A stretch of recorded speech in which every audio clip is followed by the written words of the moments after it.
Talk too much with strangers. Get way too serious around family. And I don't have any wishes, but when I kiss you,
frozen over like I am.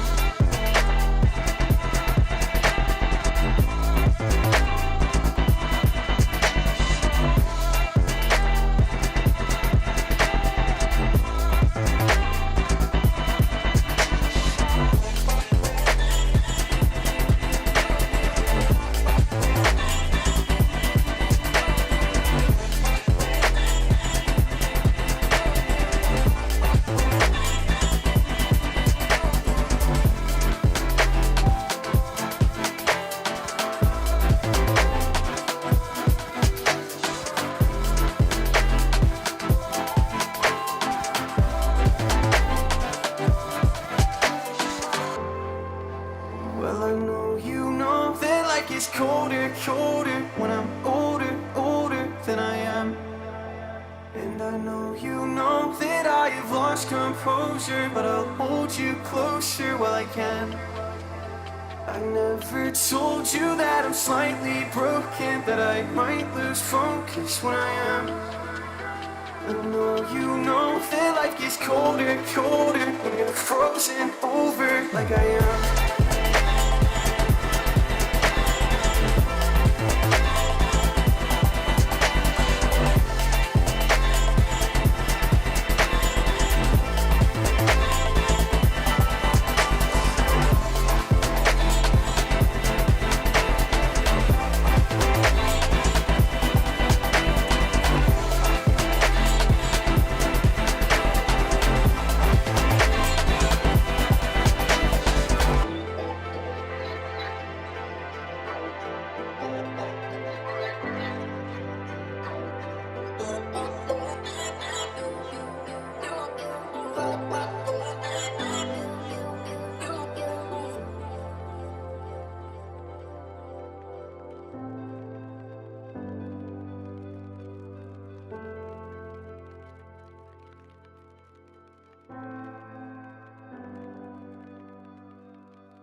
What you know about?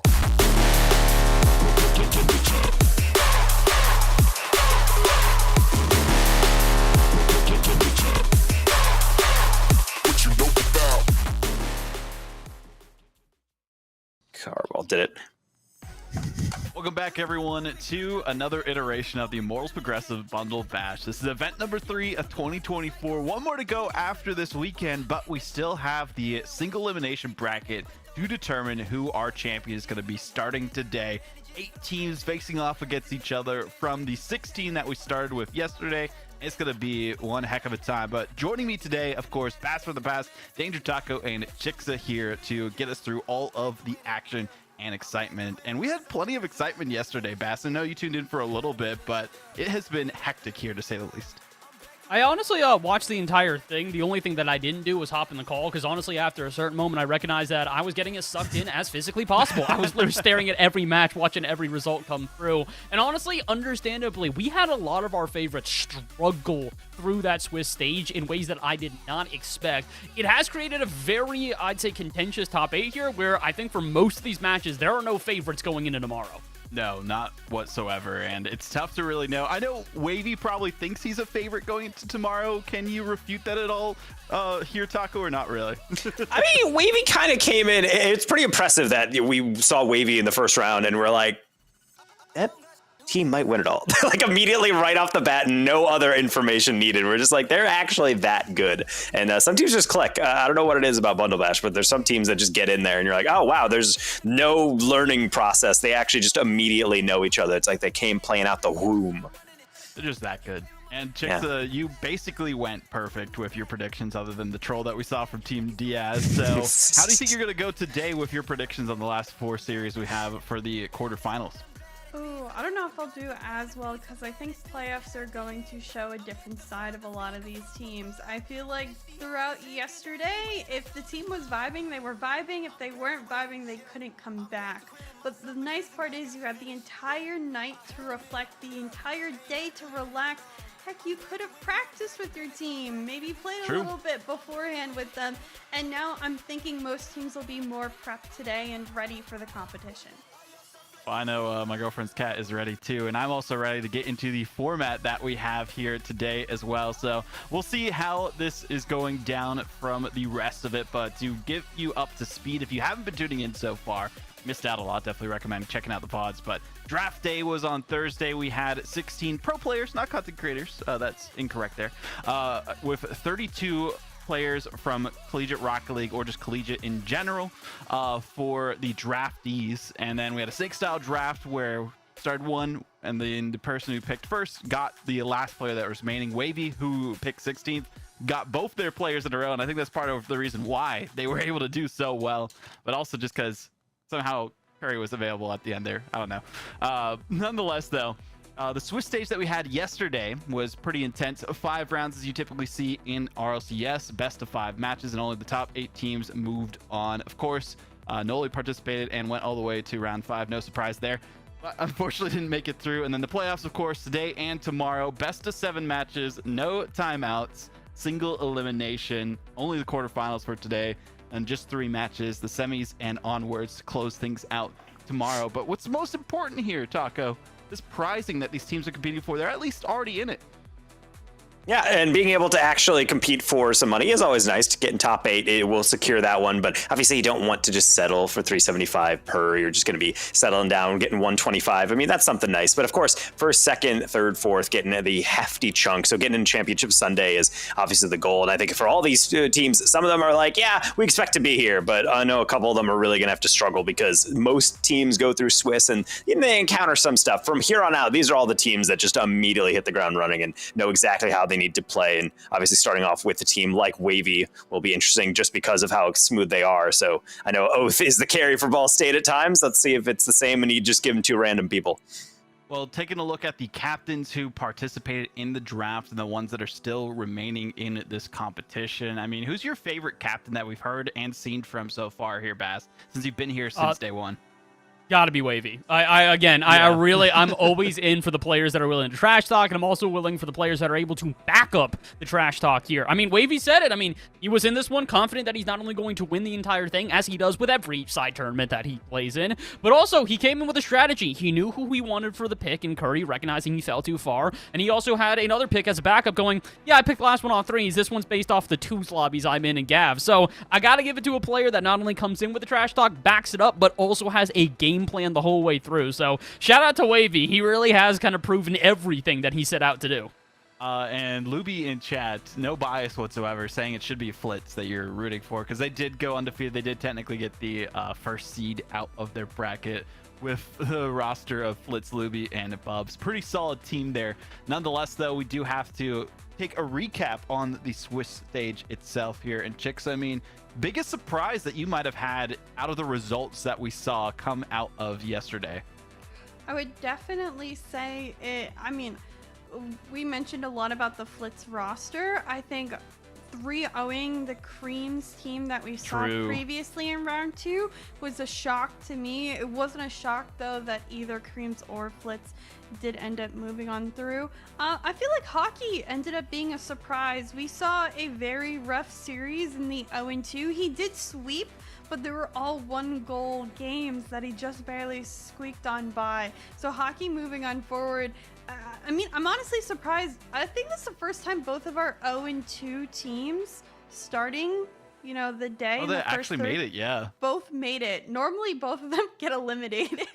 Yeah, I mean, what a comeback, too. Reverse swept the bracket, both Eris and Hockey's rosters. And Eris was Gusky and Zora, and Hockey as well, for those aren't familiar, was Process and Dev on that team, which is interesting too, because like Dev was a player that Frosty, no, I forget who it was at the time. It was Frosty, yeah. Frosty was like, oh, I don't know who this is. Maybe this is Dev 2K, and it wasn't Dev 2K, but they still were 2K MMR at one point. There's so much confusion. They went back on their pick, and then it was just all this stuff. But hey, he still made it to the top 8, so they're the true Dev now. Is all we can think about in that fashion, because the other Devs not competing in this. Nonetheless, though, we do have to take a look at the playoff bracket before we get started on the day today. I'll run through real quick the order as well as we talk about that. The first match is going to be Wavy versus Oath, second 5 versus Creams, then dropping back down to Frosty versus Hockey, and ending off the night with Flitz versus Eris for that order. With these matches that we have here, Taco, I mean,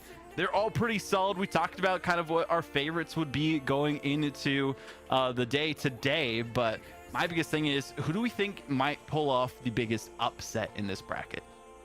I mean, it's tough to really even claim favorites the way these predictions typically go, because every team matches up against each other a little bit differently. I think I definitely experienced the whiplash of that yesterday as getting most of my predictions a little bit off. And the one time I was like, I'm going to go against my gut, it was actually when I nailed it. So it's like, okay, well, maybe that's just how it is. But when we do look at a lot of these rosters, I think I see the potential in kind of the wisdom of, for example, Flitz. He was going up and saying, okay, I'm going to get Luby first. It's a player I've known for a long time. I trust in that skill. Getting Bubs in the second round, really a hotshot player out of Mizzou. I think that's a really well-rounded team. So going up against Eris, I feel like we do have a team that I didn't really know what to think about with Gusky and Zora, and yet they played really well, and I think they made it click. So I think that's a series in which I might look at that and say, I think Flitz has that one in the bag, and yet Eris might just do it again. Just be able to take whatever he can and just dominate the field. Correction from Chad, apparently it was Knight that got the repick on that one, not Frosty. Frosty wanted to go back and change his pick and trade it with someone. That's what it was, Bass. I'm remembering now. Yeah, It's that's been what it a was. few He thought days of that one action. Zen was Zen. That's Yeah. what it was. Oh, great time. But again, we do have our first match about to get underway. The player's already in the lobby, so let's get predictions out of the way ourselves. Vote with your channel points too, if the moderators would be so kind. I'm putting a prediction in the chat there as well for Wavy versus Oath. And with that, Chixa, tell us the rosters, but also tell us your prediction. Yeah, of course. So Wavy side, 16th pick, and also then the following 17th pick, Curry and Gavilon. Curry, very good yesterday, mechanically upfield. Gavilon out of Syracuse has been just a solid player throughout his career. So that's Wavy's side of the field. And you know, Oath side has Brock and Gamma.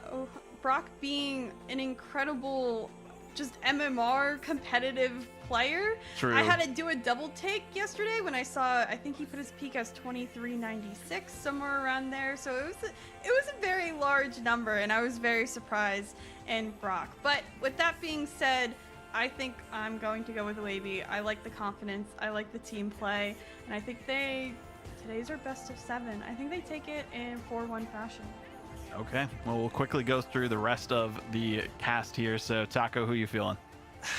See, it's doubting. I mean, we're all collegiate analysts, so like doubting anything Oath does, it feels so dangerous. That's so just because he's that good.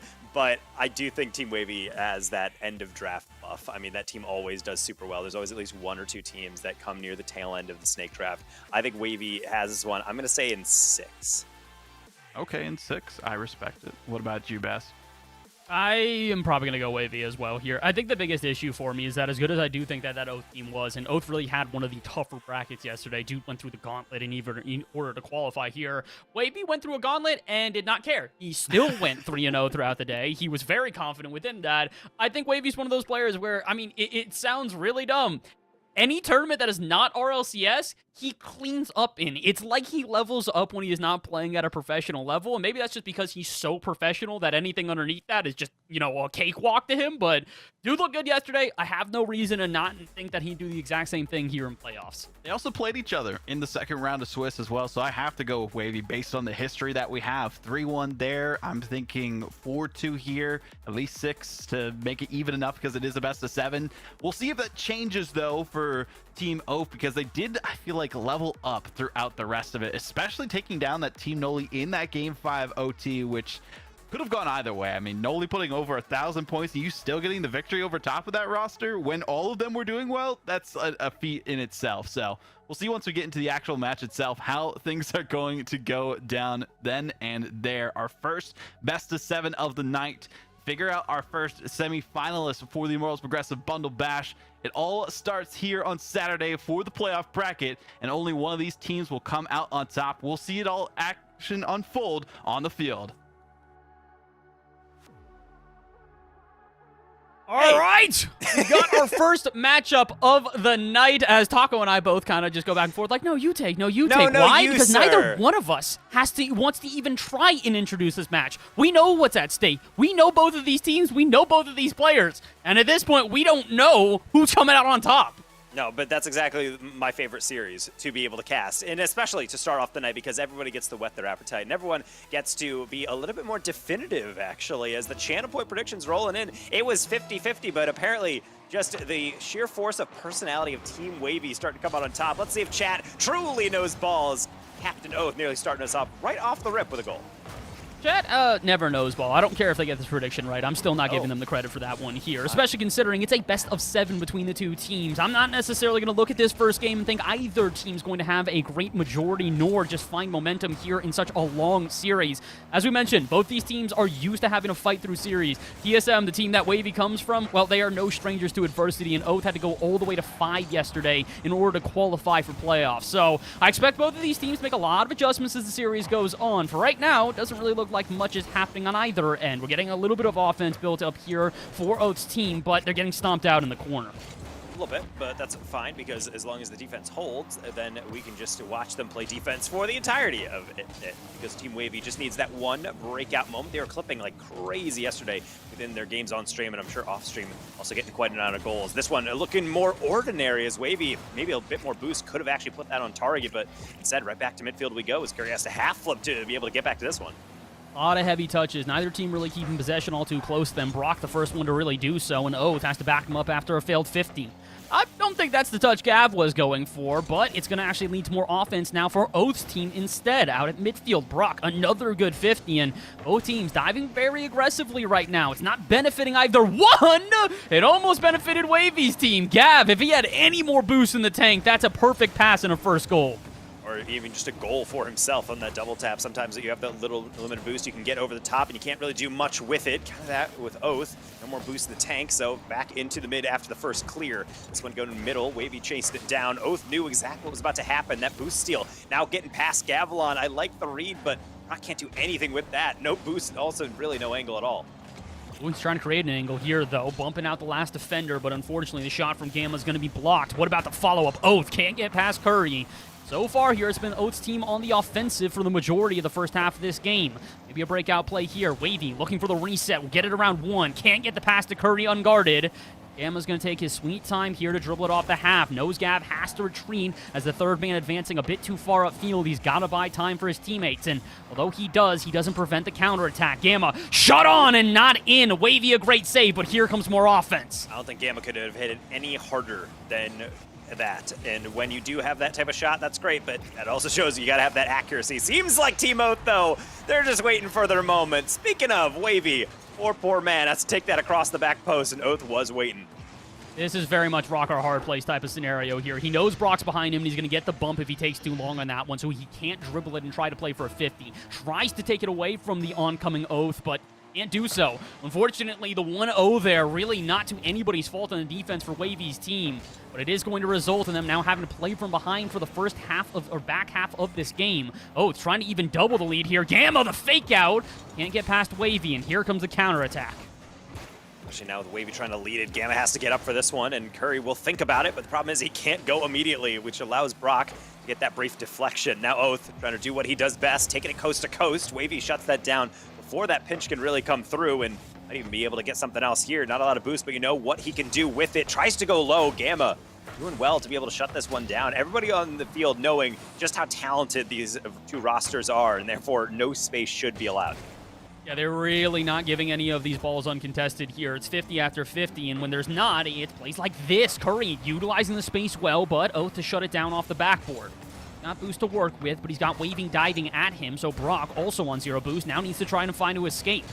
Both will get it instead. Solo play through the middle, gets the bump. Where's the follow? Gav, not going to be able to get anything there, and nobody going to get any support from anybody on on Oath's team. We'll retry again. Out midfield, Brock, the shot, not on target. Wavy's team going to wipe the sweat off their brow, but they're not done yet. More offense in a minute to go. We could easily see a double in the lead or overtime. Oh my goodness, what a send by Oath to be able to clear the lines. And always nice to see, especially now that we're under a minute. You don't really need to focus on possession too much, more about just wasting down this clock, but it's so difficult when everybody is just racing to this at Mach 2 speeds. Gavilan trying to get that corner read. Not going to work out yet. Brock taps it down, tries to get to Oath, and it will temporarily work. Curry, he's trying to chase it down, but there's only so much of an angle you can generate, unlike Oath, who can make anything shootable on the reset catch.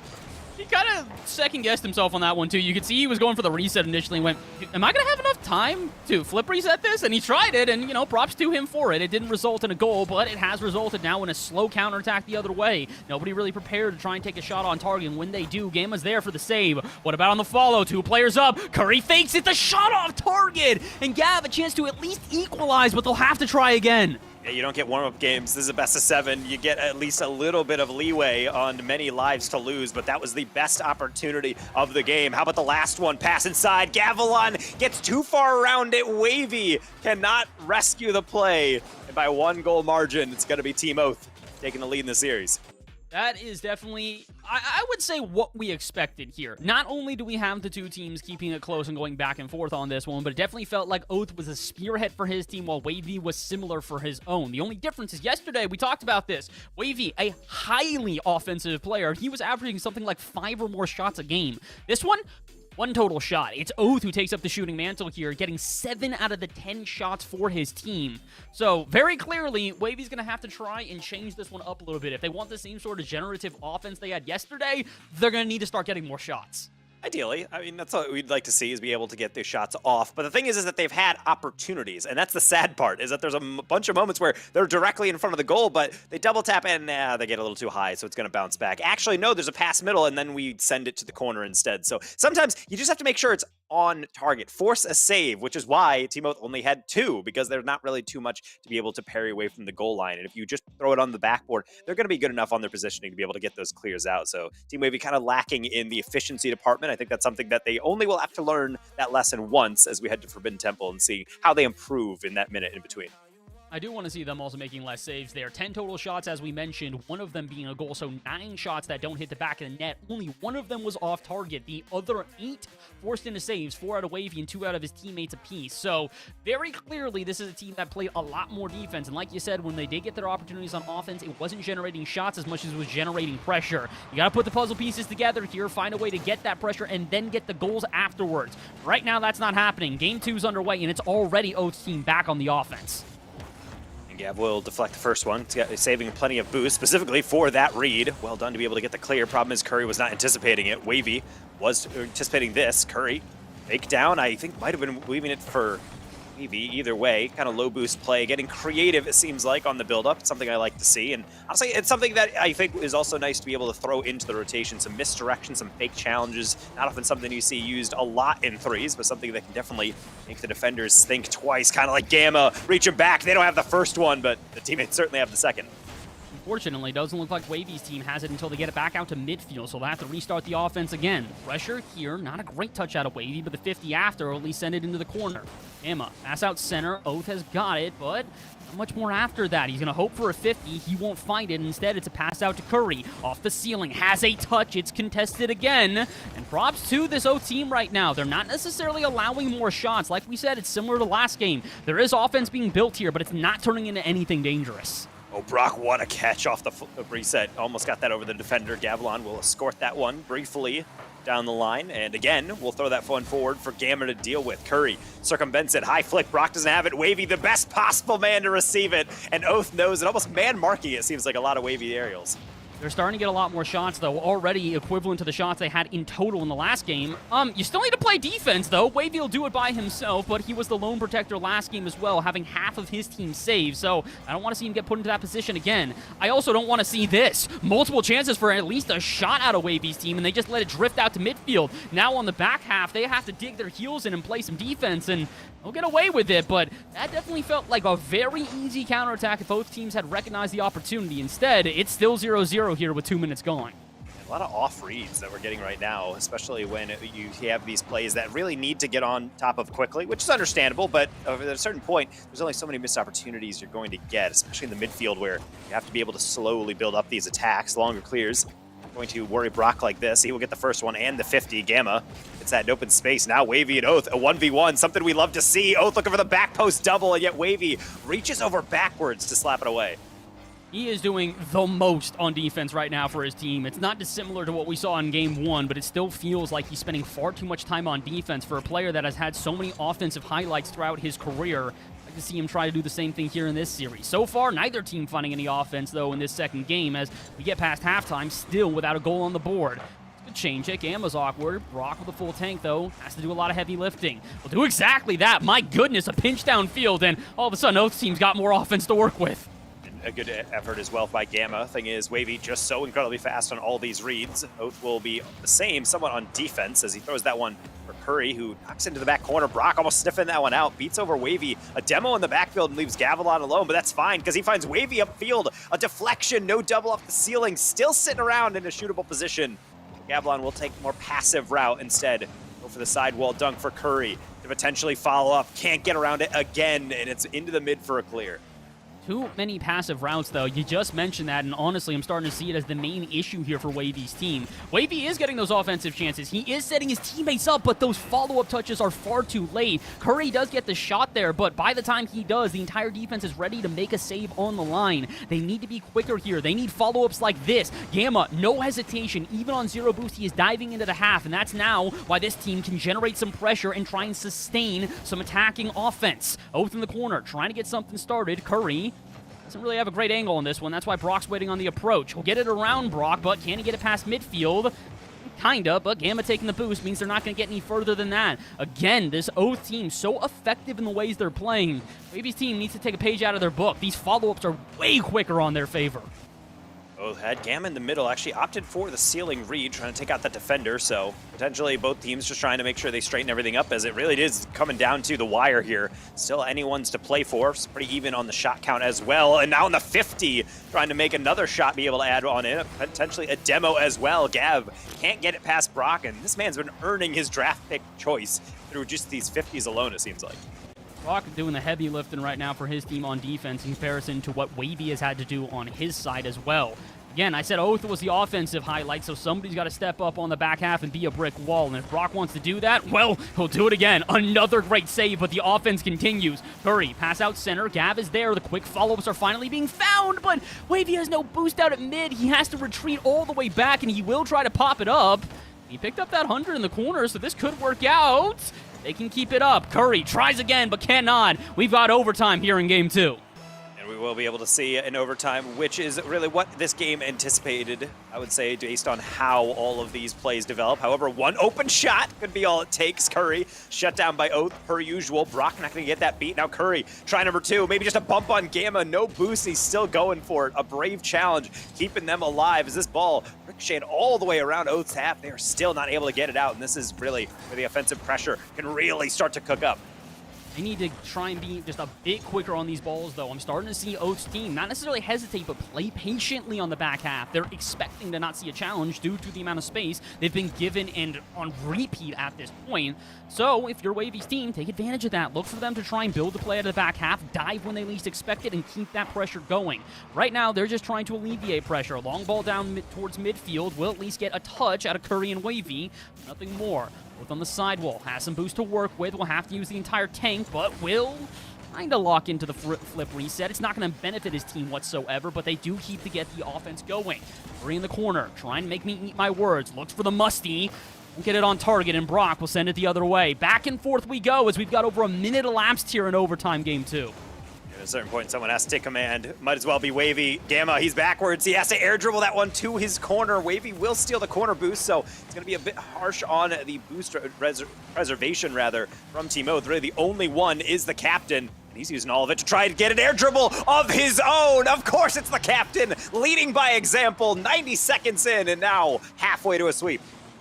The only player to score a goal this entire series. Game 1, a 1-0, but they get it done in regulation. Game 2, it's a 1-0 again. This time it took 6.5 minutes, but one thing stays true. It is Oath leading the charge here on offense again. Not only is he the lead shooter for his team in terms of the offense he gets, the offense he generates, but on top of that, he is still not the majority of the shots for his team at this point, but 5 total between him and Brock. He has 2 of them, almost half of them. Wavy did start to up his offense in this game. Like we said, we needed him to be more offensive, but at 5 total shots without a single one hitting the back of the net and 5 saves to Oath's team, he's going to need somebody else to step up as well. It cannot just be him leading the charge. They need to find a way to make this a more well-rounded play style. Right now, it is far too heavily relying on Wavy doing the carrying. And that was not what we were seeing yesterday, at least on stream when that first round. It was everybody getting involved. Everyone was clipping even, getting really ridiculous highlight reel goals.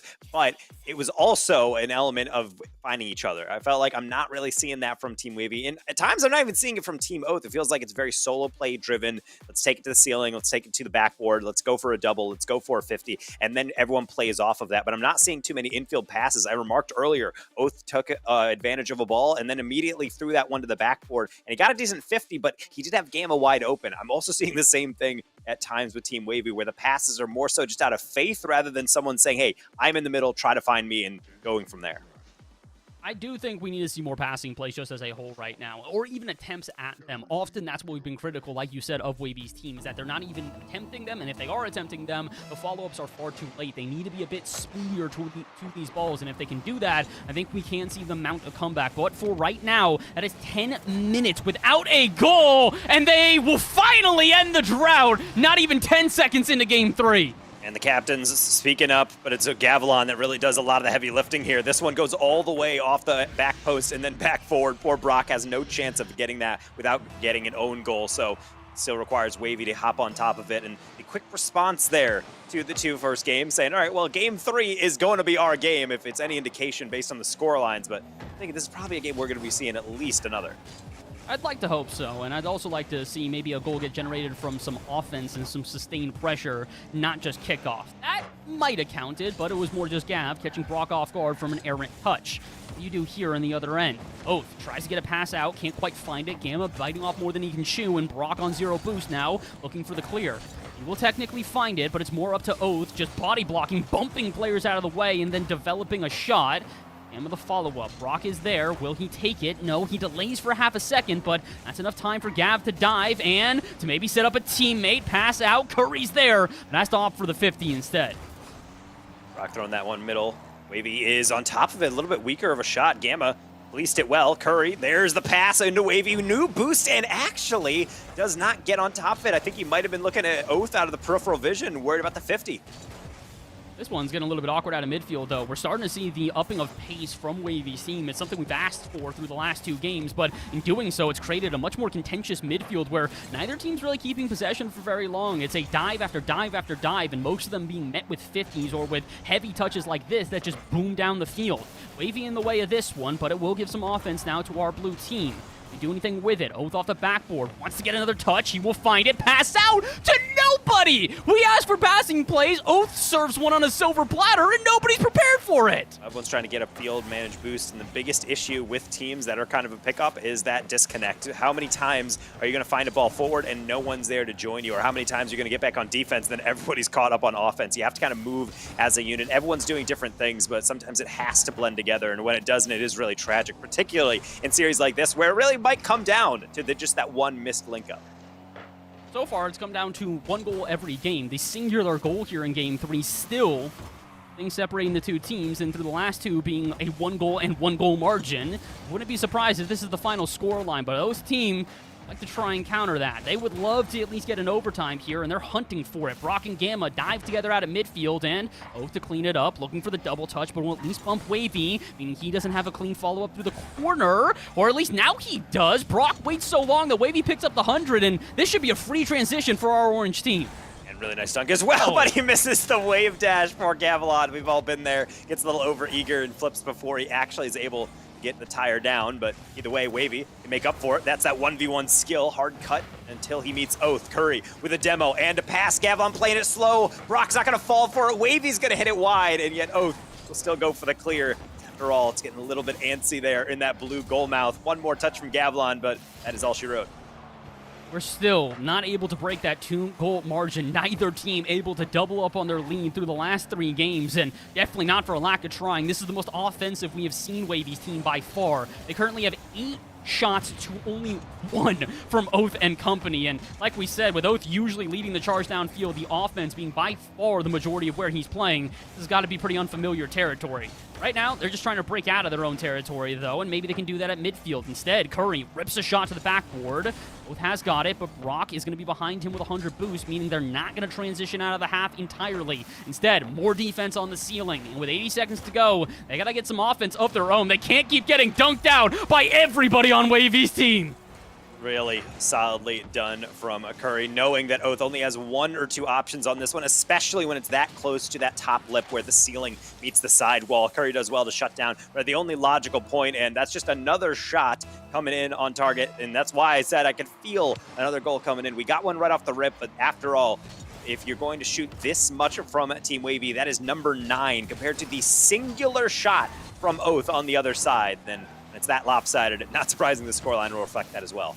Sometimes I love series like this, sometimes I hate series like this, and I can't quite tell which one I'm feeling right now, but the pendulum swinging back and forth is starting to give me motion sickness. It really feels like teams are just having their game one hand, and then in the next one, they just have no idea how to respond. Maybe they can respond here. Oath, a perfect shot. The lead block from Brock, though, can't be understated. There's a light on at the end of the tunnel here for Oath and his team. That was looking like it was drawn up beforehand in the sand, just saying, well, if we ever get this opportunity, just throw it anywhere in front of me, and I'll make it sure it works. And Brock says, I'll make your job even easier. Let's make sure the defense doesn't jump for that one.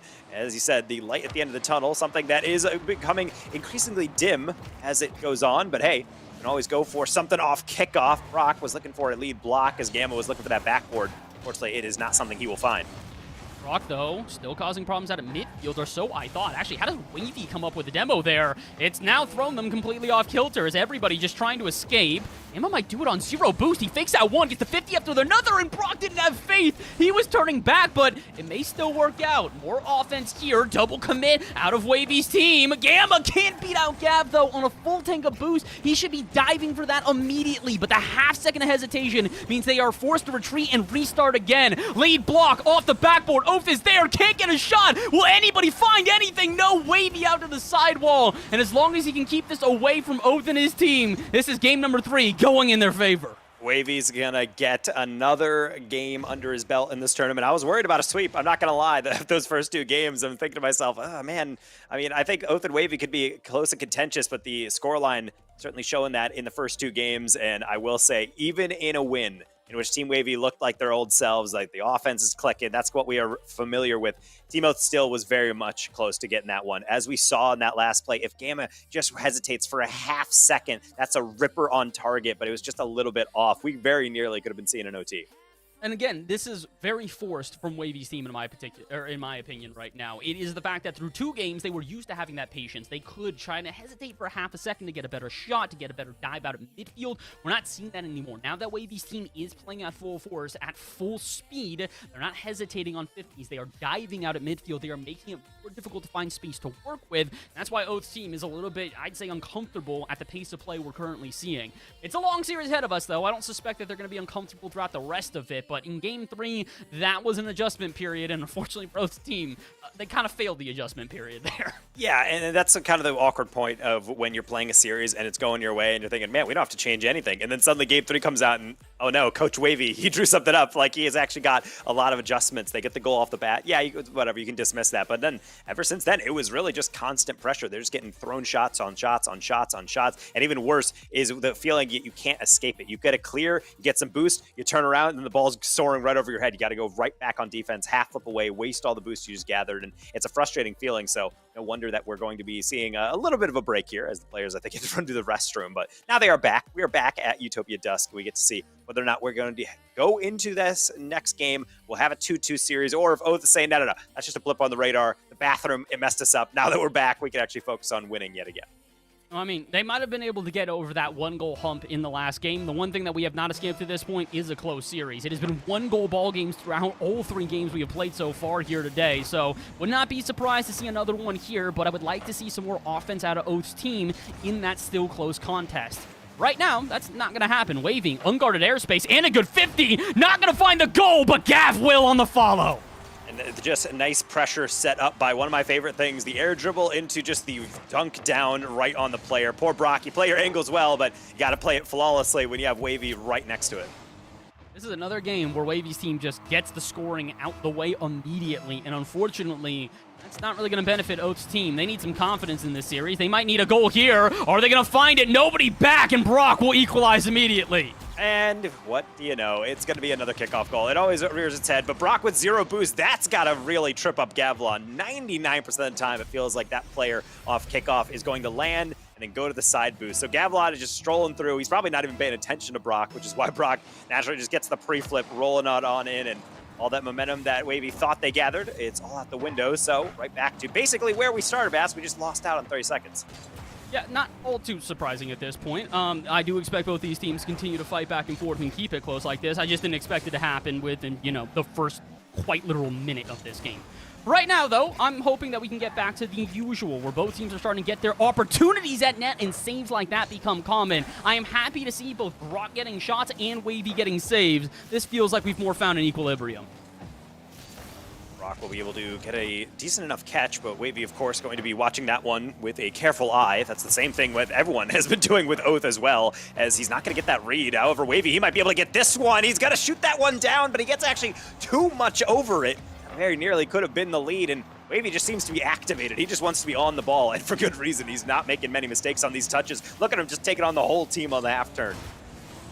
Through the corner, though, Curry's not going to be able to follow this one up, so instead it's Gavin Wavy out at midfield. Wavy looking for the double, and eventually, I don't think they're going to find the goal, but they did find an open net. My goodness, flat-tired, if you will, is the entirety of Oath's team. They'll somehow find a way to get out of defense there, but they don't necessarily deserve to. They've got to be careful. The hesitation that was plaguing them in the last game is apparently still ever present in Game 4. Oh, and even there again, Oath and Gamma not sure who's going to make the official challenge. Eventually they get away from it, but my goodness, the defense needs to step up here for our blue half. It's a spooky time whenever you do have those moments where the ball is just ricocheting around and you don't have anybody up to stop Wavy. Just wide, Gavilan will not be suffering a similar fate. He's going to slot it this time, and Team Wavy having a hard-earned lead now in a crucial Game 4. They need to put a hand up at this point. I don't know what it is, but Wavy has had so many unguarded touches to the backboard, and every time it feels like we're starting to see the follow-ups. Now, again, this kind of is the bait that we got through the first 2 games, is that they were getting plays like that, but nobody was following it up. Wavy would set up his teammates, he would get a majority of the shots, and then Curry or Gavilan would kind of hesitate at midfield. Now that they're not doing that, it feels like every time it is catching Oath's team off guard. And like we said, we didn't necessarily think it would be an immediate adjustment, but I did not think they would struggle for this long going into the next game. They still do have a 1-goal margin they have to overcome, which is not a huge amount, but I need more sustained pressure. I need better reactions at this point, because it still feels like they're a half step behind their opponents. Doesn't feel like the comms are being reacted to at this point, and it's even worse if you get those reads. That's a tough one you'd expect Brock to still make, but you will never mistake Wavy for missing this one. And it's, again, off a backboard that is not unguarded, but is not guarded nearly heavily enough. The touch comes, it's a bit too fast for them. They're not expecting it. Follow-up from Oath, he's expecting, but at that point, you're at the mercy of one of the best shooters in North America. Wavy's not missing that if you give him the chance, and, oh, there's even further proof. This game spiraling out of control. The second time we've seen a 2-goal margin. The only difference, though, it's 3 goals almost within the first half. And now we're really starting to accelerate more and more. It gets out of hand. Everyone's like, well, let's just keep to our goals. Let's make sure the back line's secure. Oh, that's a poke goal out. Okay, it's going to be a 1-0. And now it's like where everyone needs to really start cranking it because everyone starts to understand their role. Everyone has to counter each other. And then with a certain point, you have no idea what it's actually going to befall you because everybody more or less is doing some improv at a certain point, kind of like Curry trying to turn on this one, faking it out a little bit, and yet Gamma sees right through the ruse, continues to dive on in, but that's really it for the blue side.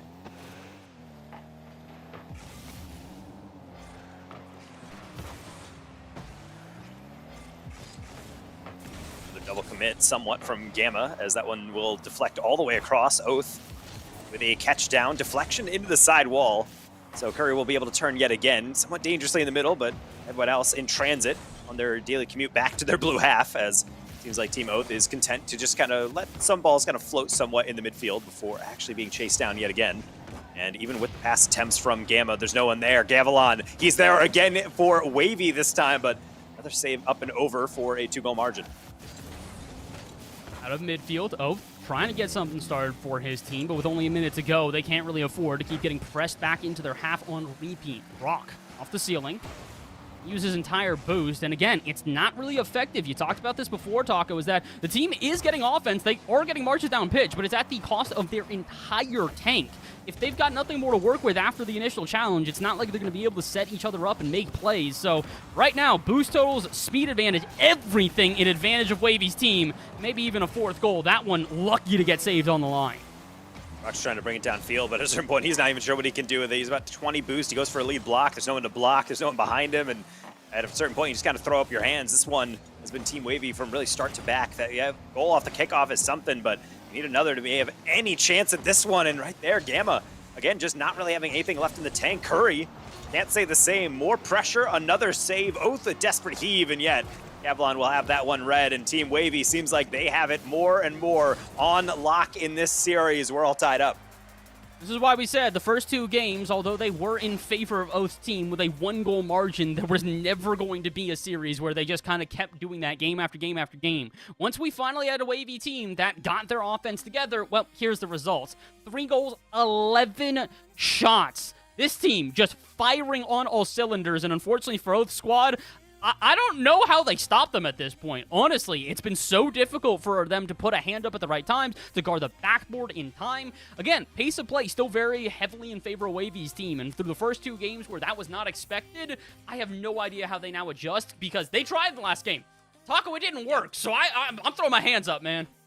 The difficulty is that this is exactly what we expected out of Team Wavy, and that a lot of people, if you had not seen them yesterday, this is where it comes to expect. Everybody getting involved on offense, they're just diving in, and even though every shot isn't going to be lethal, it makes the defense so apprehensive. And I think down the stretch, especially in that final 2 minutes, if you just watched or really just took the POV of any of the Oath players, it's mostly just going forward, looking at the ball, saying, nah, I don't have that, and then going back. It felt like they were just chasing the ball, they're playing reactive, and it leads to this really awkward situation because when any ball is in your half and it gets cleared forward, you want to dive in. You're so desperate for any offensive pressure, and that in a way just wastes all the resources that you need to save and preserve. I think in a way, even though Team Wavy's playing really aggressive, Team Oath needs to choose their moments. Yes, you need to meet them at the point of contact. Yes, you need to make sure you're shutting down those plays, but make sure you also cover your options, because right now it's mostly just Team Wavy throwing it into weak spots that Team Oath is allowing them to throw it into.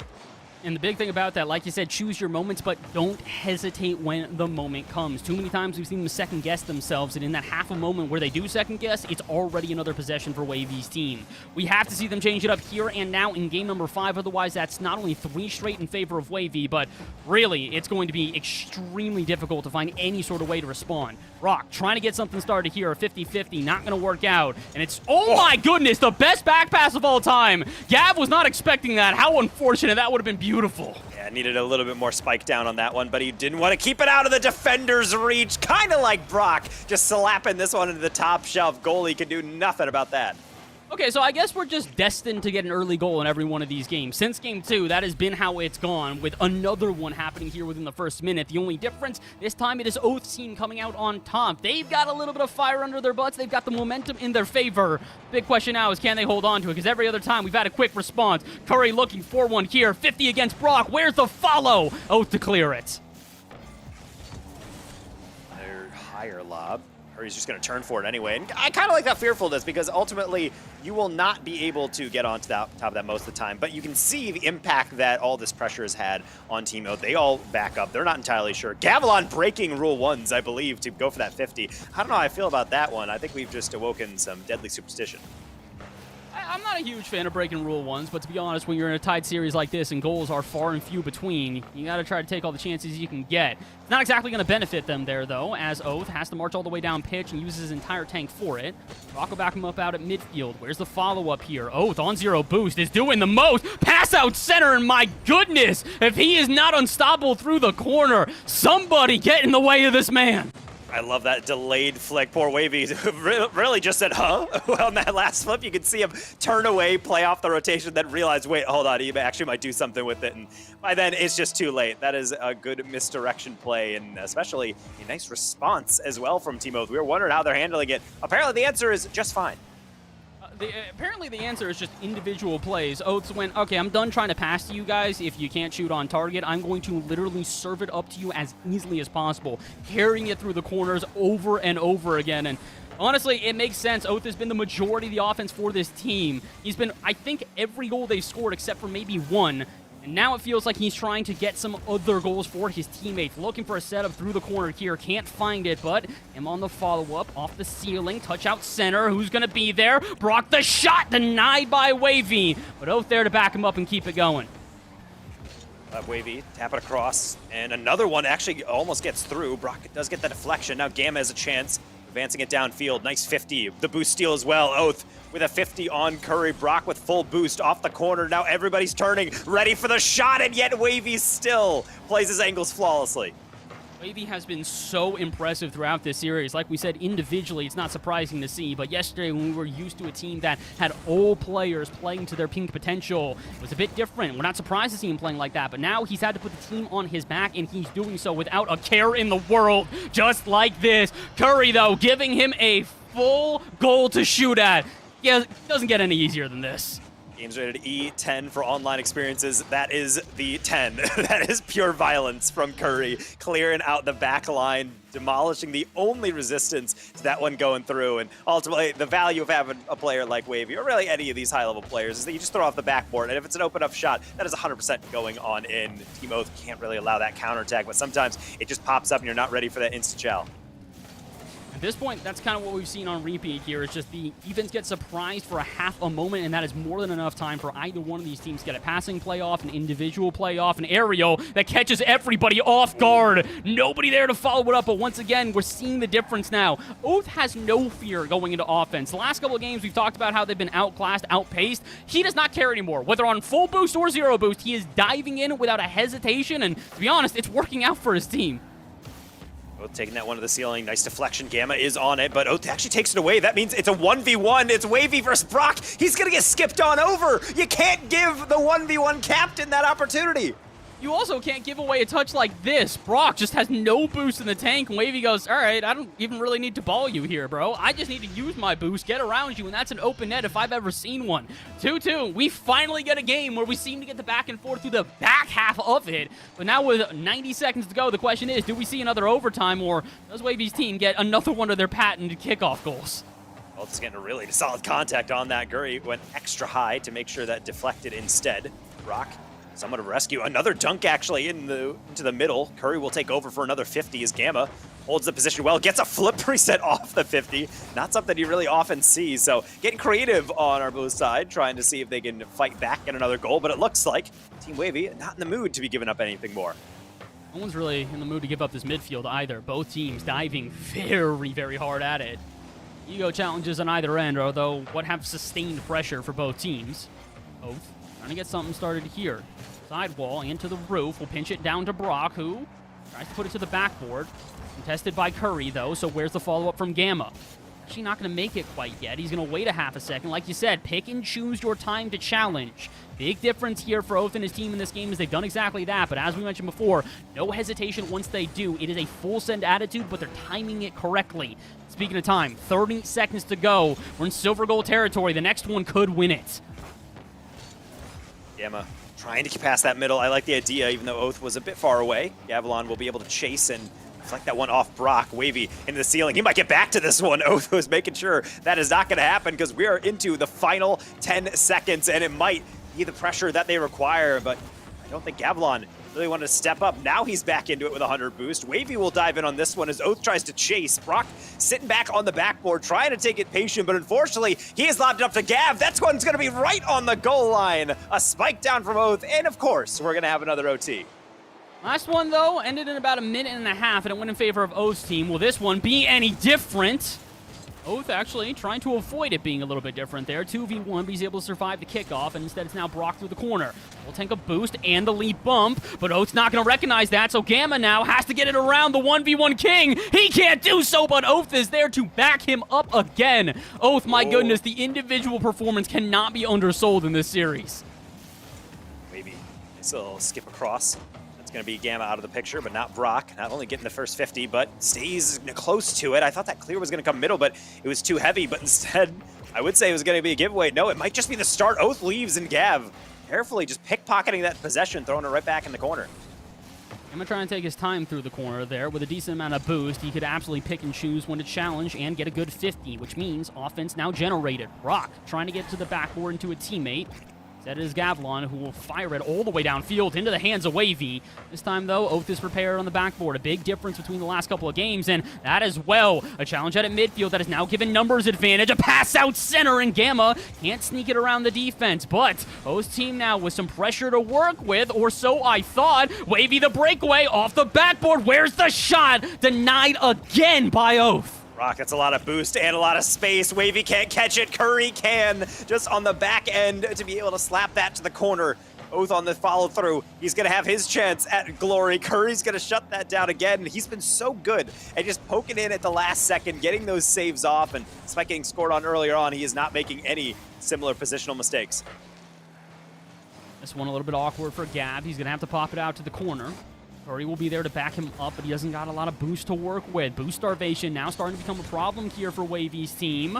That's why they're diving at everything, just looking for a little bit of space to open with and a little bit of boost to pick up. They won't find it. Instead, they will find Brock calling the challenge, sees the fake out of Wavy, and will not think twice. I'm loving the difference in the offense being generated here for Oath's team, but now it's test of their defense. Can they stand up with Wavy's first real test here in offense? Maybe send that all the way across. Gavilan might not be able to catch up to it, but we'll extend it at least a little bit further for Curry to hop that one over Oath. Gamma, that's a real tough read as he was hesitating. Wavy thought about it. Only so much boost you can actually store in this tank. Coming down to really narrow margins. You can tell the goal line save starting to ramp up. Same kind of these last second challenges. No one wants to dive in early, get beat over the top, but eventually somebody has to blink. Who's it going to be as Wavy tries to cut it across? And fortunately for the blue side, not enough boost in the tank to do anything with it. Oh my gosh, Brock just challenges off the ceiling. Again, the zero hesitation ego challenges developing from midfield right now for Oath's team have made a world of a difference in this game, both in sustaining offensive pressure and forcing challenges out of Wavy's team. And the fact that they're forcing these challenges is why we keep seeing this orange half with almost no boost in the tank. They're doing a lot with it when they do have boost, though. Good example is Gav takes it through the corner. Gamma looking for a muscle through 50. Oath will actually back him up and steal it away. Meaning here comes Oath now to lead the charge yet again. Off the sidewall, Brock wants to set up to a teammate who'll do it himself and denied on the line again. The two captains stepping up big when it counts most.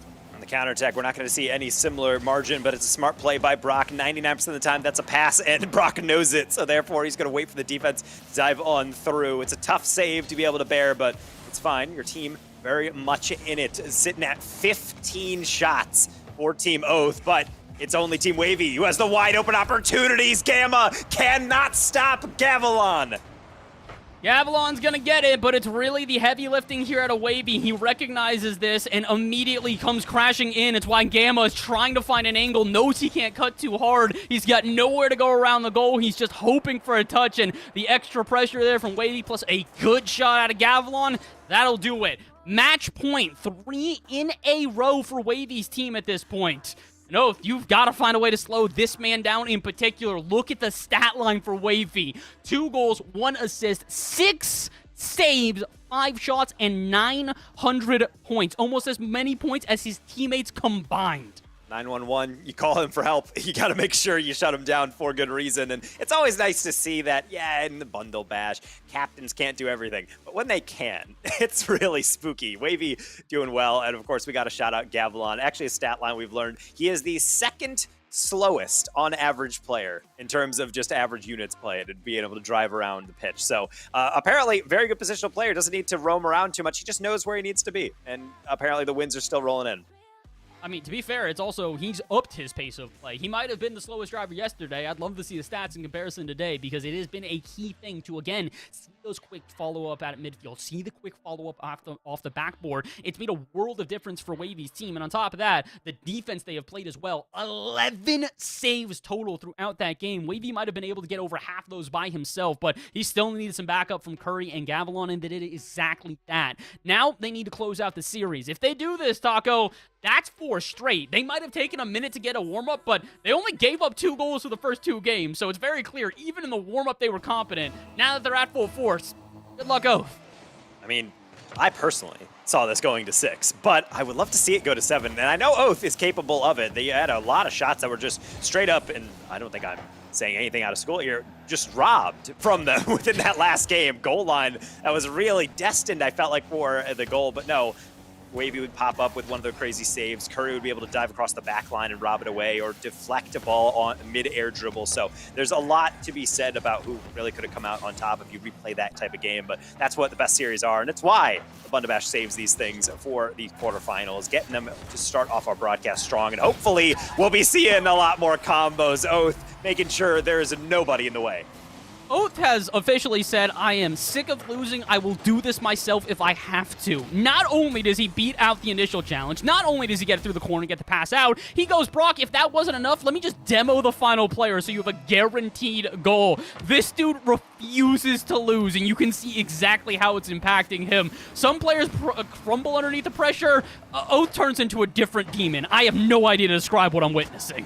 Anybody who is familiar with the Ball State legacy, especially at the CECC National Championship, player just stepped up, be able to turn the tide against Boise State, and Oath was a huge part of that, scoring an insane amount of clutch goals, which is why within these atmospheres, I'm never really going to doubt him, especially in that last one, just chasing the ball down completely and really bamboozling really the defense and taking them out in the same vein.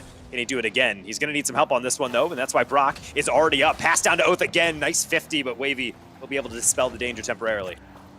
Wavy also stepping up big in this series. Again, I cannot understate how influential both of the captains have been. Oath has been such an offensive and defensive drive for his team, and Wavy, we've seen it on repeat, whether it's setting up goals for his teammates or making clutch saves at the very last moment. It has been a masterclass from both teams. I mean, Taco, at minimum, I don't really care nor know who's going to come out on top of this series, but I can tell you this much. What a way to start off Bundle Bash.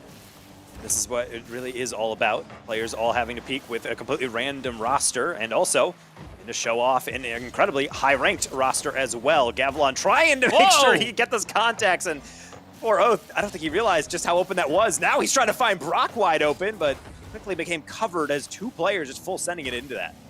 I gotta say, it's been such an adjustment to see Oath here as the front man in particular. It's very clear that Brock and Gamma are just kind of waiting back out at midfield. Ooh. They're not waiting entirely. They're still getting involved in the offense, but it's very clear they are sending Oath downfield, seeing what he can do to develop a play, and then starting to get interference afterwards. And it's working out. I do think that they're also starting to control the pace of play a little bit more here, but it's only resulted in 1 goal. And in a game where you need to win just to keep the series alive, I'd like to see them get a little bit more insurance.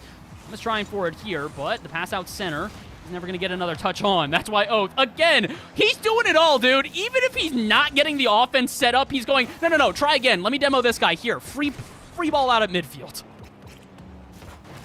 Curry going to cost himself with that one, and I'm starting to see that from Team Oath a lot. If you want to take a safe top, Team Wavy, fine, I will send you right to the scrap heap, and we have to wait a couple seconds to spawn back in. And it's strategy that doesn't always work out. You really kind of have to forego the ball at a certain point, but it does work in a lot of cases so long as you can keep it up. Oath will not be able to keep that one out. Wavy with a gift of a goal. And this is another one of those, single plays where Wavy makes the biggest of differences. Not only does he muscle through the 50 out of midfield, not only does he beat the final defender, but he even sees that Oath has got a save on that one and goes, all right, I know exactly where this is going to ricochet off the bar, and I will shoot it back in. He's doing the most. He's doing it by himself. A solo effort out of Wavy will tie this game up. With 2 minutes to go, I would not be surprised if we see yet another overtime. Got a lot of waiting to go until then, and also a lot of speedy play. Gamma, the second-round draft pick, trying to make his impact known, looking for the 50, and you can see the hesitancy from the defense. They had no idea where that was going to go, and I don't know. They know where Brock is headed. He's going for the Arsenal reset. He's trying to spike it down. Wavy chooses the angle correctly and is able to completely nurture that approach, and that's really been the case of a lot of this. We talk about Wavy's offense, but how many times has he made V50 to be able to stop these attacks? Feels like everybody has made the 50 at least one time. All of these players doing a good job at challenging at the right moments. Like we said, it's pick and choose your time, and both teams have started to figure it out to a millisecond. What's made for such an entertaining series so far throughout the day? I think we've had, what, one game where the goal margin was more than a single goal between the two of them at the end of this one? This has been an all-time series, and we're not even at the potential final game of it yet. We've got a minute to go. We could see another overtime. We could see another game, but it's all in the hands of Oath and his teammates. They need to win this one just to survive, and right now they just need to get out of defense. They'll find it, though. Rock to the backboard. Gav, awkward. He'll still make the save, but here comes Oath and company to keep the pressure on. Another deflection high. Gav in that boost, but he's going to leave it to Curry. Reset, trying to go underneath Brock. He will be able to use the wave dash to get the pass, or at least the attempt at one. A lot of whiffs and kind of dive in from Team Wavy. It's like they're so anxious to end this series that they're trying to make sure everything is a crucial offensive moment, but it really just doesn't have to be that deep. You can take your time, especially making sure that you are locked down on defense, which it seems like Kevlon is, scoring near the sidewall. No touch. Brock not going to get it either. Now Wavy on his horse, over one. A deflection. Oath should have the clear, and yet we're going to have to wait to see Gavilan. Is he heroic enough to find a pass? Brock says no. Gamma middle, over the top. Gavilan, one more clear. Oath is actually going to steal it away.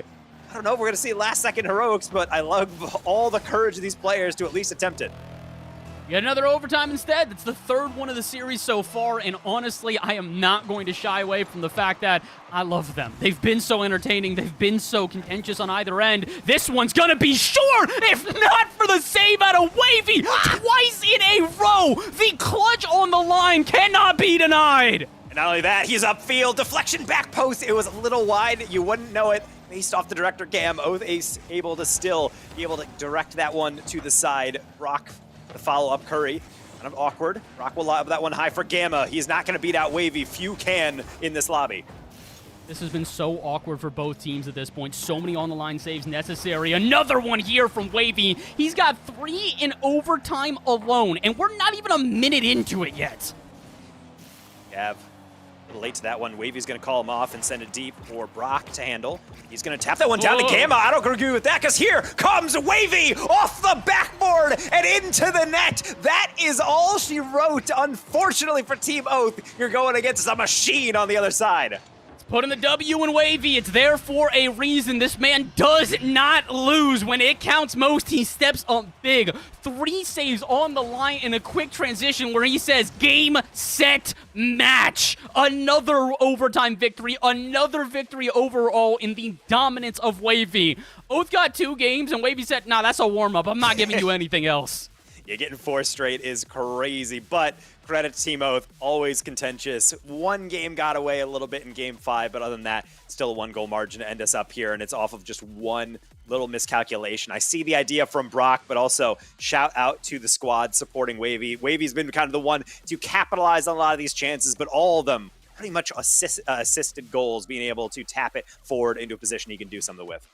Wavy was just so impressive on both sides of the pitch in that one. Again, I don't mean to just continually, give him all the credit in the world. It's not as if his 2 teammates did not do a ton to help there, but my goodness, the individual impact that Wavy has here is undeniable at a certain point.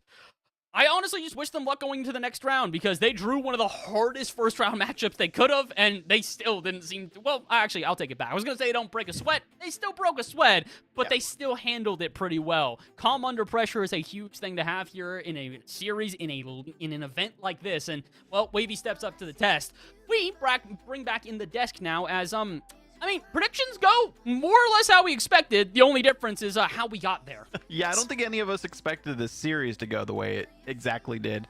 1-goal differentials for the most part across the board, but that was very intense to say the least. I think a lot of that had to do with the stats we didn't even analyze before going into this series. I mean, Wavy leading goals per game, third in points per game. The two players on Wavy's team basically in the top 5 for assists per game as well, with almost an assist per game each, and then shots per game, almost 4 from Wavy there as well, in the top 3 for that stat just leading into this series. I'm sure now a stat leader across of it with this matchup. But what an insane performance by the entire team from Team Wavy, because it wasn't just Wavy doing everything. Everyone working together is what got them that victory. Would you agree on that, Chicksa?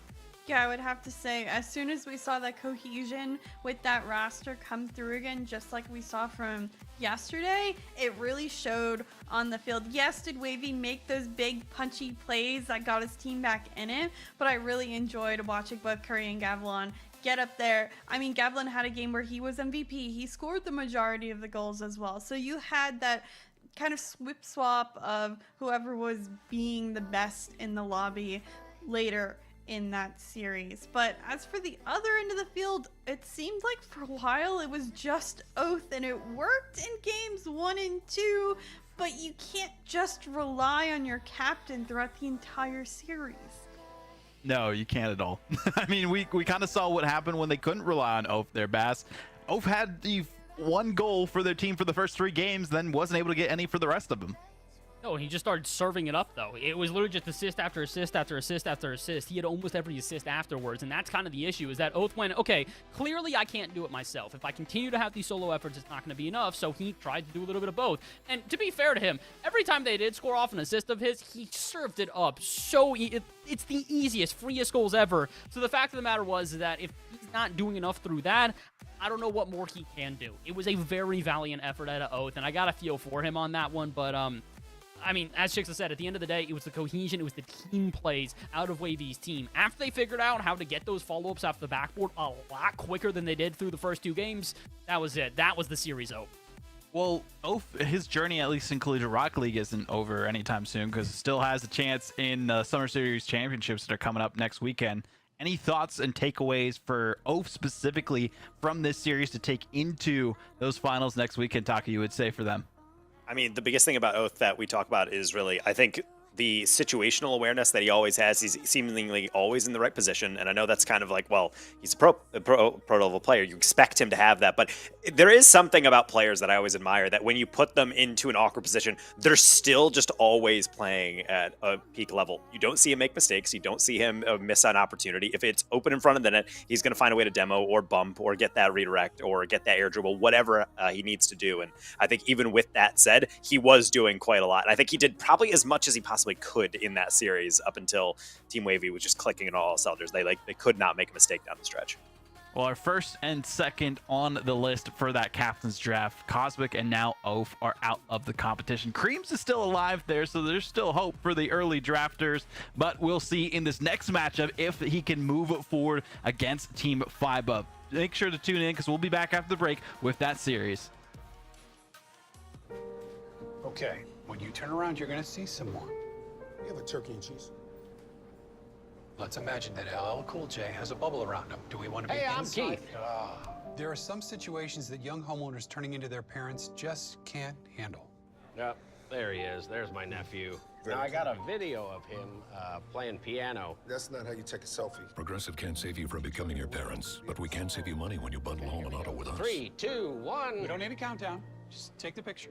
Flicking the ball is a very important fundamental skill within Rocket League. It allows you to quickly move the ball past your opponents at high speed without having to hit the ball with your car moving quickly. There are many ways to flick the ball, and it's useful especially in 1v1 situations. From side flip flicks to the classic musty flick, certain flicks range in different levels of difficulty. Here are the basics to have you flicking the ball in no time. Get the ball on top of your car. You want to be comfortable dribbling and moving with the ball in your car before learning flicks. Make sure that the car and the ball are moving at the same speed. Position the ball on the front third of your car, right around the windshield area so you can maintain speed without losing the ball. Jump while tilting forward, then do a forward front flip. This will launch the ball off the top of your car in the direction you flip. Once you have the basic forward flicks down, you can begin to learn side flicks and other useful flicks to pass defenders and send the ball downfield. Fake flicks are also very useful to juke defenders in 1v1 situations. The possibilities are endless, which makes the flick one of the most important mechanics in Rocket League. So load up a free play and get to work.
Welcome back, everyone. One series down, 3 more to go. This is the Morals Progressive Bundle Bash event number 3. Again, brought to you by Progressive Insurance. Easy to bundle your car and renters insurance at progressive.com. But also, I want to talk a little bit about rlstats.gg. Make sure you head to rlstats.gg to see in-depth stats on tonight's matches and see who the safest driver of the tournament is so far. And who is the safest driver so far that we have, Bass? And we talked about Avalon being like the second safest, but who is that number 1 in the running currently? It is one of my favorite names in all of collegiate esports, along with one of my favorite teams. Shout out to GCU and Super Big Steve, who I believe is currently our safest driver at a total of, I don't know, I think it's Unreal Units. Yeah, Unreal Units, that's what it was. Yeah, Unreal Units. 1,408 at this point here. That is just 2 shy of Gav, as you said, who was in second place before. But honestly, it's not necessarily the worst thing to be the safest driver. It does kind of show that you're going to get eliminated, though. Of our top 5 for the safest drivers, 4 of them are currently not in competition anymore. Luigi, though, is in this next series that we have coming up with 5UP versus Creams, and I'll come back to you for more stats on the Creams Luigi and 5UP matchup based on what we can see from rlstats.gg. But as you can see, our next series, 5UP versus Creams. That's 5UP, Milio, and Luigi, Mario and Luigi, facing off against Creams, Sauce, and Nando, which is just team food, or just like an order at Cheeky Nando's that we have for that team there. So both of these rosters, we expected big things coming into this, and looking at the records that they had from the Swiss stage itself, pretty even. I mean, 3-1, 5UP just 1 above Creams based on just the game differential that we saw from them. So that's a big win for them.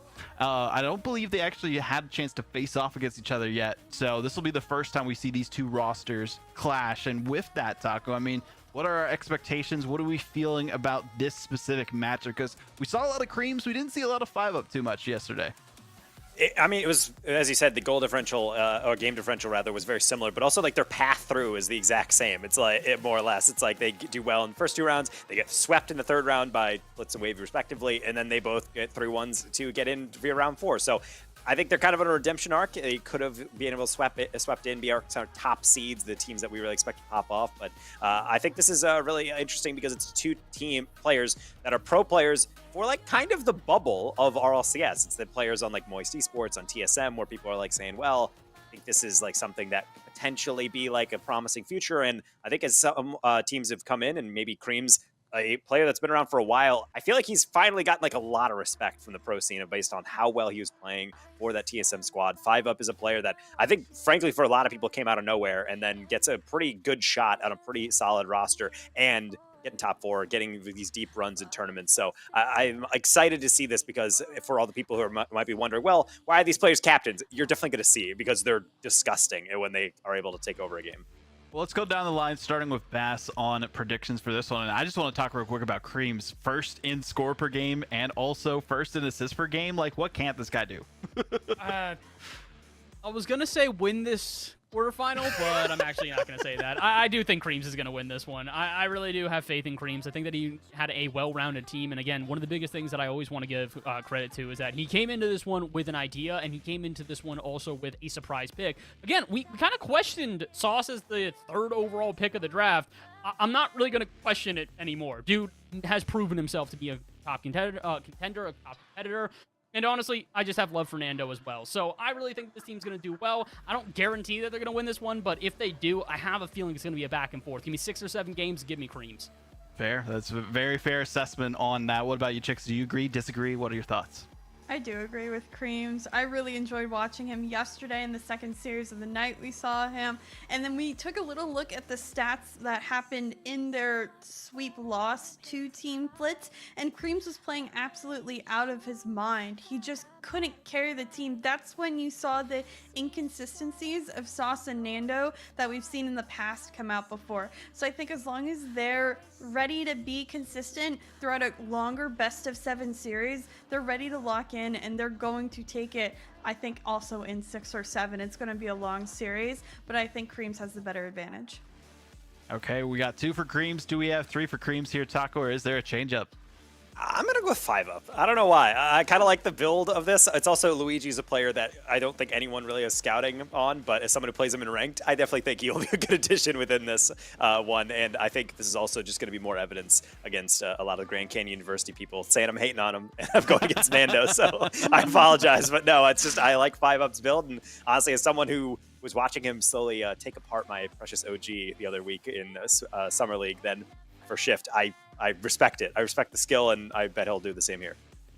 Well, 5-up from Akron, Creams that we see from Northwood. We've kind of seen the results in Summer Series up this point, and you would have to say Northwood usually reigns supreme unless it's against Ball State. Well, there's no Ball State players. Actually, there is Luigi in this matchup. So with that, I gotta go with 5-up too, because that is the kryptonite for Creams is Ball State. So I'm going for Team 5-up on this. We're splitting the desk, and unfortunate for Team Creams that they have to face off. Even if it's a sub, it still counts in my books. We'll see if the chirps come out in the chat or if it's gonna happen in the in-game lobby between these two teams.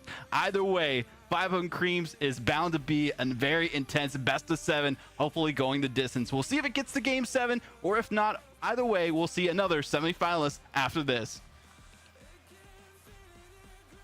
It is Team Chicken Dish going against potentially the most moist roster in the quarterfinals remaining. 5-ups and Creams trying to lead their squads forward on to glory into that top 4, getting that sweet, sweet cash, Chicksa. And I'm excited to see this because, again, I'm going for 5-up and yourself going for Creams, but I'm just happy for any of these teams to just give us entertaining games, as it seems like playoffs always promise for Bundle Bash. I mean, the last series was absolutely fantastic. It went the length. It had multiple overtimes. It had 1-goal games back to back to back at times. We just got the back and forth that we really know and love. And we have 2 players that are pros, that are also collegiate, that are also with collegiate players. It's kind of wild, the talent in the collegiate and professional field now, and this is really the culmination that we're seeing on the field between the two. At the end of the day, at least we will be seeing some solid application of what they've learned, and that's kind of my favorite part about the Bundle Bash is that obviously we talk about, well, 5-up is on Akron, and you do have Creams over on Northwood, but those are the players how they play typically with their full squad, where they have all that chemistry built up, and now they're kind of thrown into this jungle trying to make this new makeshift pickup team work, and honestly, even still, we question how well they're able to adjust, and yet the pros still always find a way to step up. Now it's really on the supporting cast to try to facilitate them to do so. 5-up almost getting that back post read.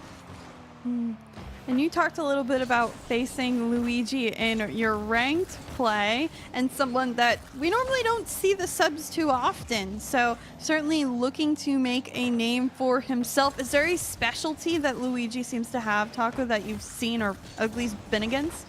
Yeah, I mean, getting carried by Guh for one. I hate Luigi. No kidding. I love this man. He's a good player for sure. There's a little chirping back and forth, but I mean, we talk to each other a lot. He's a good guy, and he's definitely a good role player as well. So the coming in as the second pick within the draft is definitely going to fill a great spot for that one. So I'm not really too worried about the coordination or really be able to keep up the space. It's mostly just making sure you don't allow anything too goofy. Kind of like that one is, Sauce is pretty wide open on that one, but maybe they just called his bluff, knew he did not have the boost. 5-up. Great touch out field here, but Sauce is ready. Tries to send it towards the side wall, but quickly taken it back towards the other way. It seems like nobody has control in this game just yet. Either out of boost or quickly challenged. Neither team respecting, really. They're both respecting one another and understanding nobody can have time or boost in this lobby, or you know you're going to see that pop-off moment play. Nando able to carry that one pretty far downfield as the deflection will come back to 5-up and send it over to Milio to chase. No double. Sauce doesn't know it. Creams does, and we'll take that first catch. And as 5-up misses, that might actually be the fast break that Creams is looking for. That flick is leaving a lot to be desired. Luigi able to stop it. Not the 50. Up and over. 5-up. Catch again. And yet it seems like all these players kind of waiting off the mistakes from each other. And right now, you don't know how it's going to land. Nando not expecting that deflection.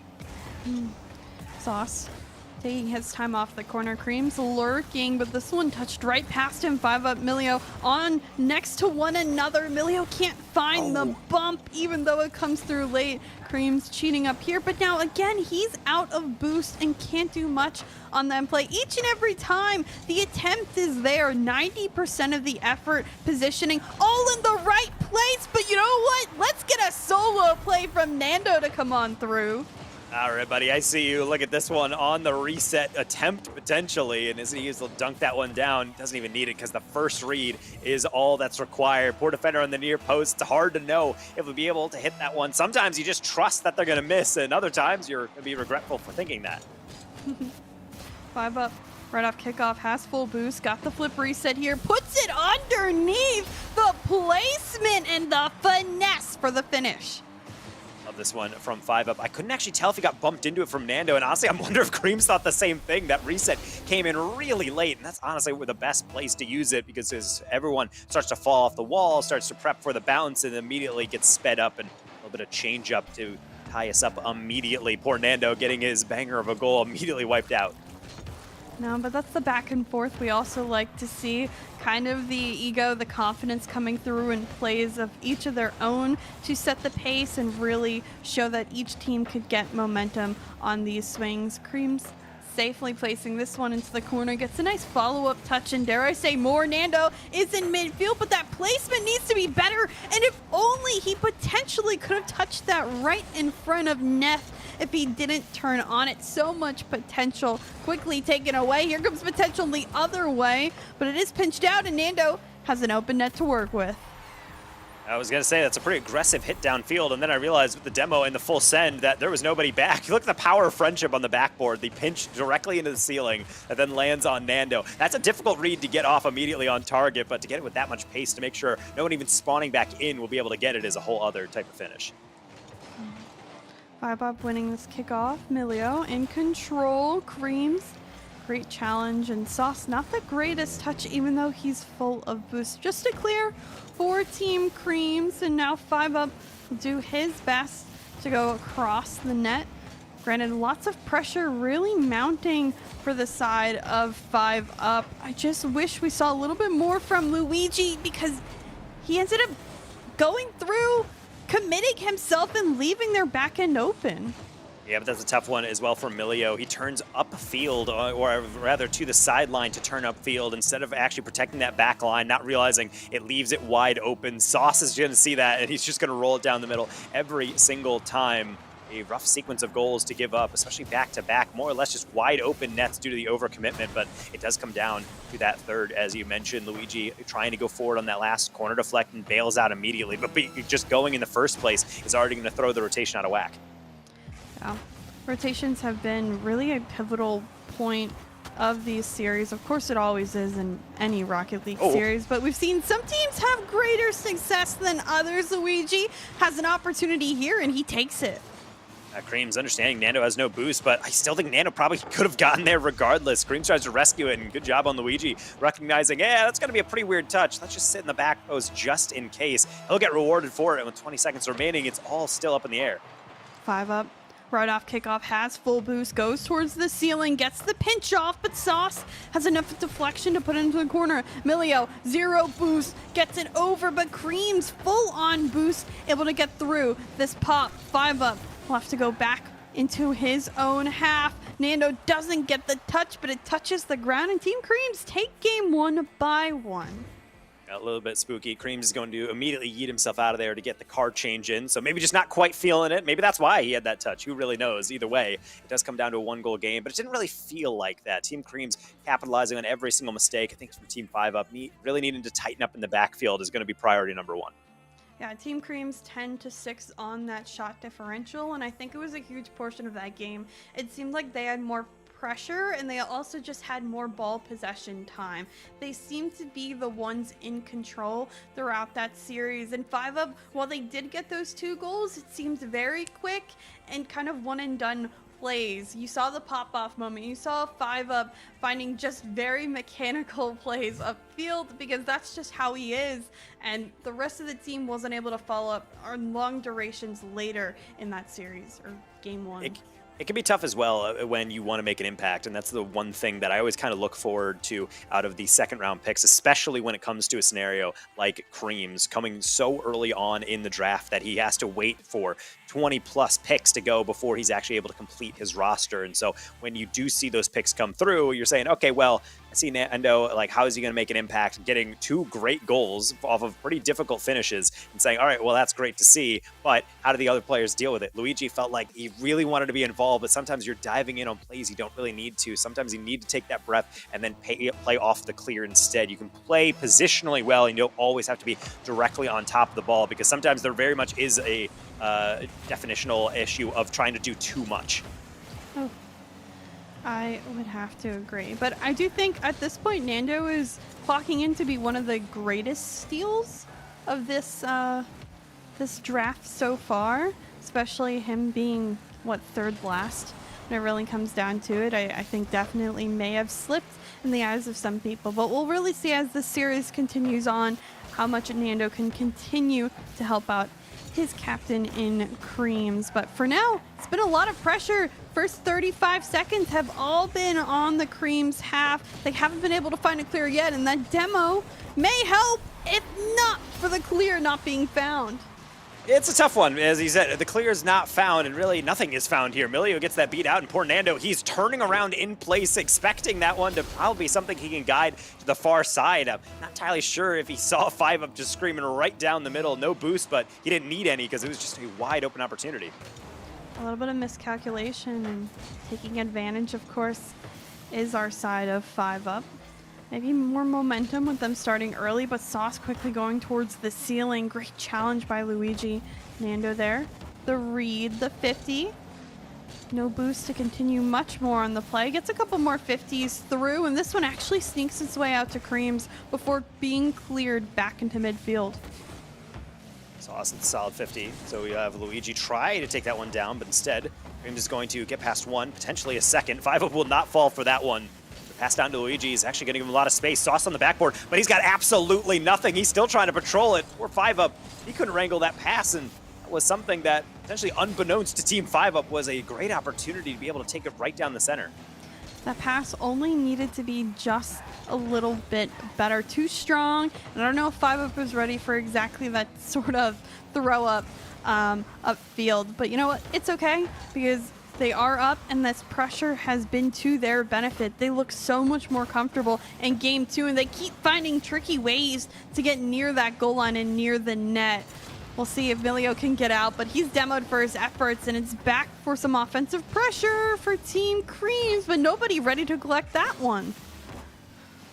That's a heavy deflection. Creams is going to be able to chase that one all the way down and then go for the demo. Milio, job to be able to dodge that one. And 5UP, I think that was a tactical whiff. Sauce is already up in the air, knowing that no one's going to be on the ground. It's a good awareness from your captain to be able to keep things at a pretty even keel here, because more or less outside of that singular goal, it has been fairly back and forth. You don't really know how this one is going to go, which is why these players make sure they're not throwing anything away. Milio not making that mistake. Touch to bring it into midfield. Luigi tries to gather, but Cream's not allowing him the same kind of space. 5UP, only a clear upfield. I don't know if I like those touches. No one's controlling the ball out of their half. It just seems continuous throws towards the other end in hopes that a teammate can follow it up. Where's the 50 or the challenge into the half, or just keeping the ball close to you, getting a flag, making that one-on-one play against your challenger? I'm not seeing patience by either side of the field, and we've seen how well it's worked out for captains and players in the past. Just have a little bit more patience to set up these plays out of the backfield. 5UP keeps going for the same double tap over and over, and Creams keeps being the one to challenge because he knows he wants to go for it. But I also don't blame 5UP, because when the other team is giving you the backboard, you want to make sure you keep them accountable, as overall that's going to start corrupting the rotation as they start getting a bit more self-conscious about protecting that one. It's going to keep them farther back. It allows more space to open up in the midfield. I wouldn't be surprised if we start seeing those passes come into the fray, but for right now I think teams are just trying to make sure they don't over-pursue Luigi. It's kind of a prime example. They're able to make up for it potentially with a double, but he's going to send it right back into the sender. 5 Up and Creams. 5 Up able to get past everybody. Nando last back needs a quality touch and a follow-up. He will indeed get it towards the corner and the boost to follow. So we'll continue this one upfield. Great challenge, and he'll even get an extra touch to boot. Milio last back finds the save on the goal line. Creams to set up from the sidewall, gets past 5 Up, drop down here. Can Nando place the shot? He can. There's the tying goal for Team Creams. Super well done by Creams on the delay flick, not only getting to it past 2 defenders. We can talk about the double commit all we want, but still requires a finish. Nando turns and plays, trusts his captain to get that one directly onto him on a silver platter.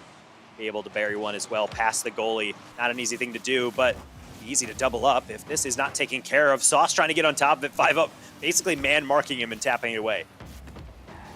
Pop up here for Creams. Nando can't get to it in time. Sauce ceiling touchdown, doesn't get the read, but 5 Up's touch a little too strong. Creams with the flip reset, but the 50 for Emilio and the touchdown gets it away. Sauce taking time. This one's over the backboard again, but it's put off towards the corner. Team Creams mounting last efforts of pressure in the remaining 20 seconds of this one. This may give them the edge if they're able to just get it in the back of the net in the final remaining seconds. Sauce able to fake it underneath. Really well done, especially when Nando, the man with the hot hand, comes on through. No real angle there, so 5 Up. Getting the wave dash, deflection. Creams lobs it high right in the middle. Luigi has no boost to take advantage of it. And yet Milio will keep that one up. I'm not entirely sure the logic on that one. I think Luigi agreed. He's spiking it down. OT. See who's going to be able to take game number 2. I mean, we saw plenty of OT in the last series as well. It just seems like all the teams that have moved on forward to today are really playing at the best level they can be, which is making these games all the more competitive. Let's just hope we continue to see the efforts of both teams as the time whittles and continues on forward. I'm just ready. I'm curious to see who will end up scoring this goal to get us out of overtime, since I really think every player on the field has potential for it. Nando is certainly causing a lot of issues in the attack, but so is Luigi, or at least he's attempting to. That first setup was a laser. That's saved. 5 Up also going to be turned to the side. So Milio has your chance. Maybe just deliver a pass. Sauce shutting down the first one, but here comes 5 Up. Lobbing that one high. Creams making sure nobody, except for him, is going to get to it first. A couple of flip resets in there. A nice challenge. Keeps this ball on that blue half. Nando a miss. Milio also kind of not ready for the miss challenge. This one a 5 Up will be given. The touch too strong, and the finish there for 5 Up to take this one. Milio over-touching this one a lot, but Creams, honestly, he didn't know how to handle it. It was actually taking, I would say, too shallow of a shadow angle on this one, so he has to deflect it out. I think he's looking for the 50, but instead, it's going to be a setup to the opposing captain, Team 5 Up. Not necessarily a gifted one, but it is a counterattack that they're not going to make any mistakes on.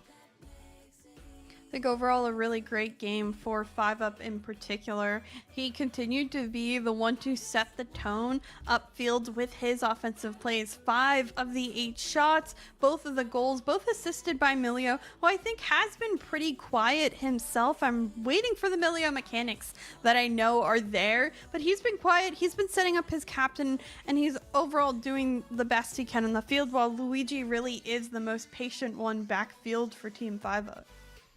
And being able to have that balance of wanting to push forward, making sure the defense is sweating, but then also understanding your role of saying, all right, sometimes you just need to fill in the gaps in the field to make sure the other team doesn't really have the options they need to really start to improv, and you get creative. And if they don't, then you have situations like that. 5 Up could have just immediately chased down Milio, gone for a demo, or going for some crazy play off the passing, but instead he's saying, hey, Cream's in a really sticky situation. Milio, just try to mess him up in any way possible, and we'll score from there. And plays like that are really just the bread and butter, I feel like, of high-level play. It doesn't always have to be the most complicated, convoluted buildup. It really just has to be as simple as, hey, take out that one guy, and we'll probably be fine.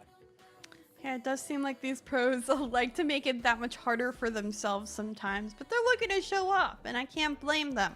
I'm ready. I want the competition for the snapshot play of the day. You know, you have to have a little bit of competition there.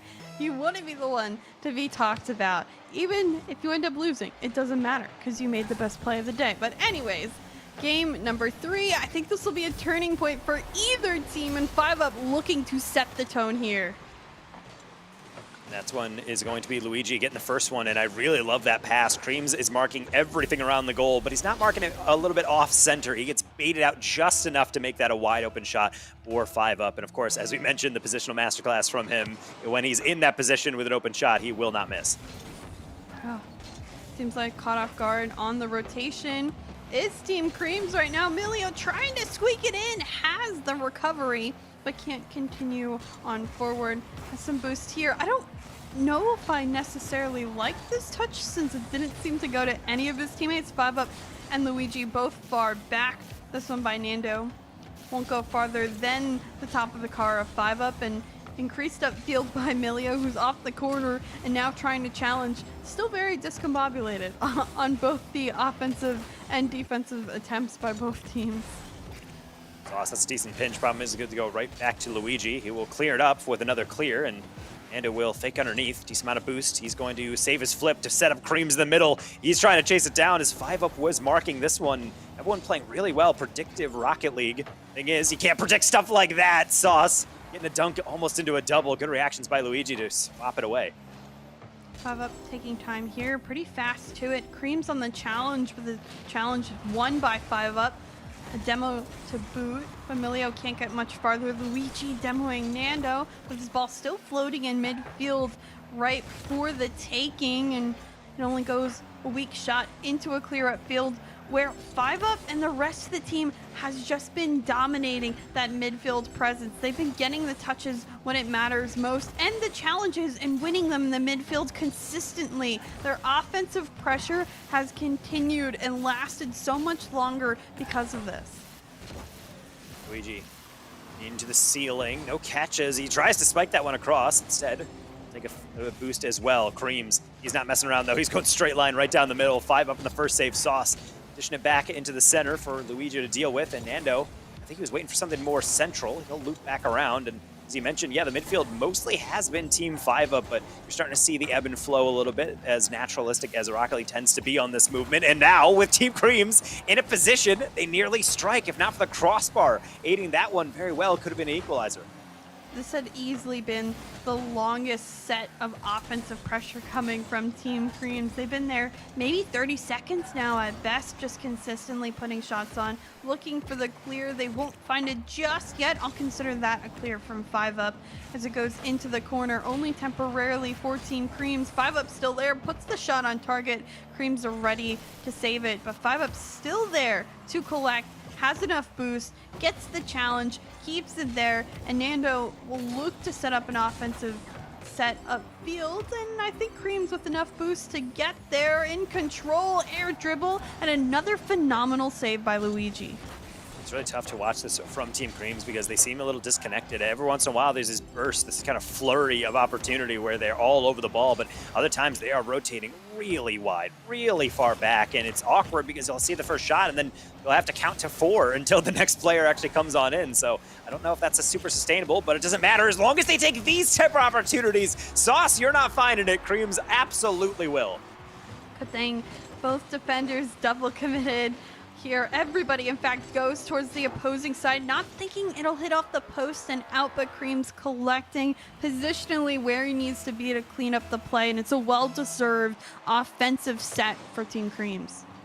Actually double up Nando. He does not often miss, but the problem is he often has boost on that one off the kickoff. Able to get underneath it with the flick. 5-up, trying not to suffer from the same thing. He's going to miss that boost, so he's just going to yeet that one into the open field for Creams to deal with. Creams winning the challenges, also picking up the boost in the midfield. Nando sets up a midfield pass, but Milio sends it back up into mid where Creams gets the touch towards the back wall. 5-up, that's not the greatest clear. Can Sauce find another touch, but 5-up sending it into the corner. Great recovery in such quick fashion to get and release that pressure. Now Creams trying to set up Sauce again. We've seen how well they connected yesterday, but both teams still seeming a little bit disjointed. Ooh, and wow, 5-up keeping his eyes on the prize, and that's not always the ball. Slaps Creams out of the way, makes him a little late to this clear, which means Milio should be able to carry. Creams not letting that one go, though. Zero boost challenge leads to Sauce off the backboard. 5-up needs the read. Not only does he get it, the catch as well to slow things down with the rotation reset. So well done by the captain. kind of playing ball here, and good thing Creams was back because Nando did get balled by 5UP.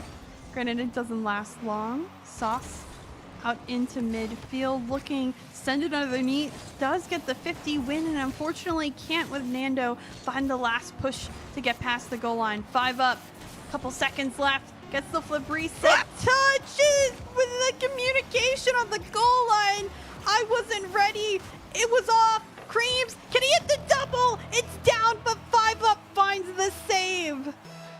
Oof, one of the most nightmare-inducing images is Creams with an open double tap at 0 seconds, but how about off a kickoff in overtime? It could have been something Luigi could help out with. Unfortunately, you can hear that empty click on his headset. He's not able to catch on up at it, but it's fine. The attack still going. Milio just wide. I think that might have been under the bar. It was just a little bit to the right. Oh, popped by Creams. Follow up, not found just yet by Sauce. Nando last back needs to beat Milio here, and Will has more boost to work with. Sauce sees Creams, tries to set him up in midfield, but Creams won't go for it. Easily saved, at least initially. Sauce the demo on the target net, but again, not found. Sauce quick shot, Milio in front of it. Nando up high, Sauce off the backboard, gets the first initial touch on the defender, but no follow-up on the double tap for Nando. That just was missed opportunity after missed opportunity for Team Creams to end it there. A little bit of a boost advantage on some boost steals. Problem is they have to go coast to coast, so all of that goes out the window from Team 5UP. Another deflection, Milio.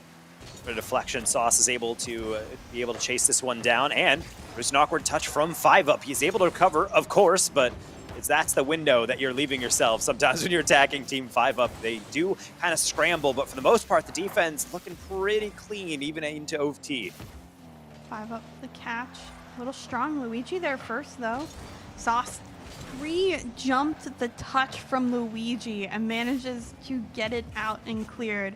Milio low boost, Will 50 here, and Sauce now hopes to send it out. 5UP, another good challenge. 50s with Creams. Creams to win, and does get the recovery to send it out into midfield, only as temporary as Luigi put it back, and then the collection by 5UP in midfield to keep it there.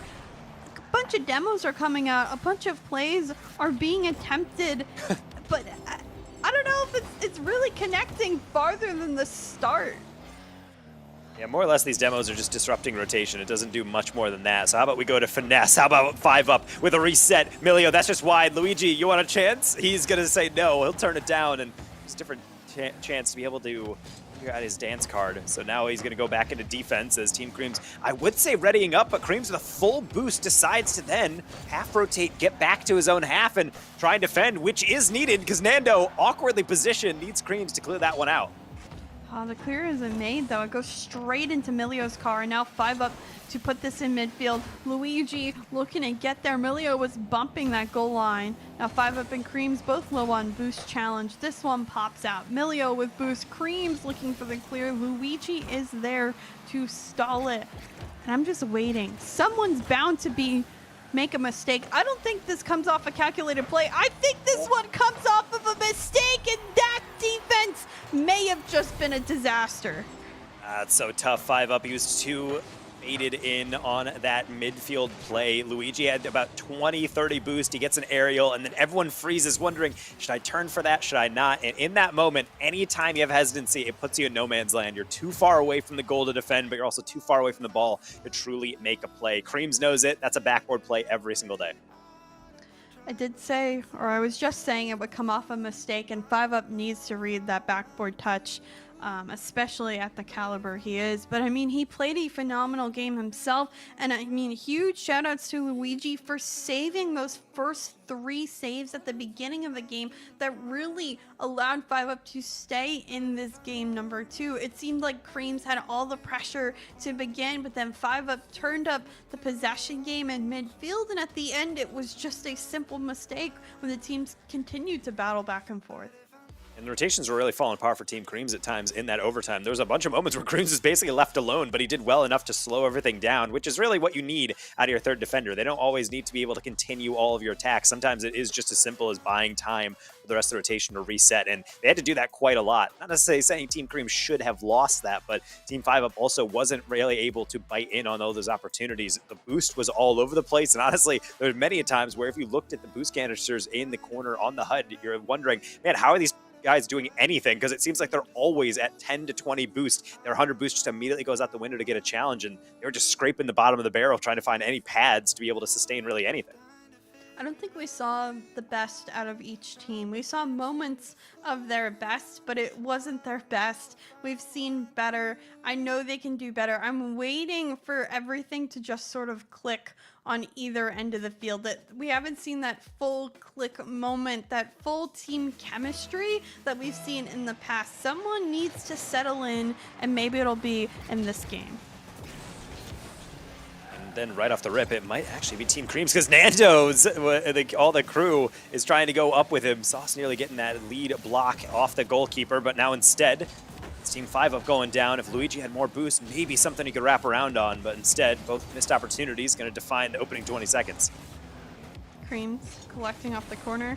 Dangerous touch, Milio going for that challenge, the 50.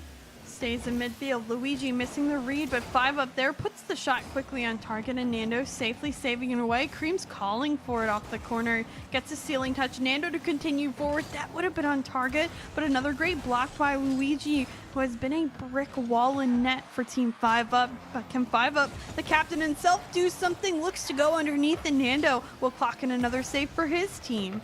Sauce, what a pass, and Luigi really playing with fire on this one, but he will come out unscathed. I can't say the same about the Creams defense if they're not careful.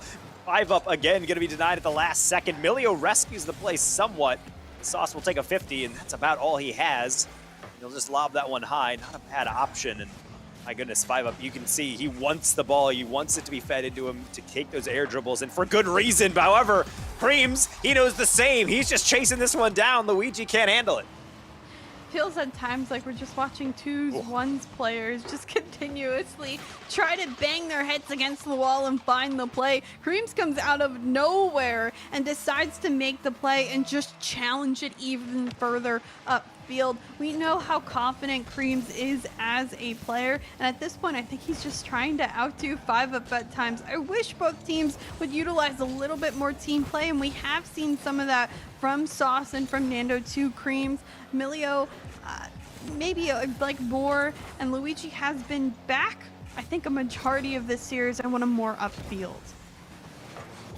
Starting to see Team Creams combine real well. Good communication from Nando. Even better catch, actually, as he stays near that one. Sauce should have a wide open pass to be able to wrap around this one. He's trying to fake out Milio. He does so, and then gets past everybody on the near post. He's going to get the credit as well. What a solo effort. That is a absolutely crazy play by Sauce. Just sneaks it through both Milio and 5UP on the goal line. And he gets a little extra push from Nando because of the angle and the power to get there. Great plays by Team Creams early. Again, trying to set the tone and pace of gameplay. They are so good on offense at times, and I think we're seeing them become a little bit more consistent. Let's not forget the solo plays of 5UP, but a great save by Nando. He'll continue with the Savior medal at this point, 3 in the first half of gameplay. That's got to be on target from 5UP. He's going for that top shelf, and sometimes when you have too much time to shoot, it's actually worse for you because you have a chance to really think about where you want to place it, which might increase accuracy, but in my mind, better just to rely on that muscle memory and instinct. Another save kind of dispels what I was just talking about, because it seems like now he has another chance to think about it. He's that flick going underneath. Not going to get Nando as he swoops on in, not only to get the save, but then countered all the way back down. It's right on the goal line for the 50, and it will squeak out to the corner instead. Makes me a little nervous that we saw 3 blue cars all within a singular square of one another again. Lots of bunching up when it comes to defensive positioning. They have to be better on spacing out. They have to understand the offensive pressure that Team Creams can bring at times. Hopefully they get more comfortable. Nando misses this one, but it goes right into the car of Creams. 5UP back wall. No follow-up as Creams keeps it close and gets the 50 as well. Luigi sending the ceiling. Problem is Nando saw that one coming a million miles away, and honestly, that's really been the pattern of things. 5UP has 6 of the 7 shots for his squad, and yet I can't remember a single one because all of them have just been taken up, dealt back, and thrown back in the middle by Team Creams. Another one, as everybody has a goal now. I really enjoy the plays, the just aggressive offense that gets so overwhelming as time ticks down. We're already 3.5 minutes through this game. It's blown by, but it's been constant pressure by Team Creams, and a last-second save off the kickoff there could have maybe changed the sway and the tone of this one, but yet it'll stay, and we wait patiently for Team 5UP to get something going. That one's denied. Follow-up still not found. Bunch of cars all going for the same ball, but it does get cleared out towards the mid. Yeah, we've honestly, this is the closest I've seen to Team Cream's in flow state. All their defense, even when they get dealt challenging shots, 5UP is faking underneath. He is tapping the ball below certain defenders, and yet they're still covering every angle. Team Creams, it's really impressive work from them. Even the touches like that from Nando, difficult to be able to chase down and escort that away without getting demoed, and yet he does it. Creams able to then rescue the follow-up play as Milio just have to back pass is really the option seemingly running out here for Team 5UP. They haven't gotten really as versatile as I would like. A demo there may open in. Milio trying to find the angle. He gets a little awkward, and Creams finds the save on the shot that ends up being accredited to 5UP. Luigi, 5UP back and forth, and what a clear by Creams was continue to again just be so aggressive and so consistent out of his back line. And Creams, you can tell the impact of just one player. He's shut down a lot of these plays. He's been the player to get the saves for his squad again, but then again, it is a team effort after all. 11 saves for Team Creams, 5 each between Nando and Creams, and that is going to lead to a wall that simply the other team could not crack enough. Yeah, that was a different look at a game, at a series. 5UP, 8 of the 11 shots for his team had so much pressure, but that was all it really was. And then Team Creams locked down their defensive line and was so deadly once it got to their own upfield pressure. It was interesting. We say defense wins games sometimes in possession and midfield presence, but that really just ended up being a defensive masterclass, and the transition game being that much stronger for Team Creams to win. Yeah, and really, there's only one singular shot I can remember where 5UP had absolutely nobody on him, because for the other chances, he was able to get those air dribbles, but every angle was taken out. He would fake out one, a second player would challenge. It was good staggering. It was good communications that said, hey, I'll follow up your next one. I got backboard. I'm going to get this one. I'll go low. I'll go high, whatever. And it all really worked out. So usually I see 11 saves. I'm thinking, man, the defense needs to pick that up. You can't be allowing that much. But they were doing well because most of the time it wasn't really too dangerous. It wasn't anything that they were going to be too anxious about. And part of it was just solid positioning. On that last one, near the end of the game, we're looking for maybe a goal to pick up 5UP. There's a demo in the backfield. Milio's come to the corner. Creams is one-on-one. He has such a difficult job, and yet he's taking away enough angles with the pass, with the shot near post, that it just turns into a nothing play. So that can't happen again for literal reasons, because this is going to be a match point game. 3 in a row required for a 5UP to be able to take this series. A lot of things could happen, could change. Team Creams looking to end it here. I'm just ready to see if 5UP and the rest of the squad kind of wake up, or if Team Creams is just going to keep catching them off guard. This one off the post and out could have been an early goal for Team Creams.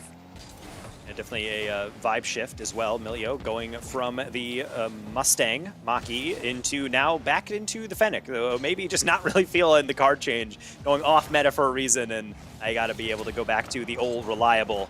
Maybe he can get back to work as well, as that tap down was a little bit awkward for Creams. 5UP trying to chase it. Nando will not get the read, and that is the start we're looking for.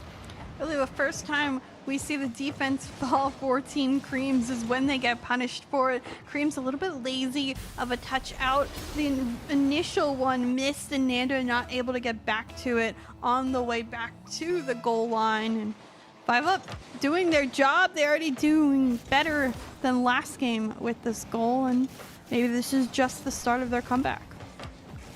Well, you're going to spike that one into the ceiling. Sauce is going to be not only chased down, but completely cyberbullied off of the pitch with a demo. I'm not able to actually do anything with it, though, so Nando just exchanging it back and forth. Comes down to really these nice challenges. Well beaten out by Sauce. Creams ever so patient on that near post. Great shot here from Creams on the answer. Well, technically Sauce doing most of the work, but it's a nice little passing play back and forth. Sauce being in the perfect position, high in the air and straight in the midfield, and he collects it and puts it down exactly as needed. Off kickoff, Creams maybe working his magic, but 5UP doing well with that 100 boost in net to save it and send it away. Creams collecting into the air, gets the ceiling, will have the extra touch. Emilio able to put it out into the corner, but Creams again keeps on putting those plays forward, and that just shows how confident they still are. A solid double tap down the line is Nando. I don't even know if he was truly aware that Emilio was down there. I think it might have been called in the comms. Either way, they're going to have to reposition again because Sauce is late to this one. Emilio, what a read, and it's Sauce not taking any chances. We'll score that one to the side. Nice recovery. Luigi backboard here, collects it. Creams to challenge him. The 50 still won, but quickly again, Team Creams already on it. No follow-up. 5UP to pick up, and Creams sends it off his own backboard. Is this one ready? Creams floating down from the back line, manages to get the first save and the second one as well. What effort! Creams has been absolutely a maniac with these saves. The Welshman not playing around whatsoever with any of these saves. He is taking everyone so seriously. The positional masterclass is in, and so too is the awareness on the pitch. He saw an open net. He shot it deep and had 5UP to thank for the first save, but he's not back for the second. Let's look at the improv on this one from Sauce. Give me the Sauce. I'm waiting for Sauce to make a play today. He's had some great shots, some great positioning efforts, but this is the first time we see him put his own spin on things. Manages to punt that ball down underneath the last defender, sneaks it through, gets the lead for his team. Nando working some big 50s to now get this one upfield. Team Creams back in pole position. Can 5UP do something to catch them off guard? But Creams back with it. Double tap read here, and he does indeed find it. Don't question the king. That's so incredibly brutal. Luigi backflips. Emilio tries to make up for it, but he actually overreads the speed of it. He doesn't get back to it, and that's a tough one because you know Creams has to double it. You might as well just sit on the near post, I would have to think, but I also don't blame them making sure that they get there before that goes through. When you're coming from the far post, it's so difficult to know if that's on target or not, and we'll learn the hard way that they had a little bit more time than they might have thought, and they do not have a lot of time within this game, nor this series. 2 goals to make up for, and a 2-minute drill that I do not wish on any team. These were our 4 and 5 seeds respectively, and although these games have been very close, filled with overtime, Team Creams just keeps getting the edge when it comes to their challenges, when it comes to a lot of their plays and the finesse they put on all of those shots of field. Creams still on it, putting more shots towards the net, absolutely littering it. Granted, maybe a push on the transition, but it seems low on boost as everyone but 5UP. Milio stole that one, but the overextension, why is everyone pushing so far up for Team 5UP? They need to be better for those second effort opportunities. I think it's mainly just because they know the scoreline. They feel like they have to full send. The problem is a minute is still a pretty decent amount of time because as long as you get one, then you give yourself some time to work with. The issue is that you don't want to wait. You want to make sure you are a man of action. Feel like you're getting right on top of these reads. And right now, Team Creams is not allowing it. Sauce almost trying to go into the back post with that fake, but instead leave it for Creams. The positional play, excellent right now from Team Creams. They're managing all the clears. They're not pushing farther, and they really have to. Sauce bumped away. Luigi low on boost, and Creams to pick up after the 50, wins his own 50 as well. 5-Up last back, will find the save, gets the 50. Sauce going through. 5-Up still putting effort to prevent this one from going on in. But at this point, Team 5-Up, they don't need saves. They need shots. They need pressure upfield, and it's been so hard to get great pass here. 5-Up wasn't ready for it. The shot won't come through, and I just don't think there's enough time in this one. Team Creams will move on forward to semis. And I really saw that opportunity at the end from 5-Up, but he's too slow to it. And frankly, I think that's kind of the summary of this whole series. Team Creams just quicker, better prepared, built unlike others. The spike comes down, the win is solidified, and one of the more dominant series that we might be seeing tonight based on how that was going down the stretch. I mean, huge shouts to Nando and Sauce as well at the end of this series, also playing major roles at times, whether it was assisting, whether it was saves, whether Sauce was getting saucy upfield and finding the shots and goals he needed to get involved with Creams. Creams still being a phenomenally consistent captain, though. I wouldn't be surprised if he kept his highest points per game compared to everyone else in the field, but something about him just always seems to make such an impact each and every game. Yeah, and being able to always make the impact is tough because every game is going to be a little bit off. Your teammates are going to play different. Your opponents are going to change things up, and being able to always just be that rock and be that center point where everyone can rely on is such a nice thing as well for your teammates, because the more solid you are, the easier you are to play around. Everyone gets to play more organically. They don't have to second guess if you're going to be able to handle that 50 by yourself. Are you going to need help on this challenge? Oh, you're taking that air dribble. Are you sure you have that? Do you need someone else? No, you can just play off touches, and I think it opens a lot more options, and you start to see that from Team Creams. So getting way more creative and more comfortable even as the series went on, and felt like 5-Up was throwing them all these different things. They felt like they knew exactly how to handle that one.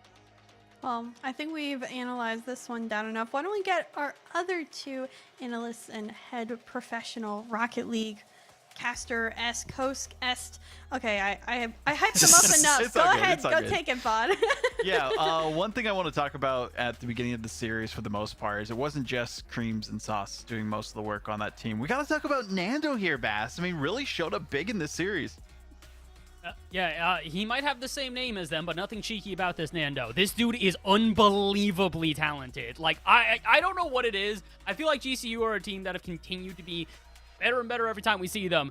Somebody's got to help out Nando, though. If he's able to get plays like he's doing in that series, he should be able to score them on West as well.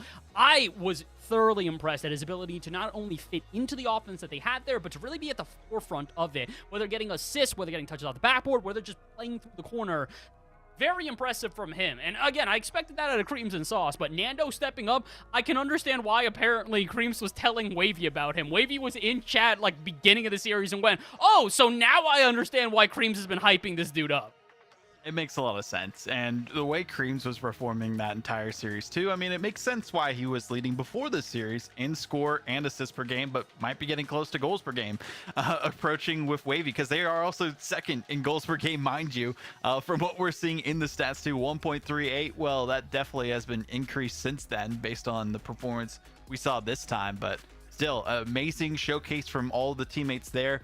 Team 5-Up, they came close to it, but unfortunately it was not quite enough. The Mario and Luigi brothers have to go find Peach in another castle after this bundle bash and see how things go after that. But even then, a solid series nonetheless. We are going to be heading straight to the break though for this one, because I know our next contestants in making it into the semifinals are very excited for this upcoming matchup. That is Team Frosty and Team Hockey.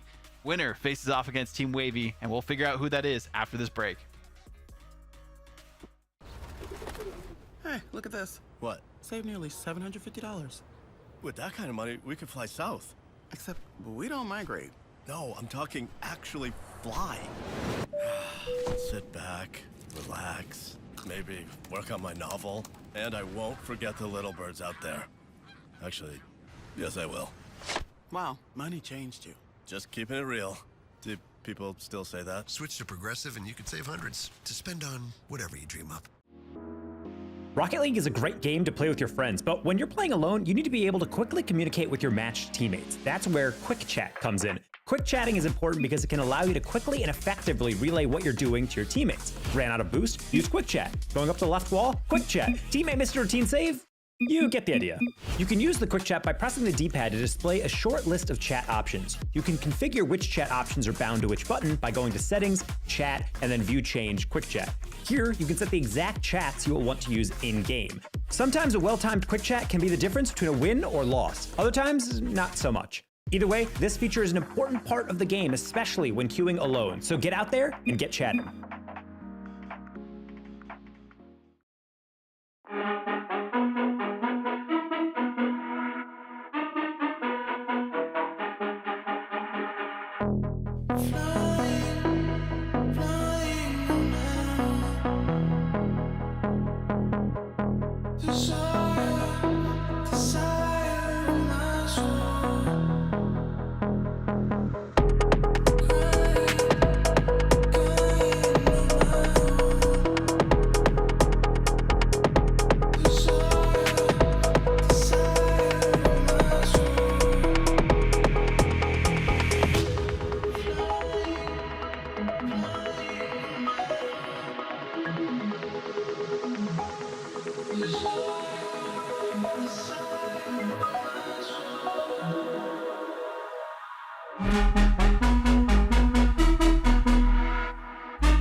2 more series to go, but this first one is going to be Frosty. That's Frosty versus Hockey in this matchup. He's been waiting some time, maybe iced out a little bit on his stream and patiently typing in chat every single moment. When's the game? When's the game? When's the game? Well, the game's about to happen, so you don't have to wait too much longer here, Frosty. It is going to be an icy one at that. But talk to me, Taco, about this specific team in Frosty, but also the Hockey roster. We got to see them at the end of the day, but we didn't really get to take a look at Frosty's roster throughout that Swiss stage. No, not really. But there is a thematic kind of assemblage of talent here, because you do have Frosty and then Frostbite coming in, and then Profile, because you can't always get what you want. There's not another Frosty-based person that was available at the draft. So I said therefore, they should have gone for Wildfire, because you know. See, that was my thought. I was like, ice, that's the only but, like you know. elemental type look to it, but you know, it doesn't work like that. You can't be like Old Nichols College and have all fire-based names or like that elemental battle. But you can have an opponent in Hockey, which is also equally frosty, but he's got Process, who is definitely one of the most red-hot players in all of Western Conference. Dev coming from GMU, the George Mason man, making a name for himself. I think a lot of these teams definitely do not expect the back half of the players to be able to step up as much, especially, again, as we mentioned, when you're near the top of the draft, Hockey coming in as pick number 6. You don't really expect too much out of them, and yet, no, Dev has been locked in. He's been a solid positional player, allowing Hockey and Process to just go nuts. Yeah, really great performances that we've seen so far from both of these teams, but really expecting big things from either squad going into their matchup here in the quarterfinals. And talking about that, I mean, looking at the different rosters for their specific stats going into this matchup, Team Frosty, of course, played 18 games, almost a goal per game for the most part, and a save per game, and 3.3 shots per game. Okay, I mean, you'd expect a bit more shots from this roster, but hey, you know, maybe just a couple shots is all that they need to come out on top for them. And Team Hockey, a little bit worse when it comes to those stats, specifically 0.69 goals per game and 1.27 saves, but also 2.6 shots. Shooting percentage, about the same, 26 that we see from Hockey and 25 from Team Frosty. So shout out to rlstats.gg, of course, for giving us these stats and making them available to us with the replay system that we're doing this time. Definitely recommend using them if you are planning to check out your stats throughout your own iterations of playing Rocket League matches here and there. But even then, I mean, looking at the stats, we can only think about so much. They're kind of competitive when it comes to that. Frosty did come into the top 8 a round earlier than we did see from Team Hockey, and they got the win 3-2 over Zanil. So Hockey maybe looking to get revenge from Frosty taking down their Northwood teammate there. That could be a story here for them. Otherwise, I don't know exactly what we can expect from this series. Chicks, I mean, what are your thoughts going into this one?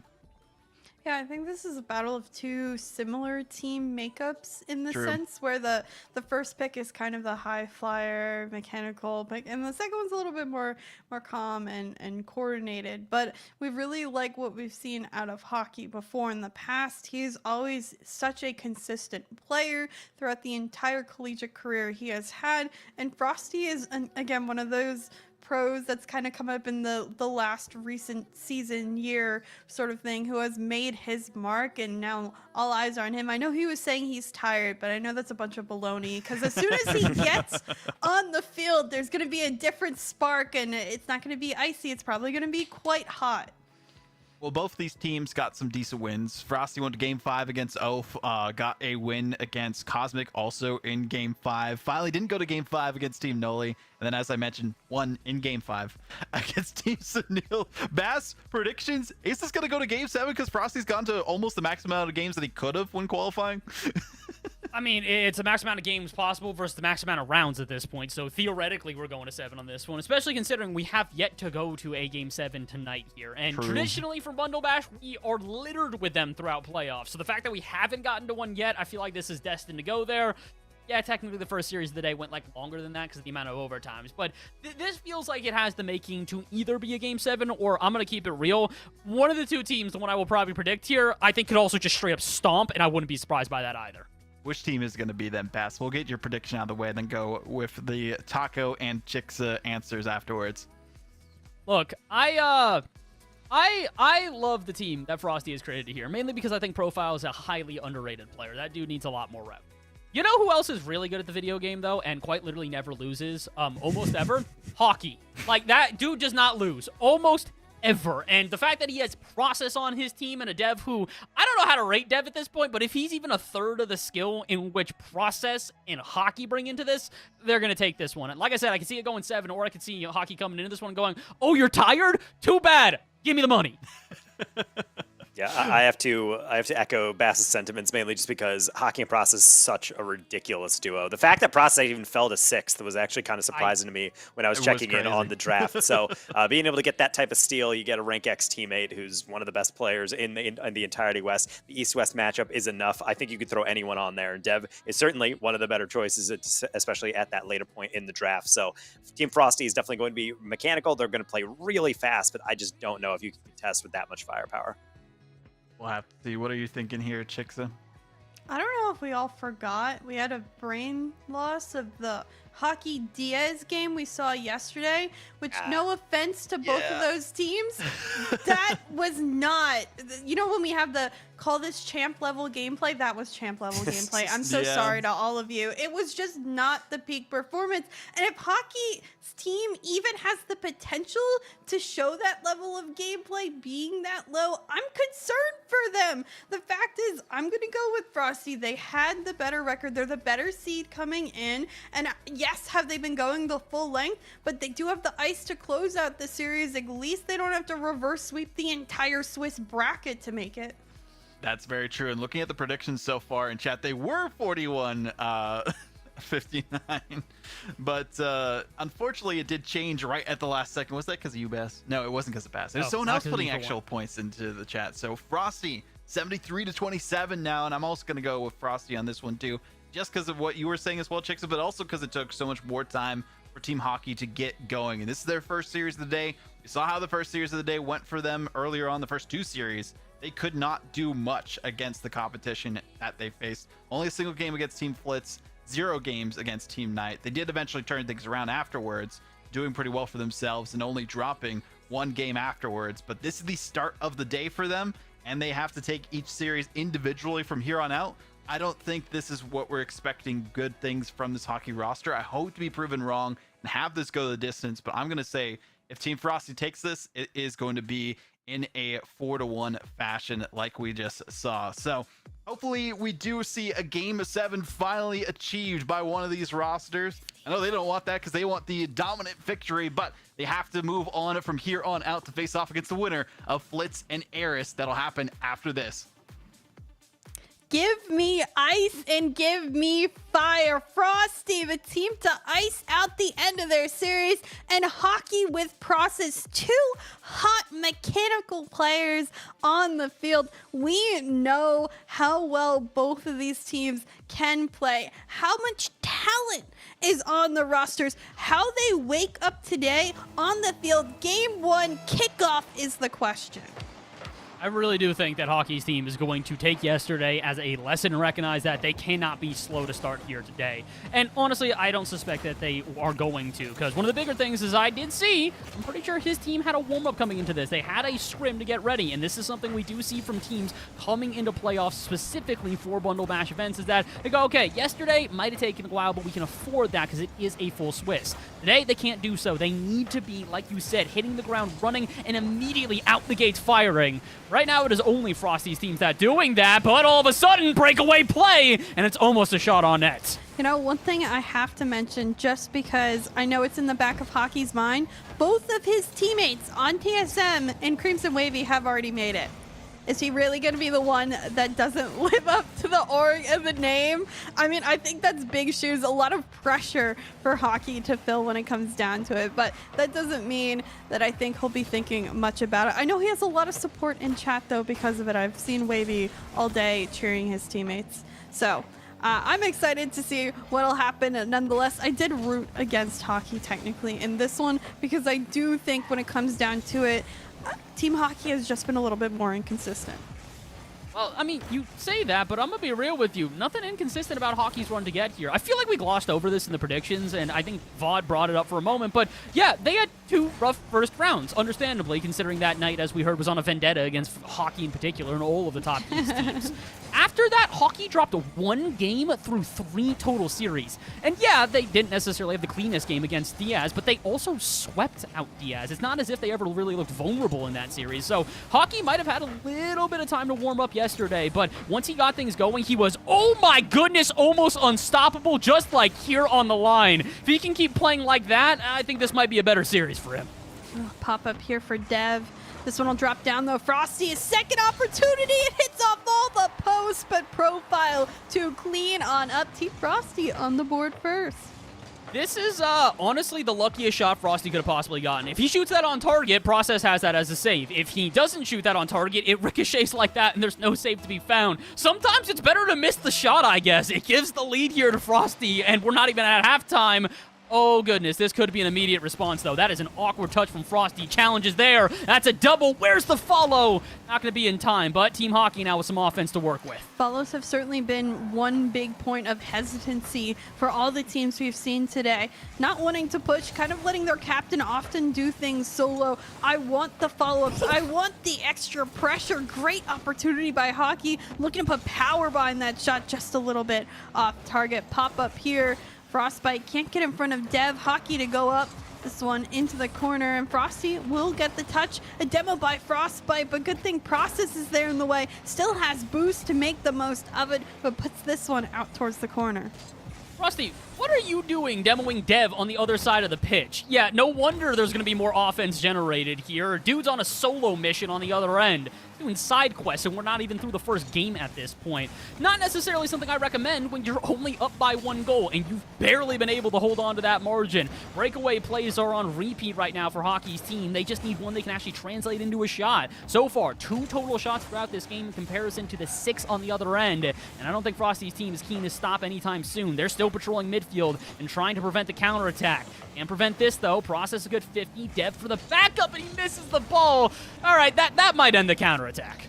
Back pass was a little tough as well. It'll stay on the Hockey side. Not much boost other than from Hockey himself. Puts a nice one on target, but Profile, a great save out towards the other end. This one by Profile to send it towards the back wall. Gets a second touch, but it stalls before it crosses in front of that goal line. Dev needing a clear here will indeed find it, and Profile now credited with his 3rd save in just this first game. He's been absolutely occupying that back wall and now transitioning upfield. The pass to Frostbite. Perfect. They have got to find a way to time these challenges better right now. It feels like we're seeing the two-handed duo here of Hockey and Process diving upfield, leaving Dev on an island by himself, and in the scramble back into defense, they are never prepared for the counters. This is not going to be a playstyle that's going to win you a series like this. This is a playstyle that'll probably get you swept out of it. I need to see more cohesion out of this Hockey team. Heck, I need to see Process step up. I feel like I have not said his name nearly enough here in this first game, and for a player like that, we should, especially considering, what a hand up! How is this going in? Tweet. Where's the pro? This is the Frostbite Profile show. Hello, the 2 CRL players putting it out. The passing plays, the defensive stance. Frosty, don't get me wrong, you've been doing a ton of work as well. An assist, a save, and 3 shots. All players on Team Frosty with 3 shots right now. They've been really cohesive and very fluid on rotations when it comes to their offensive stands. They've looked phenomenal and have been able to just continue to find one another. 3-0 right now. It's looking pretty dominant, and Team Hockey's still struggling even now to get a clear, to get rid of these shots that just seem to keep coming on. You also need to start finding ways to counterattack a bit more quickly. I'm seeing openings out of midfield that they are just not taking advantage of. And again, easier said than done when you are playing a team that continues to dominate you in that midfield challenge game and really has no hesitation on those challenges either. But that's not an excuse. You cannot be going down 3-0 in a game 1 where you've had multiple chances to at least set up an offense. Chance here, Dev in a 1v1. Will muscle through. No follow-up found. That's a great way to summarize the game we've seen so far. A lot of close chances, but no goals found here. Frosty taking a dominant 3-0 shutout victory in Game 1. I just really enjoyed the team play of Team Frosty. They looked like they were having fun on the field. That's a weird comment to make in the sense, but it wasn't always the most mechanical, but it was very cohesive. It looked fun. It looked like they understood, they were communicating, they were in the right place, right time, and Profile was such a brick wall earlier, really built up the confidence for Team Frosty when they were able to transition upfield on those offensive shot attempts. They just looked like they kept clicking.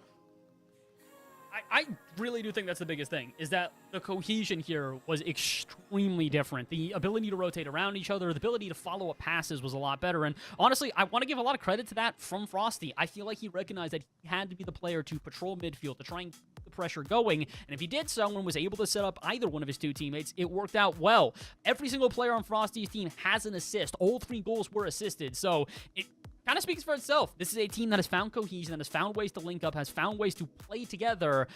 I cannot say the same thing for hockey. Heck, I can barely say that the solo plays are working out for them. So many times they develop pressure on offense, they get into offense, and that's it.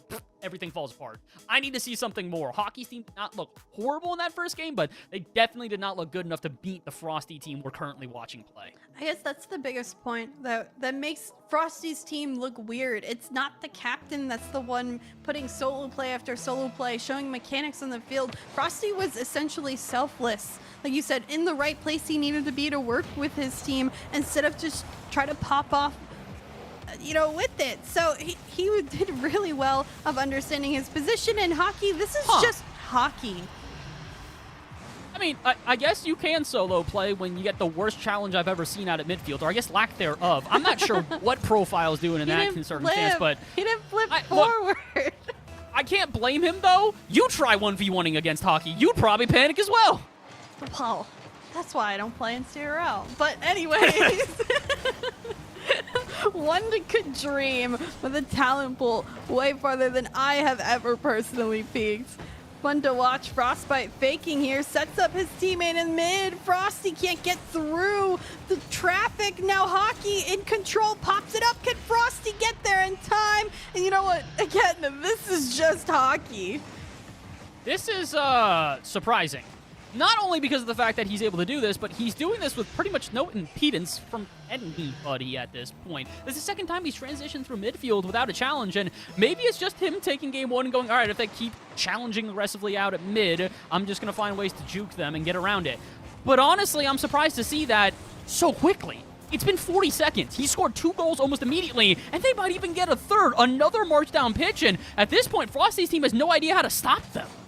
No, I'm not surprised in the least that Hockey would do this. He carried a lot of the weight on his shoulders yesterday with some of his games, and he's the one to step up, to take his captain role to heart and put the momentum stand down and say, if I can do it, you can do it too. Let's show up, let's show out. We made it here for a reason.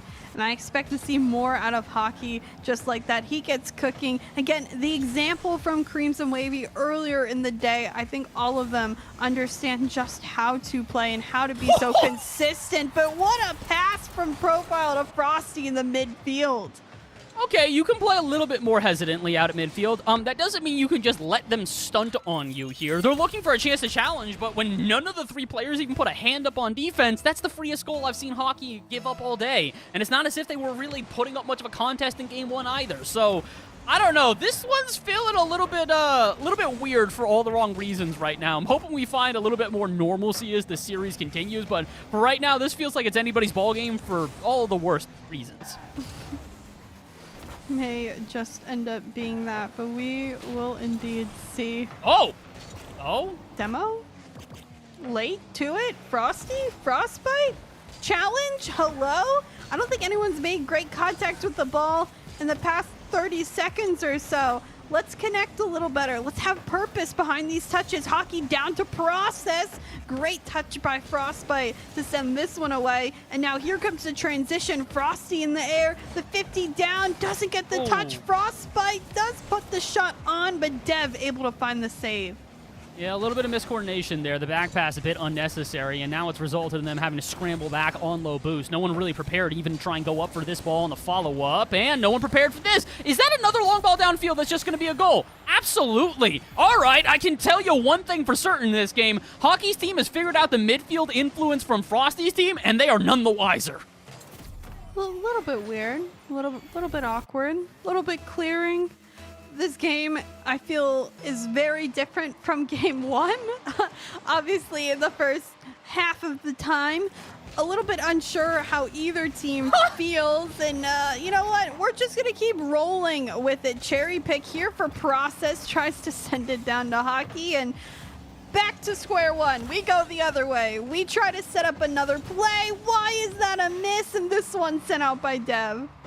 There is one thing I will still say about this game, is that Process has not been as influential as I would imagine Process to normally be. We've mentioned this guy's name a couple of times on broadcast, but we haven't really mentioned it today in this actual series. He's definitely been overshadowed by both Dev and Hockey, and really Hockey in particular. Talked about it. He's putting the team on his back in this game, both in the fact that he is scoring the majority of the goals and assisting on the only other one that has gone into the back of the net thus far. He's at the forefront of the offense for his team, and while we are seeing Process and I would say Dev stepping up on defense, it's really Hockey still doing the most of the work. He's got the majority of the saves, majority of the shots, majority of the goals, majority of the assists, even if it is the singular one. And he's hunting for another. Again, this midfield presence from Frosty has been broken down, and at this moment, the blue team has no answer on how to adjust in comparison to Hockey, who, yeah, this is a pretty good answer from game one.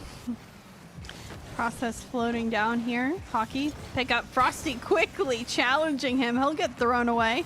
Dev puts it out towards the sidewall. A demo by Frostbite, and the turn by Frosty, but Hockey's still there in time.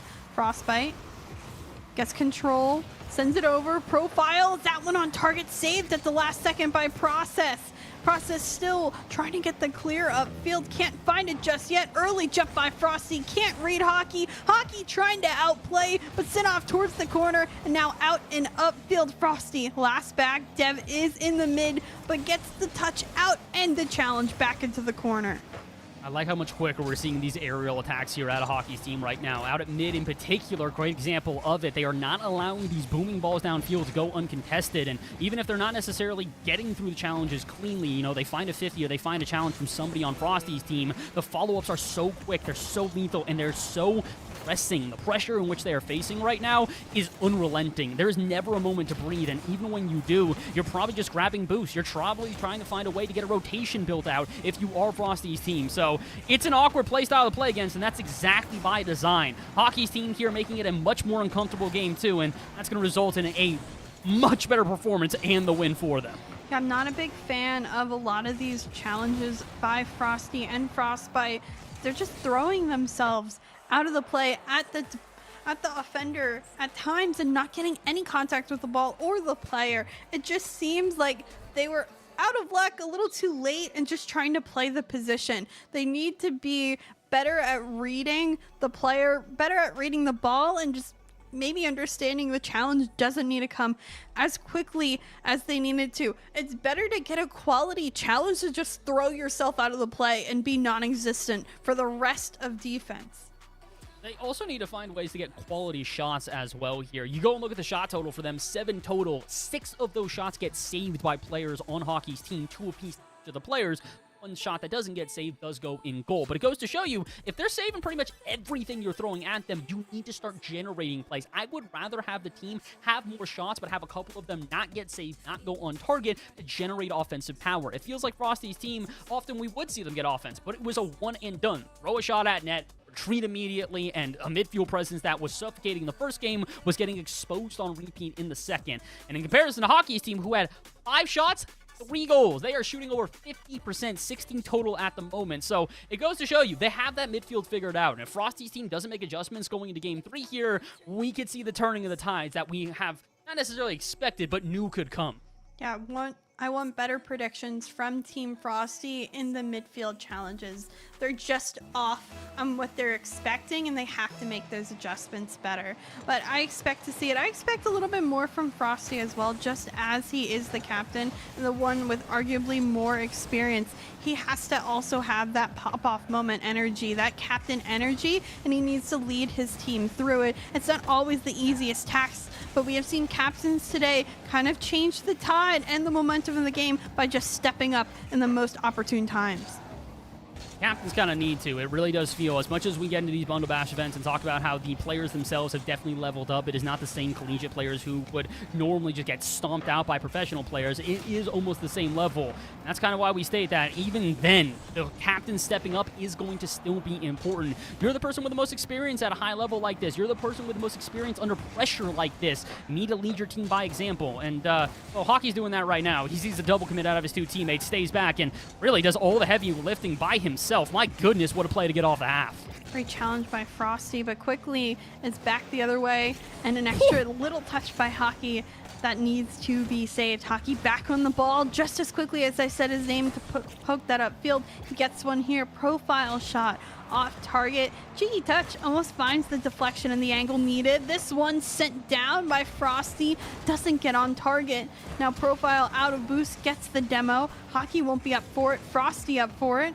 Can he find control? Flip reset. Does he dare use his car to bump? But who is there other than Hockey on the goal line to save?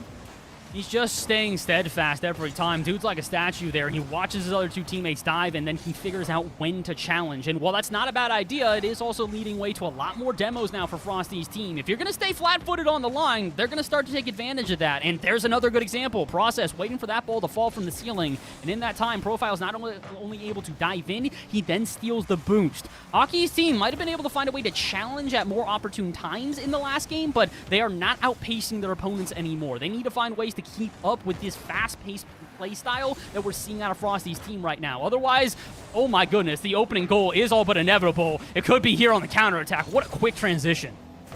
Yeah, I just worry that Hockey almost seems like at times he's baiting his teammates. Yeah, a little bit. With the plays that's being made, and I think that'll work on a play or two, but hopefully let's not get into the habit of doing that. He needs to work with process and dev throughout this experience and be able to use them in other ways than maybe just bait. Profile gets there at the last second. This one, a 50 towards the opposing end, and Frosty able to find the clear out.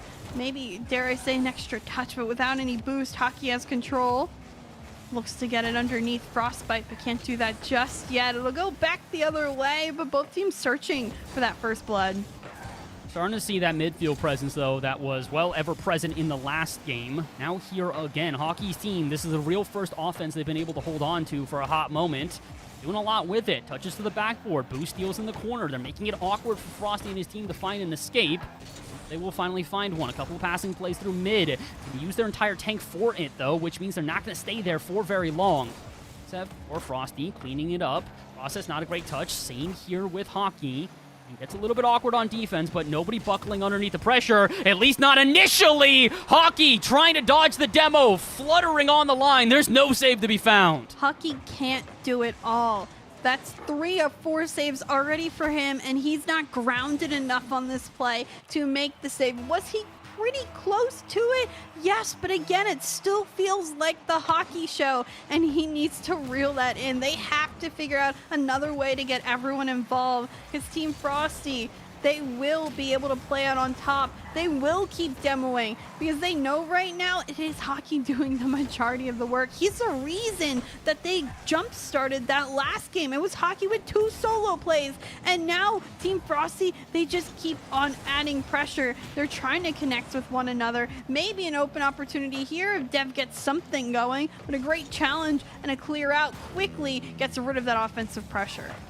And is he this player in particular, the one that just got demoed, step up right now? I do not think we are seeing nearly enough out of Process, and we were critical of this through the earlier parts of the day. We're going to be critical of this now again. Out of all the players in this lobby, I would honestly rate Process as the second highest outside of the pros. So somebody needs to get this guy kickstarted. He is such an individually talented player. His mechanics are on point. We have not seen any of that throughout the day. Like you said, it's been Hockey playing cleanup through. Oh my goodness, and he'll do it again. Perfectly to the corner, but no follow-up. Where is Dev or Process on that? I don't want to say this is typical LCU. It kind of is. But it kind of is. It's just they always fall a little short. But you know what? Hockey still not falling short. He is doing everything in his power to do it. It's wild. It really is wild. I mean, it's wild, but it's also crazier that Dev is the other player currently stepping up. He gets the bump there, and that goal's not happening without him, and I really have liked how we've seen Dev play. It's kind of why I am so critical of Process, because we didn't know if Dev was going to play up to this level. We kind of expected Process too, and now he's starting to get influential. He's causing problems on offense. He's causing bumps. He's causing calamity. He's not causing a goal, though. The shot saved by Frosty, and as this one hits the ground, we head to overtime. Oh. Hockey holding it together, getting that goal in the remaining 20 seconds, and now, right off kickoff, could have been a goal for Team Hockey. Frosty bumped, trying to recover, bumping Hockey as well. Profile off the corner, this one floating. Dev doesn't have the greatest read. That could have been chaos, but I don't think anyone could have predicted that. Frosty, the touch out in mid could have been dangerous. Process the read, Frostbite to send it out, and Hockey will be back to collect. They are trying so hard to demo Hockey. They recognize that he is the hard third man right now, and they're doing everything to interfere. They're not doing anything on that play, though. I'm not even sure how that one was able to get out center. And now I'm not sure how this one's able to get out towards mid without anybody touching it. Process is happy with that, though. He'll lock into a flip reset. He won't exactly use it, but oh my goodness, nobody using their brains on defense right now for Frosty's team. What in the world was that triple commit? It should have gone punished. They're going to be thankful that it did not. That was chaos incarnate. Oh my goodness, this might be as well. Hockey, another on the line save. I was going to say, not much boost in the tank for Team Frosty at times. Why? Dev, please. Thank you for saving your two teammates, but can they recover back on defense? Oh, I can see by Hockey's movements, he's almost frustrated. Like he's trying to work through the chaos of his own teammates right now, and that's not the position they want to be in. You have to still maintain confidence in the two players you drafted. You can't play a game otherwise, feeling like everything is in your control. You are a huge factor to your team's success right now, but still, please, let's work together. Let's not get over frustrated. We just need to manage almost 2 minutes in overtime. I don't know how this one's gonna end. I think it's going to end right now. Oh, never mind. Good save out of Frosty. Didn't know he was back on that play, but it is going to generate a little bit more pressure here. Process, calm and collected, tries to muscle through the 50 against Frosty, but he at least gets the ricochet out where Dev can keep it going. Sealing the boost in the corner is going to be key here for Hockey's team, and not double committing. What on earth is that? It's probably going to be a goal. Process makes the save. I don't know how. I don't know how you missed that. Let's take a quick little mental recess. Process, boom this out the half. Let's get back to normalcy.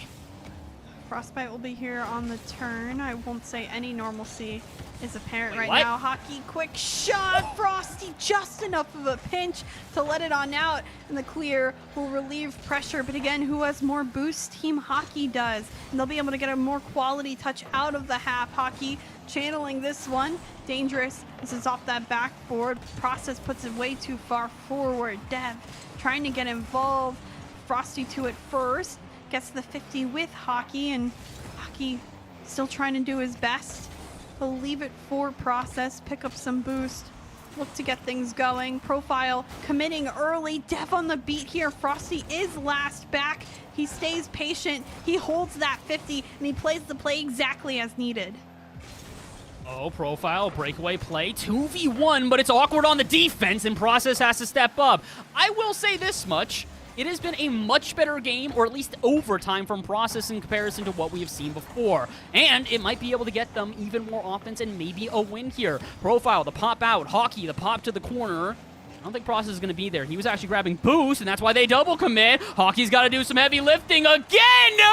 And Process misses the save. Maybe not expecting the bouncer, but that ain't it. Hockey can't get the read quick enough because the pass between the two Frosts is perfect. It's exactly where it needs to be, and Frosty puts it in the back of the net. A hard-fought victory for Team Frosty. And I mean, give credit to where credit's due. Hockey, I don't know if he could have done much more.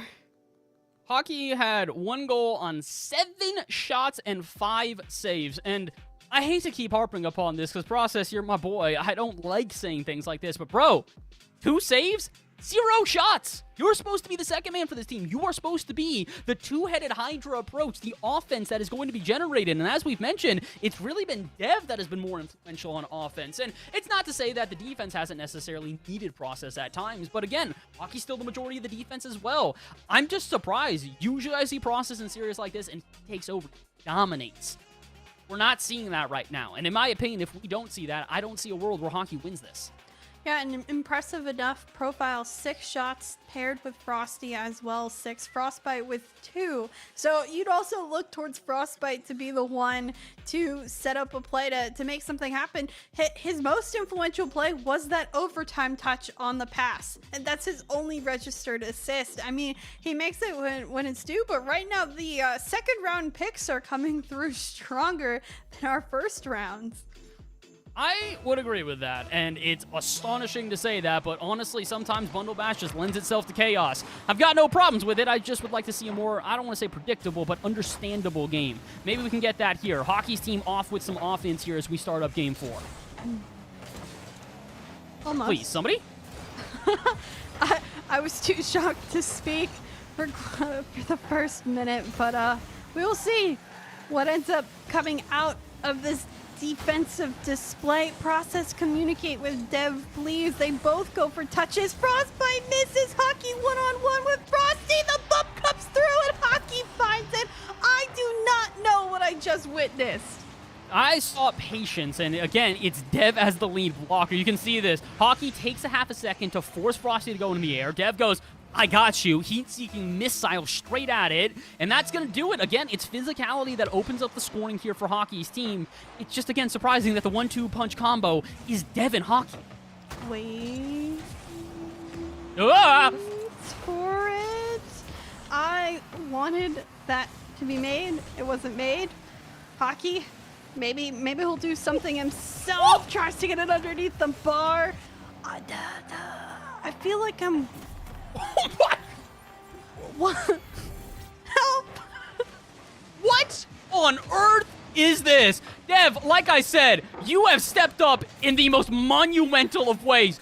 Dunking profile. Oregon just had a shudder throughout the entirety of the state, and they got no idea why. I have no idea what I'm witnessing either. This has been the most interesting first minute of game play that we have seen so far. Process missing this one. Hockey controlling in the corner.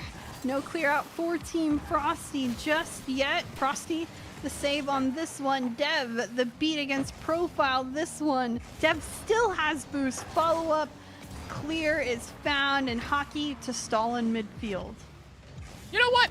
I'm going to eat my words. I'm going to take everything that I've stated back. I asked for Process to step up on offense. I asked for him to start getting more involved in plays. I'm going to take it back. You know what? It's hot hand time. If Dev is feeling himself, if Dev is feeling like, hey, you don't need to play offense, I got you, start feeding him, man. Feed the beast. There's no reason that you... Oh, okay. Well, maybe you do need Process to step... Never mind. I'm taking my words back. That's the worst challenge I've ever seen. And maybe the luckiest... Bass.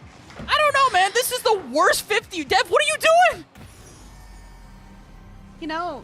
Just having the hot hand doesn't mean he has the hot 50 either. I don't know what I'm watching. These have been the most climactic and anticlimactic. Why? Why is there so many misses? What is this? I declare this champ gameplay. Sometimes. I mean, it's kind of champ gameplay. The only thing I will say that doesn't really make it champ gameplay is that every goal we've had has actually been impressive. Okay, that might not be the first one that's impressive. I won't necessarily give that one. But I will say this. Process finally on the board. His first goal or assist throughout the series. W's in chat. Let's go. That's how I'm feeling. Bang. Whoever said bang and bang. I think Wavy's also losing his mind. Let's please, Wavy. I feel you. Frostbite, please don't tell me this goes on in. Thank you, Hockey, for the save. The turn through. Frostbite puts it on in. Never mind. All right, so between multiple games of where we've had a little bit of chaos, now we have a game that's an all-out shootout here. The defense isn't exactly playing poorly, but it is so quick-paced that I don't feel like we're seeing saves nor challenges at the right time. I keep saying mental reset. I feel like we need one of those every time in between goals right now. 2.5 minutes to go. We're not even halfway through this game, and I would not be surprised if we cook up a couple more goals. Yeah, this one's going to be a high-scoring game. I can feel it.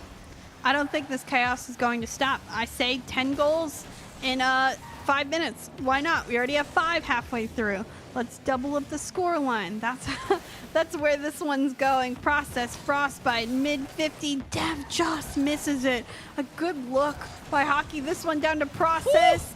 Needs to be better on target, but could have been saved maybe if it was squeaked on in. Popping out here, Hockey finds the B. Can he get the read? It bounces not in his favor, and Frostbite able to get it to the corner. But Team Frosty, they need a clear.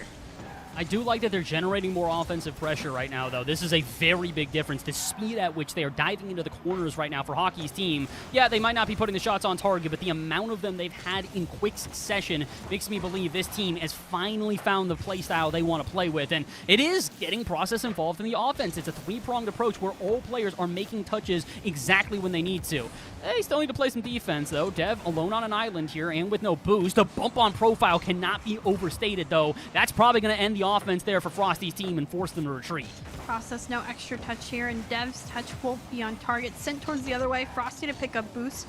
Challenged by Dev in the back, but still manages to get the touch. Hockey, another great read. Lukulki push this one towards the side. Process the early challenge. Sent back.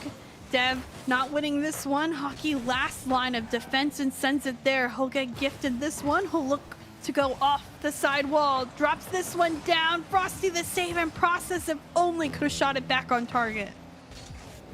It's getting a little bit awkward for both teams. Kind of feels like we're starting to run out of gas, and I don't necessarily think it's due to a lack of challenges or lack of confidence. I think it's really just both teams trying to find a gap anywhere in this game. That's why there's a lot of space being afforded here to Process. Frosty had a full tank of boost. Profile did as well. They're just not trying to expend it if they don't have to. They know little time on the clock and very few opportunities in this game in comparison to the last couple, so they're going to make their challenges wisely. That one's a good one, but it's not going to be enough. Pass out center. Hockey and Profile there. He'll opt for the 50 and generate an offense that could kick away the clock long enough for them to secure this game. And Hockey's rotations are just so perfect. Watching him throughout the game, he is just always in the right place, right time. Picks up this one. Tries to play ball, gets double committed, essentially in order to lose it. Now, they just need to play some time. Frosty, though, in control. Flip, reset. Can he get it through Process? He can't. Where's the follow-up? The challenge. Frostbite to Profile. Profile trying to get something going. Frosty looming, waiting. Pop-up here. Hockey backboard. Profile sends it up. It's on target, but Hockey does get credited with the save. Can they keep it up? No. Team Hockey will tie the scoreline up. And I think I'm not even understated. I am not underselling this when I say that is the best game we have seen out of Hockey the entirety of this event. Not just him individually, but the team. We have asked every single game for them to stop focusing on either solo plays or plays through the middle that were on the ground and then needed bumps to open the net. We wanted passing plays. We wanted cohesion. Every goal assisted. Every goal scored by a different player. Every assist by a different player. All of Hockey's team stepped up big in that game, and it made a world of a difference. Remember how Process had 0 shots in the last game? 5 shots this game. Much different than the last couple. It's like if they listen to us, they automatically win. It's like, hey, we're not always right, but we're doing our best to try to break this down and help both teams, because it gets even confusing at times for me to figure out just exactly how to work this game through, because we haven't seen consistent play from either teams. It ebbs and flows throughout this series. It's why we're getting this back and forth. Hockey keeps stepping up, though. He has been the most consistent player, I think, in this entire tournament. I don't think I've seen a bad game from Hockey. It's just the team sometimes that falls short, and that's why the team cohesion is as vital as we keep bringing up. Well, the big difference for Hockey is that before, this would be going into Game 5, and it'd be series point, and he's struggled with that throughout his Swiss. This time, they got a little bit extra time, and they've used it wisely. The warm-up has very clearly worked out. The best version of Hockey we've seen throughout this tournament just appeared. The question is, can they do that for another 2 games? They don't have to. They've got Process finally stepping up. My goodness, the difference. 0 assists, 0 goals through 3 games, and now he's got 2 goals within not even 2. A really great early shot. Understands that nobody is back for Team Frosty to get that save, and just puts it up. You need to put it up when you see it at times. It Profile, one-on-one with Hockey. Hockey has boost. The 50 is one, though, and Frostbite able to clean up. What an answer from Team Frosty.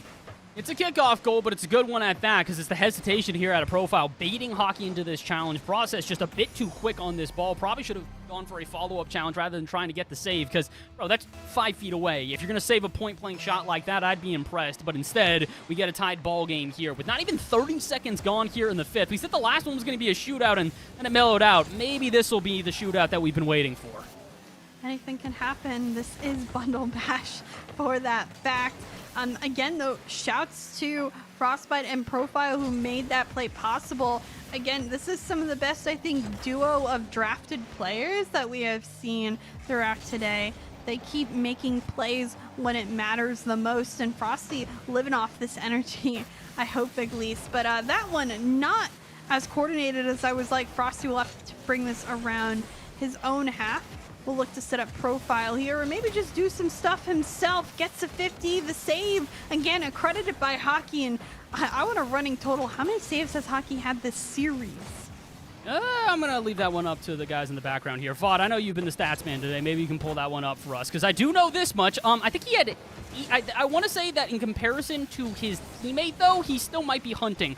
I think that Wavy had 18 saves or something like that in the series you watched him play today. So it's really Hockey and Wavy going, no, I'm better. No, I'm better. No, I'm better. Right now, Hockey, I can't say you're better. You just gave up a second goal, and that is not the defense necessary to stop something like this. Yeah, Frosty this time setting up Profile. Nice backboard touch. Catches them off guard, and Profile putting it just low enough that Hockey can't find the save this time. He has been so good on the goal line, but again, you can't always rely on him to save everything 100%. Hockey is really phenomenal, but he's not phenomenal enough to save everything every time. You're going to need to have cohesion. Like we said, that was the most impressive part of the last game we watched Hockey's team play, was the fact that they had finally found that ability to rotate as a team, to play as a trio. Trying to get it back here. Hockey pass back. Nobody's ready for it, though. Or at least Dev kind of was, but he knew he was third man. Did not want to overcommit.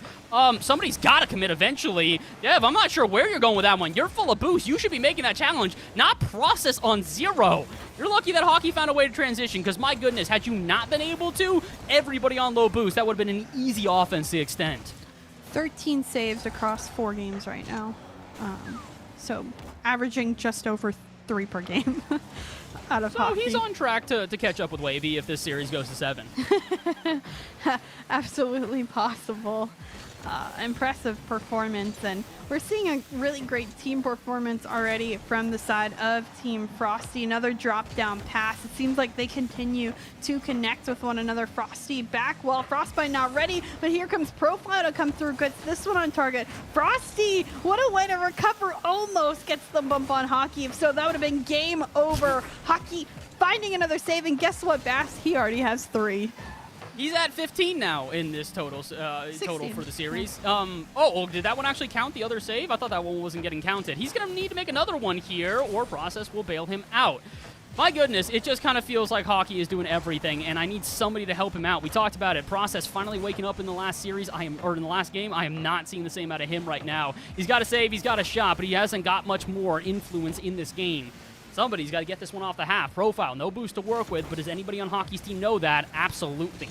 Great touch from Process, great challenge from Dev. Finally, this should clear the lines.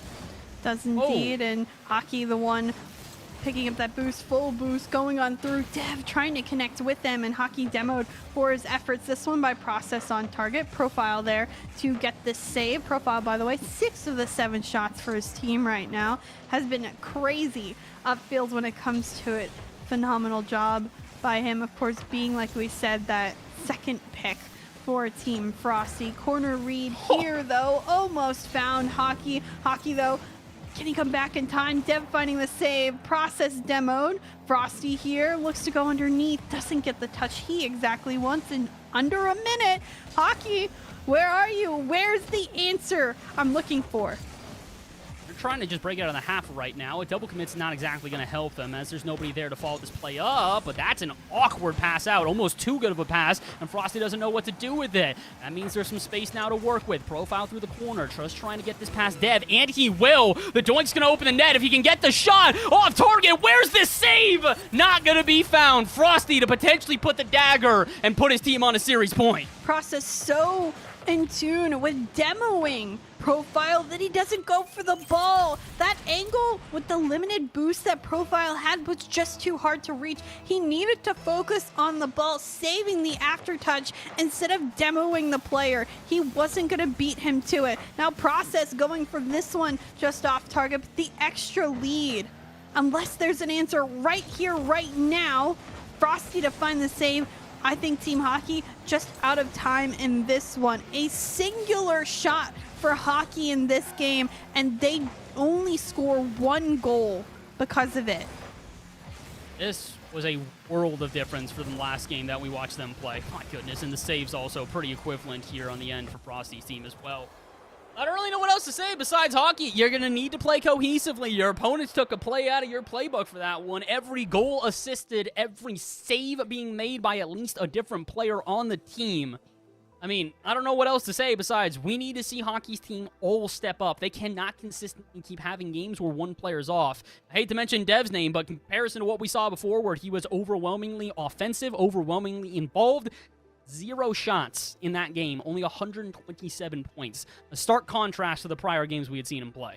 I mean, we mentioned the low shot count by Team Hockey as well. 6 shots, only 3 of them needed to be saved, though. Process's shots just weren't on target. They weren't dangerous, and that needs to change. It's why Hockey does so well, because each of his shots tend to be just that dangerous and on target. And when Dev got in the mix, he always was able to connect with someone at the right time to finish off his plays. It made them that much harder to save and that much better of an opportunity. We need more quality opportunities from Team Hockey. It can't just be from Hockey like we've been saying. And Team Frosty, I mean, you keep doing what you're doing. I'm very impressed with what Profile has been able to do on Team Frosty.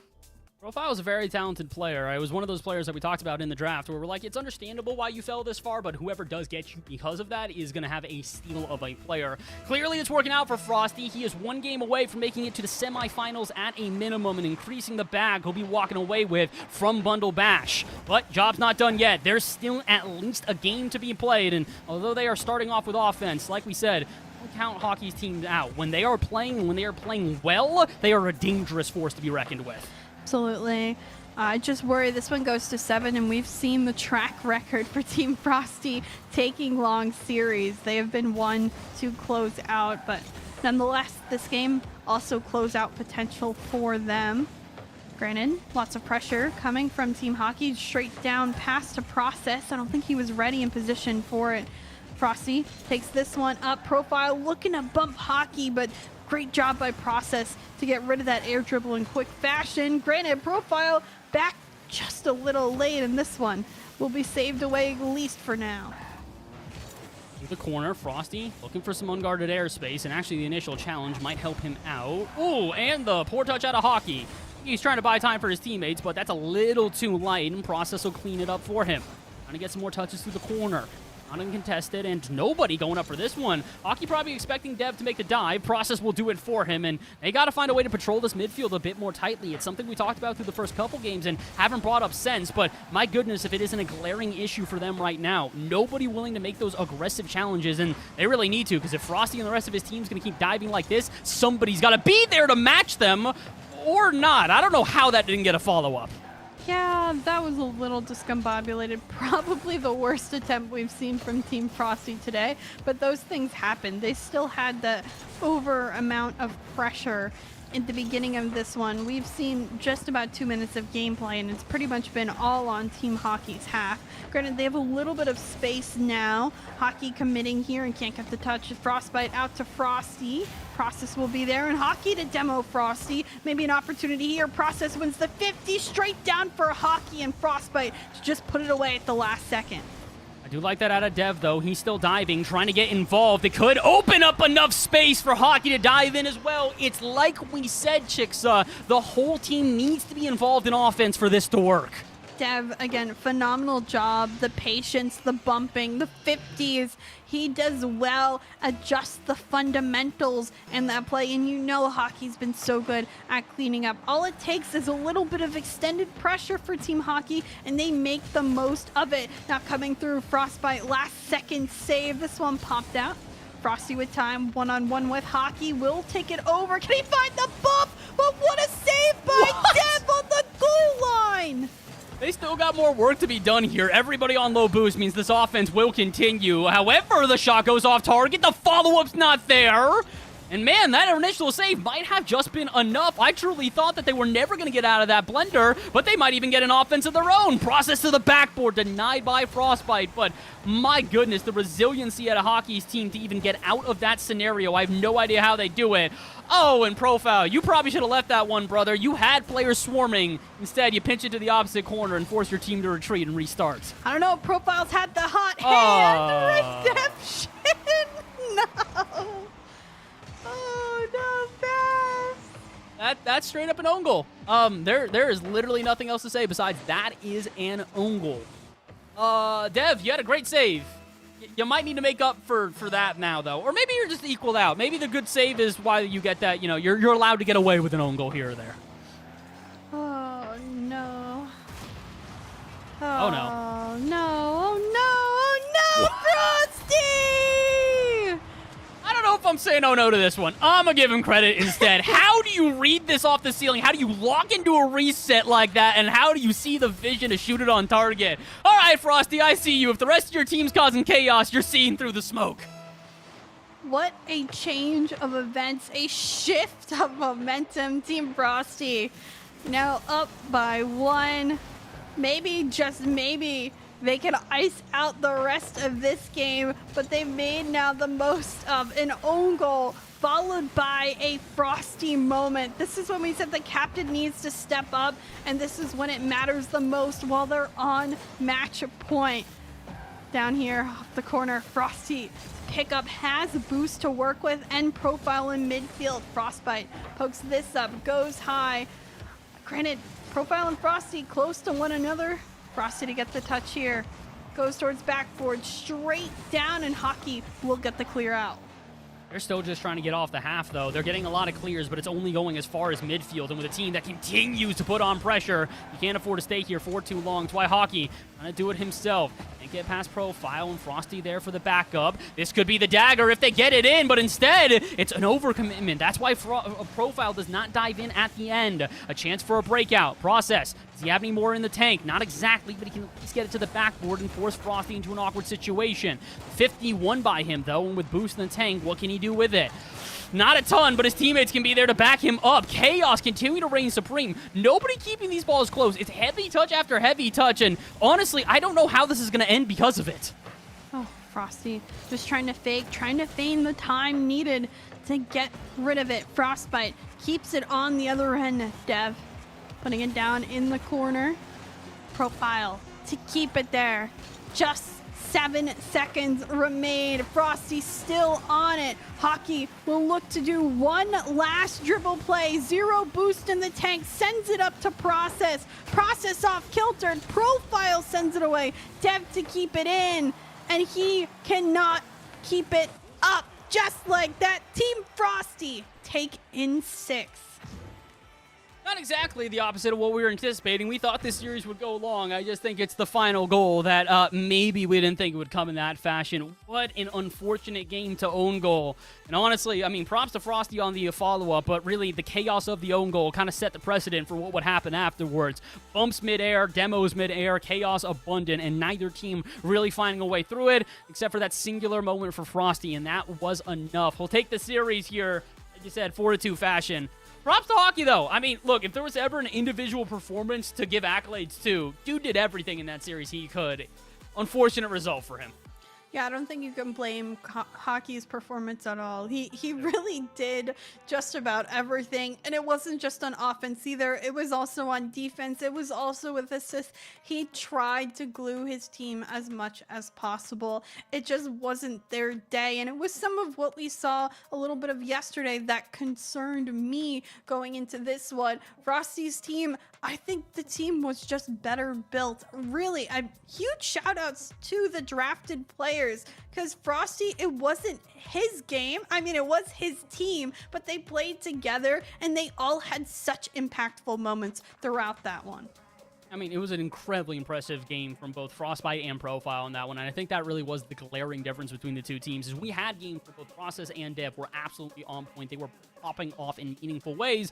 We could have games where, let's say they do the opposite of that, and you can't afford to do that. Not in a series like this, not with this much on the line. So, look, you've heard enough from our talking heads. Let's try and bring a couple other into this one and see if maybe they thought the same thing, because, guys, that was chaos from where we're sitting. I don't know about y'all. Yeah, pretty much. I mean, the chat summed it up.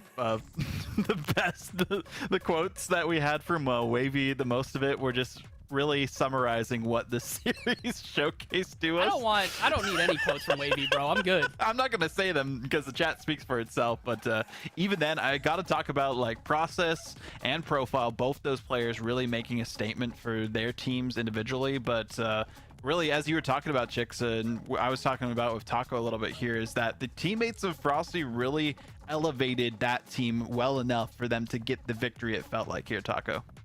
I mean, it kind of felt like a meme pick, because I was like, oh, of course, Frosty picks Frostbite. So for the team, like, yeah, that makes sense. But even beyond that, I mean, they did have those kind of impactful moments. Granted, yeah, it was a little bit rough to see that own goal coming through. His Profile throws it on the backboard and it gets deflected through. But that stuff happens, and it happens because you put the ball into a dangerous position. So it does come up to whatever the drafted players do, because sometimes that's really all the difference. Yeah, the pros are always going to be good. They're always going to make like 99% of the time a clean read, saves, rack up stats. But it really does come down to the rest of your team to actually carry you through. And when you pro player isn't peeking out of their mind, you have players like Profile and you have players like Processa that are going to be doing it incredible. And I will say, I did pick Hockey. I really believed in that pick. And honestly, at the end of that day, just seeing them slowly get torn apart, my brain, it felt rotted away. Even more brain rot than the chat, because you guys were insufferable, that entire chat. But I felt like it was because the series was going a little bit more back and forth up until, I guess, Frosty just kind of locks it down, clutches it out in the end.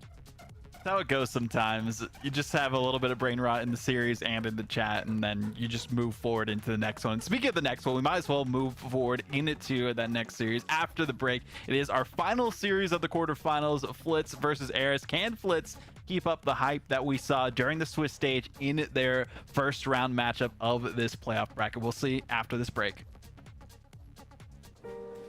Okay, when you turn around, you're gonna see some more. You have a turkey and cheese. Let's imagine that LL Cool J has a bubble around him. Do we want to be I'm inside? Keith. There are some situations that young homeowners turning into their parents just can't handle. Yep, there he is. There's my nephew. Now, I got a video of him playing piano. That's not how you take a selfie. Progressive can't save you from becoming your parents, but we can save you money when you bundle home and auto with us. 3, 2, 1. We don't need a countdown. Just take the picture. Has this ever happened to you? You're rotating back on defense like the disciplined player you are. You just situate yourself in the goal, and the ball's over your head in the back of the net. Wouldn't it be great to get to the top of the net quickly to save those top shelf booms? Well, you can with the squishy save. A squishy save is useful when defending and you either don't have a lot of boost or you find yourself backwards in net with momentum and needing to make that quick save. Popularized by the ex-pro player Squishy Muffins, a player drives into the net, jumps off of the net ceiling, and saves or clears the ball. Here's how it's done. When on defense, drive into the net and onto the ceiling of the goal. Maintaining your momentum, line your car up with where the ball will go, jump off of the ceiling of the goal to hit the ball before it goes into the net. This is a great technique to have in your arsenal and a great way to maintain your momentum in transition defense. Try this next time you're in free play and start stacking saves. Baby, I just wanna be alone. I don't need your company, stop blowing up my phone. You don't get the things that I've been through, and I don't have the time to lay it all in front of you. And you think that you wanna save me. You don't know it, baby, why you do this? I got this under control. You think you do, but you really don't know that I don't need a savior. You can't be my savior. I'll save myself. save myself. No, I don't need a savior. You can't be my savior. I'll save myself. I'll save myself.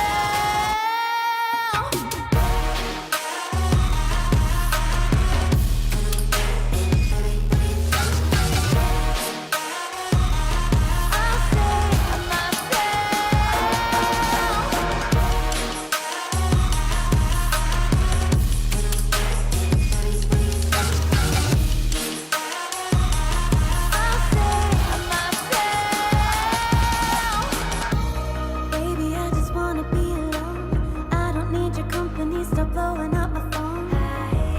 You don't get the things that I've been through, and I don't have the time to lay it all in front of you.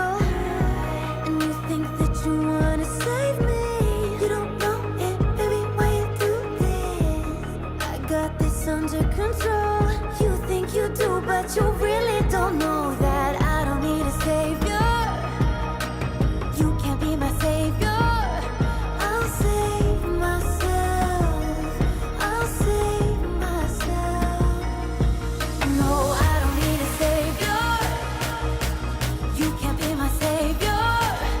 I'll save myself. I'll save myself.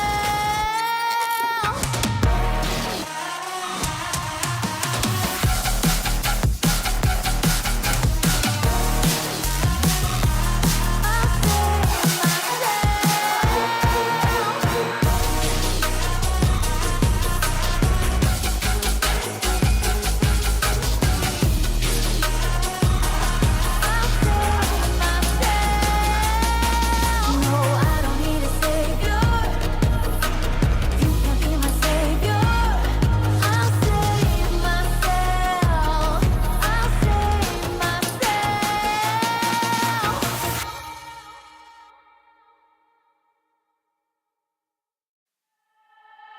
I'm looking for cinema.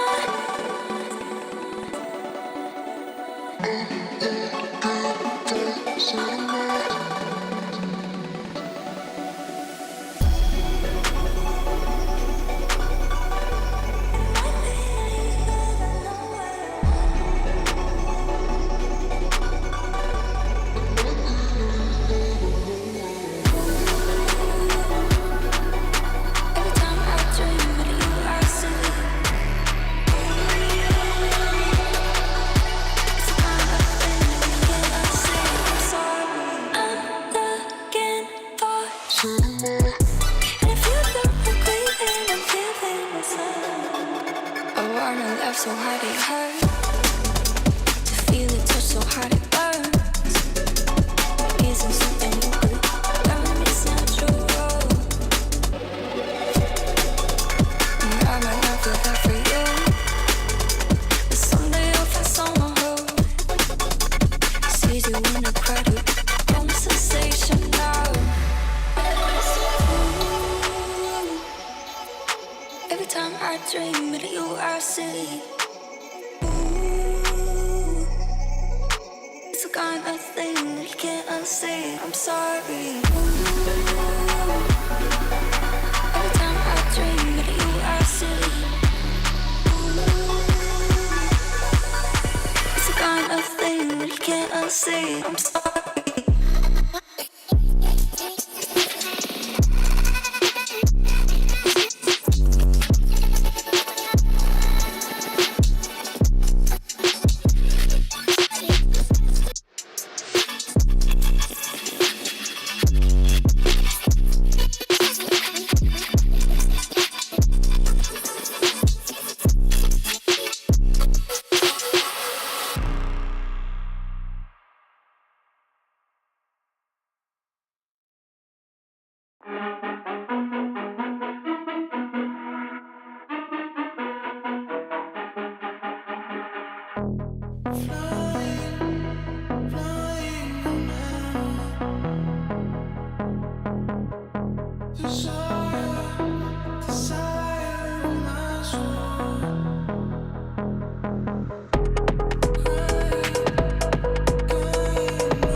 Sorry, I had to mog a little bit there before we got into the series because that's how the chat's going today. Nonetheless, though, we have our final series of the day. It's Flitz versus Eris in this next series. Chick, so why don't you talk to us a little bit about the rosters before we get into our final one, before we go insane a little bit here on the desk. I feel like we're already past that point, but I'll try to bring us back to saneness. Yes, it is our final quarterfinal matchup of the night. It's Team Flitz, it's Team Eris, undefeated Team Flitz, #1 seed. They only dropped a single game yesterday to Team Hockey, which we just saw. Flitz with Luby from UT Dallas and Bubs, who's been a major talk conversation recently. On the other end of the field, Eris 3-2 on their Swiss day. They lost to 5UP and Ga in their series. 5UP actually absolutely swept them, but they also have Gusky from Columbia College, huge name there, of course, and Gusky a lot on the line, and Zora. So UT Dallas battle between both teams. Looking at the side of Team Flitz as well, before we get into predictions for this, Luby and Flitz are tied for second for goals per game currently stats-wise. 1.3 goals per game. I think Luby also has like a 48% shooting efficiency, which is just insane to think about on that one. So, I mean, great performance up to this point from Team Flitz, but can they continue that forward? So let's get predictions underway, starting with Bass on this one. Is it going to be the Flitz show, or is anyone else going to be the one rising to the challenge? Well, I'm glad that you went straight to me here, because I've actually got another stat that you conveniently left out of that one. You're talking about, you know, they're the highest goals per game. Want to take a guess at who is the highest assists per game out of any player in this entire tournament? Could it potentially be Bubs at 1 assist per game? He is the only player currently averaging at least an assist or more per game played. Look, they went 3-0 through the bracket in probably the most dominant fashion outside of Wavy. And we saw how Wavy did today. It's only right if Flitz joins him there. I'm taking Flitz on this one. Flitz and Luby are also like in that top 5 for assists per game now. I'm looking at it too. 0.9 for Flitz, 0.8 for Luby. All 3 of them are in the top 5. All 3 of them are top 5. Like, what is? Can they be beat here, Taco? I think statistically it's really hard to argue against them, because they go through Swiss and they were kind of just slapping people around, and they're like, okay, well, yeah, this is a team that's definitely going to be popping off. But I mean, I'm not going to also reject the fact that Eris is one of the most mechanical players out there, even if he is on a team that maybe people don't pay his attention to as much as others. So I mean, that has potential to pop off. I think yesterday I got a little surprised. I thought Team Andy, his Moist teammate, was going to be able to take him down, but they just popped off. They were hitting clips all series long. So really, if there's any player to be able to pull that upset against Flitz, then I would say Eris might be the guy. This is a team who went 3-0 versus a team who went 3-2, facing off against each other. Chixo, does that calculate into your assessment on who's going to come out on top? Yeah, I mean, Flitz also swept Team Creams in their upper round, and we saw Team Creams so today. So, like, I don't know if this team is really untouchable. Flitz just seems to have the secret team sauce in cohesion. We have mentioned how many times you have to have a cohesive team that works together. They're leading on those assist stats, like we talked about. They're leading on those goal stats. I mean, they're doing what they need to be a well-rounded collective team. You can't go against that. I mean, Team Flitz didn't have sauce on their team, but they still had the secret sauce that they needed to beat them, is all that we have to talk about with that 3-0. But regardless, only one of these two teams will be our final semifinalist, facing off against Team Frosty in that semifinal tomorrow. Well, not Frosty, excuse me, against Creams. So, hey, it's a rematch if Team Flitz does come out on top, and bodes well for them because they already know that matchup and could potentially push their way all the way into the finals and have $2,500, the lion's share of the prize pool, be theirs if they win it all. But Team Eris, they want to play spoiler, make up for their mistakes that they had yesterday and not have to go home a little bit early, even though it is their first series of the day, the last series of the day for us here and now. So it's going to be a great one to see exactly who comes out on top. Are we having any safe drivers here in the lobby from either side? Hopefully not, for their sakes, because they need to go full throttle all the way, no breaks and no stoppages for them to get the victory. It is going to be Team Flitz versus Team Eris, the best versus the worst. We'll see if the fate is changed as we take the field. As we get into the final series of the day, you'd think these players are exhausted, but I have never seen a spazzier quick chat in the pregame lobby as well as the Discord chat to get them in with the lobby info. There's a trash talk, they're memeing it up, they're having fun, but after a while, you gotta get down to business and show up. Team Flitz, Team Airs, one more slot available in the semifinals. Semifinals, which have been hotly contested by every single team that has come here. We have yet to get a sweep on broadcast today, and I hate to say it, but if we're going to get one, it does feel like it could be this series. Eris's team did not play poorly throughout Swiss, but as we've alluded to many a times, they are stat padding on the other end. Flitz's team have top 5 in almost every single category. If they want to try and compete here, Eris's team quite literally needs to peak, and I don't necessarily put that away from them. It's possible, but we're about to find out.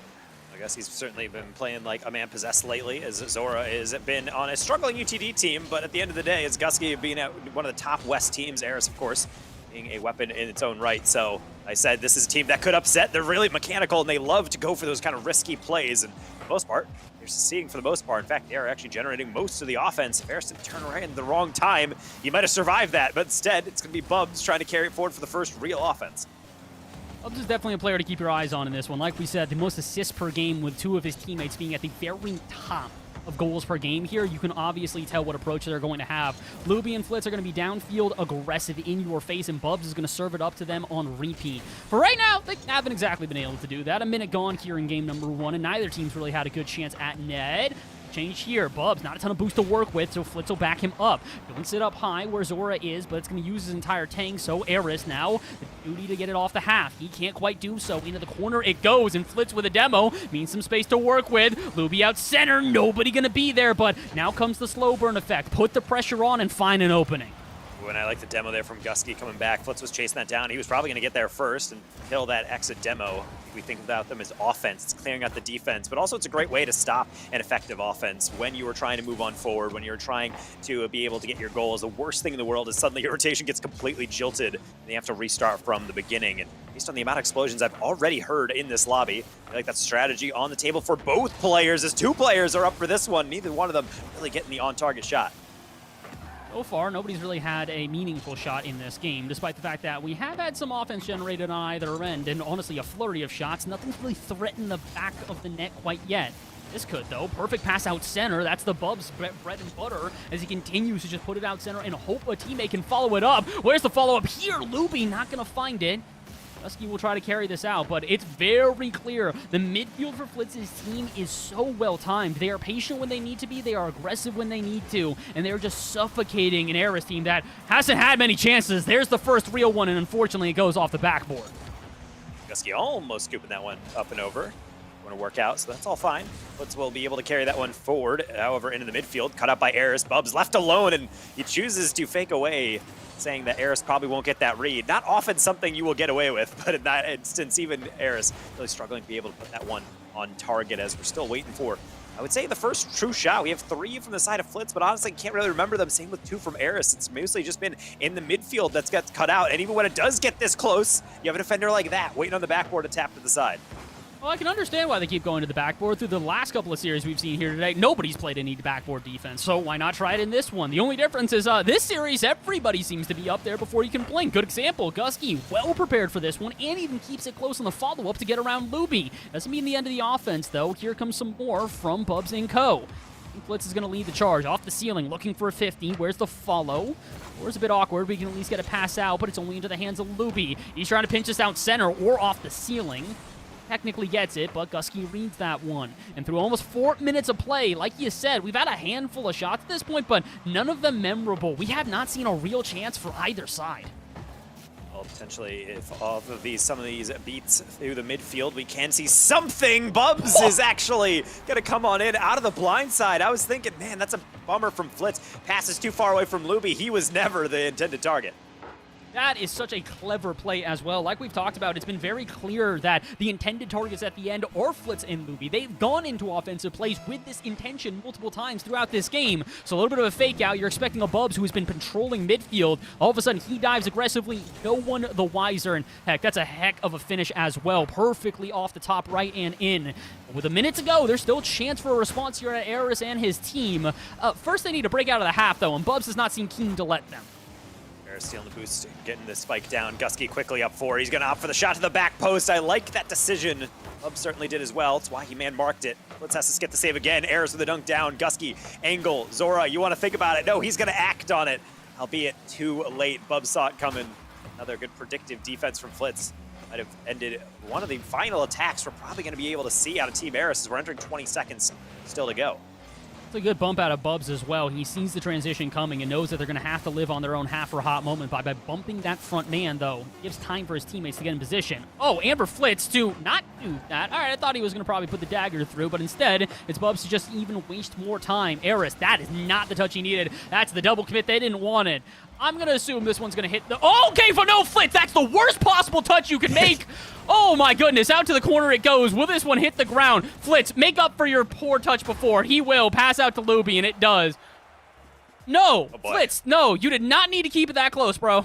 I think he's trying to catch that one and just try to slowly escort that one down, but it was a good read, I will say, from Team Eris to hop right on top of it to make sure that it was something that they could potentially generate into a mistake. But outside of the 2 shots from Zora, that is about it from what we can really talk about in terms of shots. Demos even slowed down somewhat as I think everyone was focused less on, okay, let's make sure we're getting these bumps in the midfield and more about, actually, let's make sure we just lock down these goals because it really does come down to one singular moment. Good misdirection with Luby going up for it, Bubs getting an open shot and making full advantage of it, flawlessly placed in that top right corner. Yeah, this was a really clean game out of Flitz, and in comparison to the chaos that we've seen throughout every series tonight, I want to say one of them might have been exempt from that, but I think that's a lie if I say that, so I'm just going to say every series tonight. This has felt the most normal, the most calm, the most well coordinated out of both teams. I don't really have many criticism for Eris's team. It's not as if they played poorly. It's just Flitz's team shut them down before they could even turn it into a threatening offense. And that's credit to Flitz, not necessarily a discredit to Eris's team. So Flitz kind of backing up what we talked about coming into this one. The most dominant team through Swiss, and they're already doing the exact same thing here in the playoff stage. Yes, and so not necessarily scoring an immense amount of goals, but they are all assisted, as we've talked about. This team loves to be able to dish the ball around. Everyone's getting involved in scoring, and that's really the recipe that you want to see out of a championship caliber team. You want everyone to be able to participate in the offense, because otherwise you're really just having to look towards, the big captain and say, hey, please do something. And they're like, I can't always do it. There's only so much boost. There's only so much I can position. And honestly, I think that's kind of the feeling right now on our orange side, that you need to figure out some method of breaking through this defense, because they've gotten close enough, but really, it's really just glancing at the goal rather than actually shooting toward it. They've got plenty of time, though. It's the best of 7. Both teams could develop some, I'd say, different strategies through the back half of this series, but you got to get there first. Right now, somebody's got to get up to Luby on this one. Had he gotten that touch, it would have been completely uncontested, and it still might be. What is going on here? No one wants to make that aggressive challenge, and maybe for a good reason. It's not as if they won any of the 50s against Flitz's team, but right now it just kind of feels like Eris's team coming into this game second class. They are being beat to almost every ball. They're starting to get some demos. Good job by Zora, which then gets the pass into Gusky. Right idea, wrong execution. Puts it too far behind him. That roll is not going to work out, especially now Bubs has an open shot. Trying to air dribble past Gusky, but hits it too far away. Can't generate a sort of 50. Luby, up for this one. Spikes it off the ceiling. Go right into the hands of Gusky, who... I was going to question that challenge, but I think he actually had a good idea there because he muscles through. And are you kidding me? That is... I don't like using the word unlucky. Okay, yeah, no, that's only unlucky. I have no other word at this point. Certainly this one. Finally, the double commit on offense. Eris gets the goal. I was about to say, if this dunk doesn't go in, I'm walking out.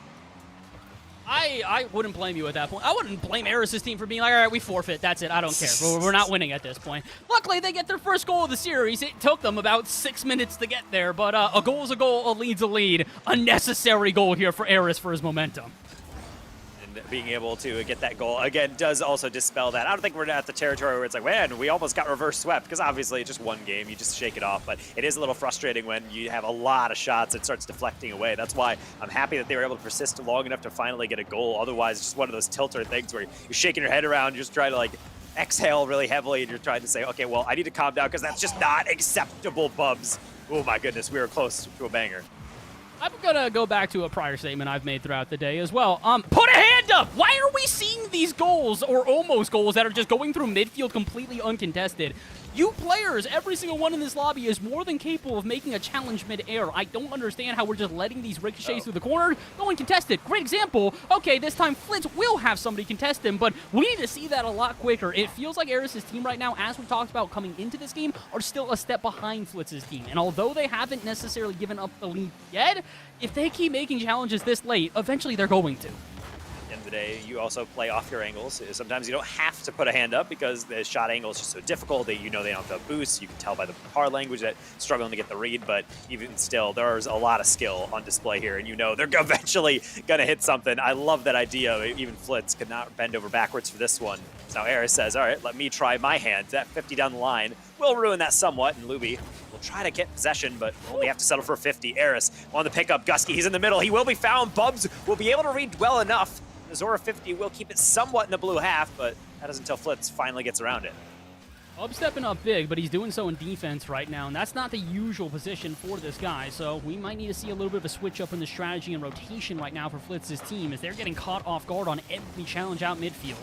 That's a little bit of a weird one. I think it actually might work out, though. Luby, boost. Time, space, touch to the backboard, but no follow-up shot quite yet. Bubs will pop it back out to midfield, and Flitz will at least get a 50, but nothing more. Gusky trying to get it off the backboard, and that's as clean as they come. Favorite type of setup when you're driving forward, perfectly lobbed, you got more than 50 boost, and that is just easy as you like from Gusky. Hitting out across the defender as well, make the save as difficult as humanly possible. 2 goals to the good. Now we're looking at a shutout potentially on Team Flitz if they're not able to fix things. Again, 1 shot on target from them in this entirety of the game. This has been a much different game from game number 1. And again, we're talking about it being, okay, you're getting outpaced. I also do still need Flitz's team, though, to recognize they might be the faster team. They still need a challenge. Nobody off the backboard here with multiple players back. And not only that, multiple touches off the backboard. First double, uncontested. Second double, also uncontested. And eventually, you're not going to get a third because it's going to go directly into your net. Good job by Zora, trusting in to be able to crash the net. A lot of players sometimes are a little bit antsy about that. Do we have the recovery? But at a certain point, with the 2-goal cushion and with everybody on the defense flat-footed, yeah, just dive on in. It'll work out fine. At this point, I'm kind of looking to Flitz's team to, oh my goodness, not only slow down the scoring, but just find some sort of confidence going into the next game, because like we said, they look scared on these challenges, and honestly, with shots like this, why wouldn't you be? I mean, yeah, it's at this point just all working out. Everything they're throwing at the wall is just going to be hitting off and then immediately read and put into the net. Good finish by Gusky, but also it's nice to see, as we talk about spreading the love, it is 4 goals, also 4 assists for Team Eris. So clearly they're building to these attacks. It's not just blatant giveaways or anything off mistakes. It's just pure efficiency. Eris, that's beautiful, all the way across for another. I'm just trying to get my stats down, and they're just continually scoring more and more. It's 5 goals to the good, and I don't even think we were at 1-0 or 2-0 by halftime. This has been quite the turnaround from an Eris team that we had questions about if they were even going to be able to compete against Flitz, considering the caliber they went through Swiss with. Now, all of a sudden, I'm wondering, Flitz, are you going to be able to even respond to Eris? This is a dominant game, and honestly, that's putting it very lightly. Wow, a good save there by Eris. And yes, this is exactly what I was kind of thinking about when I was watching this team play against Team Andy. I was like, I don't know what this team composition might look like, but I do know how Eris and Gusky play. I think that works well. I think Zora would actually be a nice compliment to them. So I can maybe see it, but like, we'll see how it goes. And then it was just this all the time. It was just a team where you take your eye off the ball for a second.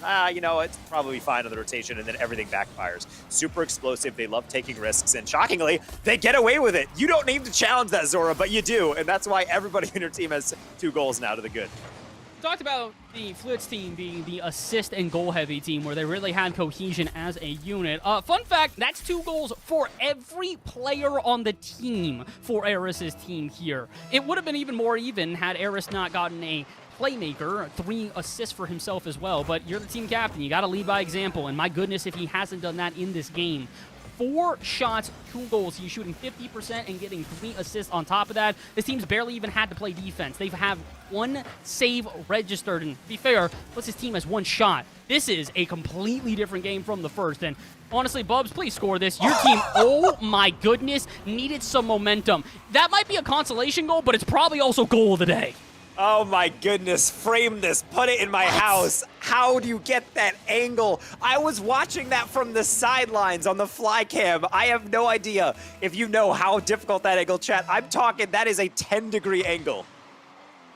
Well, it's not going to change the outcome here, but it might just change the momentum and the confidence of the team. Bubs, your teammates aren't scoring. You might need to start doing it for them. You've been the assist master so far, but with Flitz and Luby completely quiet thus far, the only 2 goals of the series being scored by Bubs.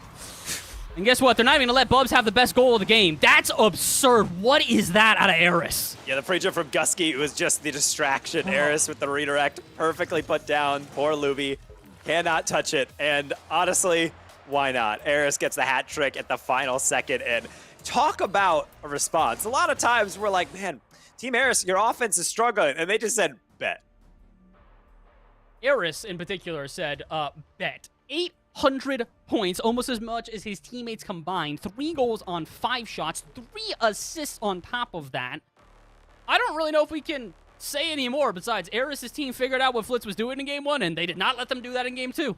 No, and that's the biggest thing about a lot of these games is you do come into it, and sometimes that is some players' biggest strengths is just being able to say, okay, well, seems like they're playing in this way. Let's just do this. All right, let's full commit to it, and then they just send. That's why I kept saying that this team, it shouldn't work as well as it is. They play really aggressively. We talk about like how passive some teams are, and they want to take slow catches, and they want to be able to slowly air dribble. And Team Eris is just like, no, we're just going to go right into your face and force you to actually do something with the ball. And a lot of teams struggle with that. I can think I'm seeing it from Team Flitz. They're not entirely sure how to handle this, and until they do, they're just going to keep getting pretty much mobbed on their goal line. I thought you were going to use a different word, and I was about to be I know. yeah. That's why I went mob. Like, tried to really lay that down. But after all, we are in a very strange mindset after what the chat has been like tonight. Wavy, many words for Wavy at this point, but honestly, more congratulations because he is through the semifinals. So as much as I want to dog on him, I can't. He had an impressive performance today. However, his language might not necessarily be helping out the rest of his teammates here. Like we said, Hockey went down, and it seems like he's cheering for Flitz. His cheers, though, haven't exactly elevated his friend into winning the second game. A Game 1 performance, which was pretty impressive. A Game 2 that they'd like to forget. And honestly, if this starts off the same as the last one, they might need to forget this entire series. Roller across as now we will see Bubs actually get that rejection there. And now Eris has a chance to go for that double. Luby, you got no boost. You need to rely on Flitz, and he will make that save. But can he do it again? Zora, high lob. Gusky again dusting him, and it's again going to be Flitz. Immediate aspect of deja vu on the attacks.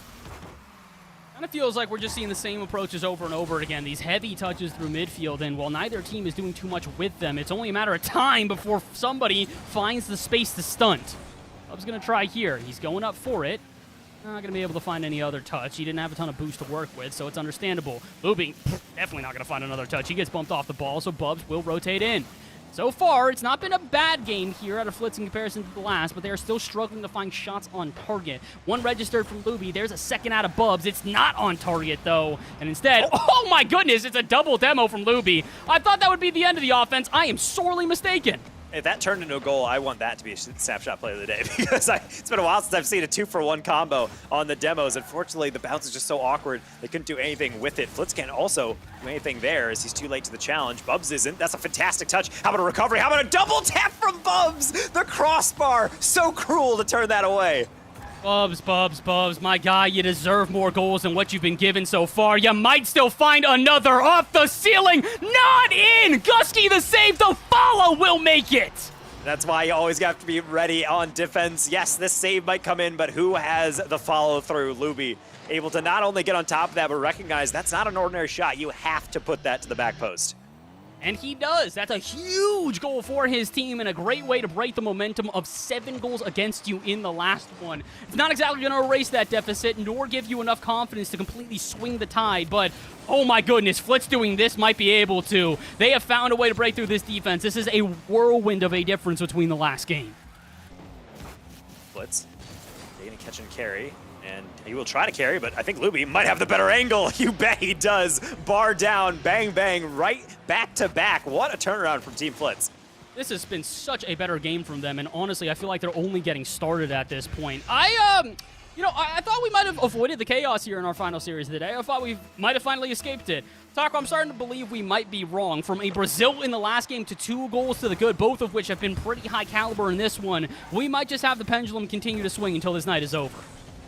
It can be a tough thing to be able to endure as a caster and also as a viewer. It can be exhausting watching these series because you're finally like, okay, I think I know where this one is going. And then suddenly it's a 7-1 game. You're like, okay, well, clearly Team Aris things figured out. Nope, they have only 2 shots this game. And meanwhile, it seems like Team Flitz is just accelerating their offense every moment. And you're thinking, okay, so eventually the series has to come to an end. But yeah, the way it's going to go, who really has any idea about that? I don't. But all I know is that we're getting also probably the best clips we have seen all weekend long from this so far. I mean, we've been waiting for the snapshot play of the day all day today, and we've had a couple that have been contested and, you know, could potentially be contenders. Nothing in comparison to the goals we've seen in this series. This has by far been the highest caliber of goals that we've seen, and honestly, from both teams. Again, Aris gets a worldy of a goal in the last one, and we see the same thing out of Bubs in the goal prior. And like I mentioned before, we are still not done yet. 2 minutes to go, and Luby adding on to the score. Bang. Again, Luby just striking clean. That's the first round draft pick for Team Flitz, and some people might be saying, well, Flitz, why would you go with Luby? I mean, there's so many other players. Like, what is the choice? And honestly, Flitz is just like, hey, I know ball, and I trust Luby. I've known him for a while, and I know he can deliver. And right now, he is firing lights out right now. 4 shots in total, 75% conversion, and no other stats really required because they haven't really had to play a lot of defense, to be honest. Team Aris is hitting the ball around the goal, but cut off before anything happens. Luby, again, able to step in. That was only their 3rd registered shot throughout this game. That could have been the 4th, but it actually never even gets close enough to the goal mouth to register at all. Instead, Luby through the corner, no boots in the tank, and still beats out the midfield? I genuinely am very confused at what is happening in these games. We'll see games where it's uber confidence from one team, and then the next game they look scared and hesitate to even challenge out at midfield. It's been a contrast, but it's been this way every game, and it might happen again. Somebody get to the ball. Eventually they do, but it's a double commit, and more offense being generated now for Flitz's team. Bubs, the shot, not gonna make it through. Aris with the save, but my goodness, if this hasn't been a different game for Flitz and his team. I don't know what's going on. It's almost like Team Flitz in between games, they didn't talk about anything. They're like, let's just go to custom training. Here's a code pack. Let's just do some shooting. And it's been working. Every single strike has been really clean and, more importantly, incredibly fast and on target. So it forces saves out. It makes clears more difficult. And more importantly, it makes countering practically impossible for a team that really thrives on the chaos of loose touches and trying to make sure that they can take advantage of the defense being misplaced. We saw that in the beginning from Team Aris, but ever since then, they just don't really know how to adjust so far based on this new look from Team Flitz. Yeah, it's been a very different version of Team Flitz here in this 3rd game. I can't believe we are only in the 3rd game at this point. I honestly thought this series was like more than halfway done, but the 7 goals from the last one delayed us a little bit. This game, not exactly going to delay us, but it is going to still be a flurry of goals regardless, just maybe not as one-sided. 3-0, though, means they're not giving up a goal thus far, and oh my goodness, if Bubs does not want another highlight reel play. Bro, I thought this was the assist leader. When did this guy just score every goal? Bubs, I'm going to need you to calm down from that angle. Like going in, I think he was a little upset he didn't get the one earlier on, so he said, okay, well, here's the redemption arc. It doesn't really impact anything, but it's a 6th shot. He deserved at least 1 after he got 2 assists as well. This has been a very different game out of Flitz's team, and Taco, if history's any indication of what's about to come, we're about to see Aris' team score 6 goals in the next game and not give up 1. I am struggling to read this game because as soon as we thought that Aris' team had Flitz figured out, Flitz figures out Aris. Let's see if we keep the cycle going. Flitz taking game number 3. Yeah, we need a poll in chat. Chat, what do you think this is going to happen? Is it just going to continue to swing back and forth, or are we going to have to see some consistency? Team Flitz coming in as a pretty clear candidate for the most statistically dominant team, running through Swiss, running through a lot of their opponents with a decent amount of ease. And yet, then when you get into the games like this, you're like, okay, well, you know, it's a little bit more struggly, but I still think I see the potential for Team Aris. They weren't necessarily getting all the shots they were looking for, but a lot of it was just promising buildup that was just immediately swiped away from Team Flitz. The defense looked a lot more efficient and was definitely decisive on pretty much every single challenge they went in for.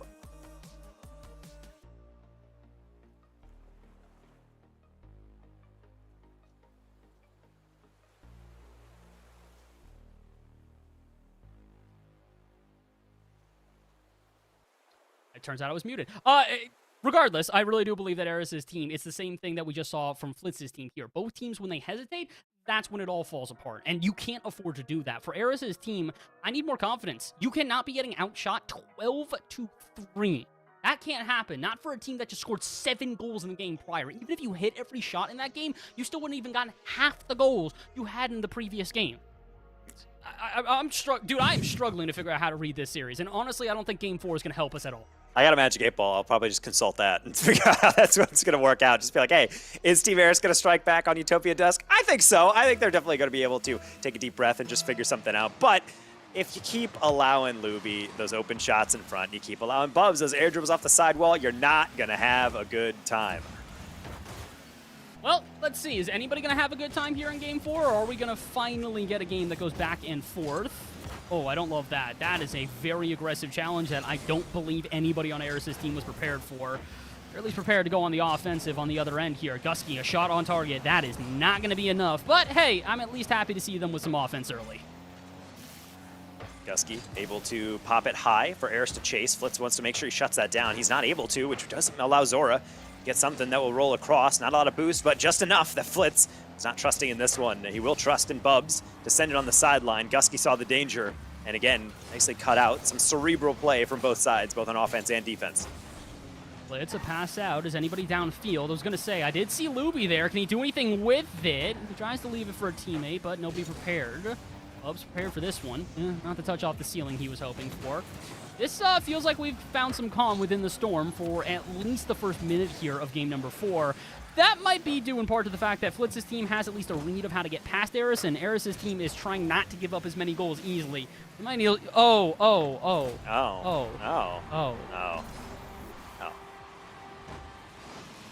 Huh. I think that's what the kids call Unfortnite. Not a fun time.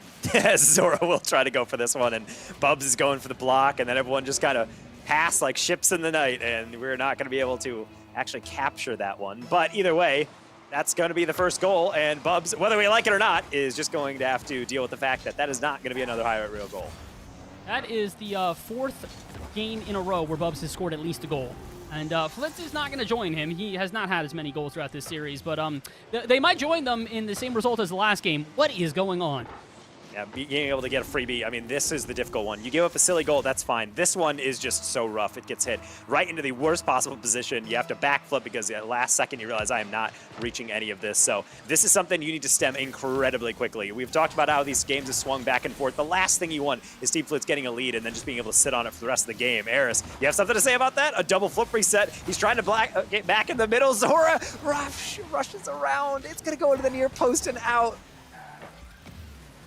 Out at midfield, Gusky trying to get something started after the unfortunate lack there of a goal in the last play. Luby.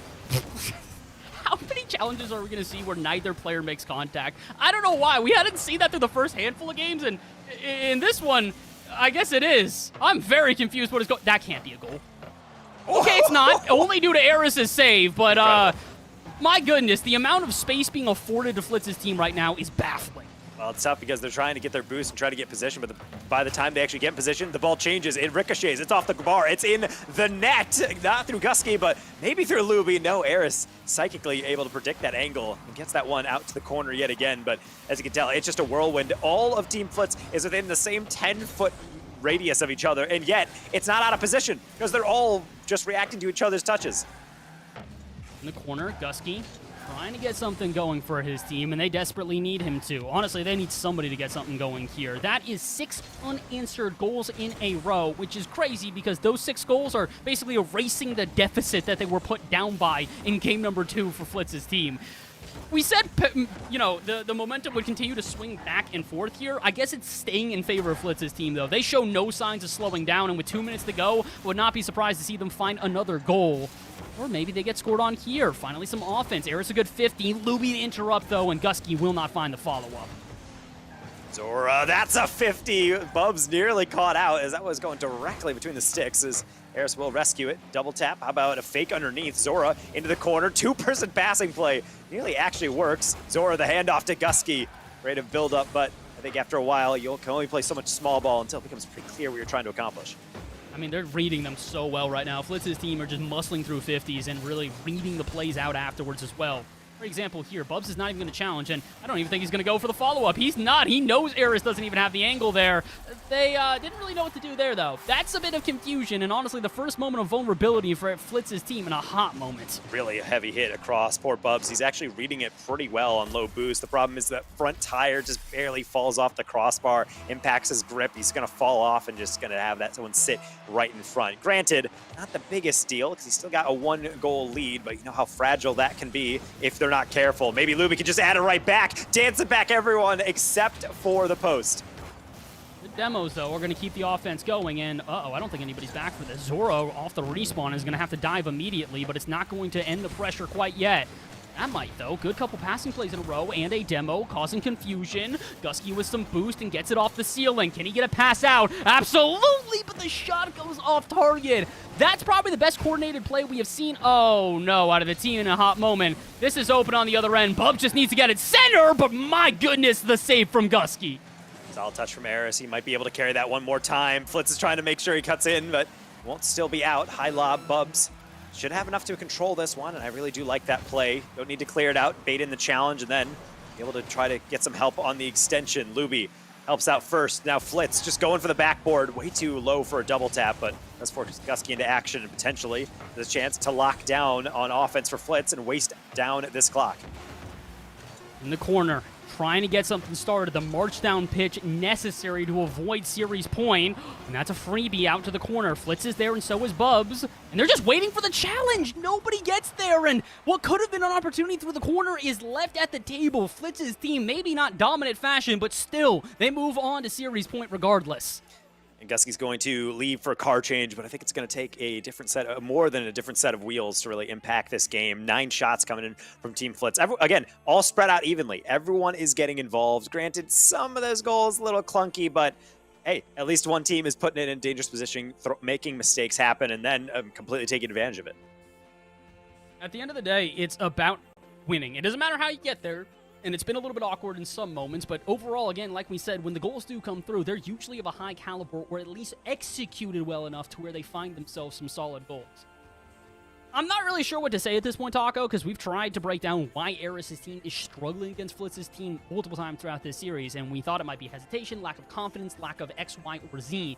They're playing confidently. They are diving out of midfield. They are trying to prevent the pressure that Flitz's team is putting on, but the coordination from Flitz's team is overwhelming. They really do suffocate teams out at midfield, and Eris' squad has almost no answer at this point. They're just faster on offense right now. It seems like they're putting the ball into positions in which they can always be able to follow it up with a teammate. But the thing that always kind of bothers me over time is how many times that I see Team Eris start to move forward and I see 2 players involved and the third is out in Timbuktu, grab and boost. And you need to be able to move as a unit because the defense playing this well from Team Flitz, one of our best teams that we have assembled based on just sheer performance, you need really that whole team breakdown to be able to actually get on through. You could see that in the Game 7 or in the 7-goal effort that Eris had earlier on for his so far single victory. He's going to need at least 3 more to be able to have to engineer just short of a reverse sweep in this series. As a gentleman's reverse, I'm trying to think about what the actual technical term would be. We'll get there. We'll talk. Oh, okay. I was going to say, we're going to talk about it when we get there. If they owned gold there, I don't know if we were going to ever arrive at that moment, but plenty of time to go, and Eris' team now with an offense to work with. Okay, kind of. Flitz takes it away immediately, and again, big issue right now is just a lack of confidence. I have no idea what that attempt at a dribble was, but it was definitely not enough. I was trying to go for some fakes, and sometimes it works. Sometimes everyone just kind of stares at you and says, hey, ready whenever you are. Kind of like when Flitz has a reset, he knows he's going to be able to get that on target, and Eris therefore will mark that one down and then take to the ceiling. Bubs trying to prevent that avenue, and he does so well. Zora in the corner. Just trying to get around one of the players that continually dives at them from Flitz's team. Eris doesn't even get a half a moment to breathe, dude. He's immediately getting chased down by Flitz, who's retreating. And again, this kind of goes to show the effective rotations out of Flitz's team. Even when they're rotating back, they are doing something. They're making a play off ball that will influence the way that the other team plays. And that's the reason why we just haven't seen sustained pressure out of Eris' team. They're never given a moment to even be comfortable. Great example there. Yeah, Gusky does get the touch, but it's so awkward. He has to flip. Now he's retreating. Eris does get it, but it's immediately sent the other way. And look at the calamity that follows. Yeah, It's not looking ideal, but it's fine. Oh. No. Everybody migrating south, and you need to be in goal. Well, continuing the scoring streak, that I believe is now the 5th game in a row where Bubs has scored at least one. And my goodness, if he hasn't had an easier one than that. Nobody home, Flitz more or less dishing that to him. And I mean, I kind of want to give Flitz credit for the assist, but also, my goodness, that was not the defense necessary at Eris & Co. Yeah, and granted, Zora did get bumped at the end, but that's the difficulty of playing fast. Something I mentioned before. You tend to start chasing in certain moments where sometimes you need to be a bit more anchored in the center. Defense especially can get so difficult when the ball ricochets out. You turn impulsively, and then halfway through you realize I just completely ruined my position on that one. I can't get in the middle. I can't take away options, and ultimately it's something that you're just going to have to live to regret, particularly if that's the type of mistake that's going to be knocking you out of this tournament. It very well could, considering we've got 3 minutes to go and yet to have a real proper response to the 2 games we just had. Yeah, they did get a goal in the last game, but it was a little bit of a clunker. And outside of that, they've been outscored 6-1. They might be able to finally find a way to punch back there, but instead, Bubs, too quick on the retreat, will get in the way. Now Flitz on the follow-up, beat out by Gusky. Luby to dive in. He's got some boost to work with, and not the greatest setup off the wall, but if nobody's going to challenge, why would he ever even panic? Again, this is what we're talking about. A lack of confidence. Even the challenges that are being made out of midfield from Eris' teams, they're second-guessing themselves on most of them. Oh, good shot by Zora, though, and it was a good effort to be able to get forward, but the thing is, playing it against Team Flitz, you need a second and third shot. And right now, they're getting off a quality contact, but unless you're getting a bump in there, unless you're getting some form of reset, it feels like Team Flitz has figured out their strategy. Just stay in the way, stay annoying, and obviously try to use each other as much as possible on these passes. I thought Luby might want to go, but I think wisely so. We'll back out and try to help out the defense instead. Eris doesn't really have much more to work with here off the ceiling, and Flitz can get around at least one. Around 2, the quick transition. Flitz on the follow, puts it to the backboard, and will not find another goal for security. But again, just look at the difference in speed. They're put into an awkward position on defense, and they're there for maybe half a moment. The coordination between the team, the passing plays to exit their half are so well structured. It's so difficult for Eris to find even a moment to work with. Have one here, though. Good challenge from Eris. Where's the follow? Gusky almost bit off more than he can chew, but luckily sees the long ball downfield and gets back in time. But back again, more pressure against them. They need to find some sustained offense.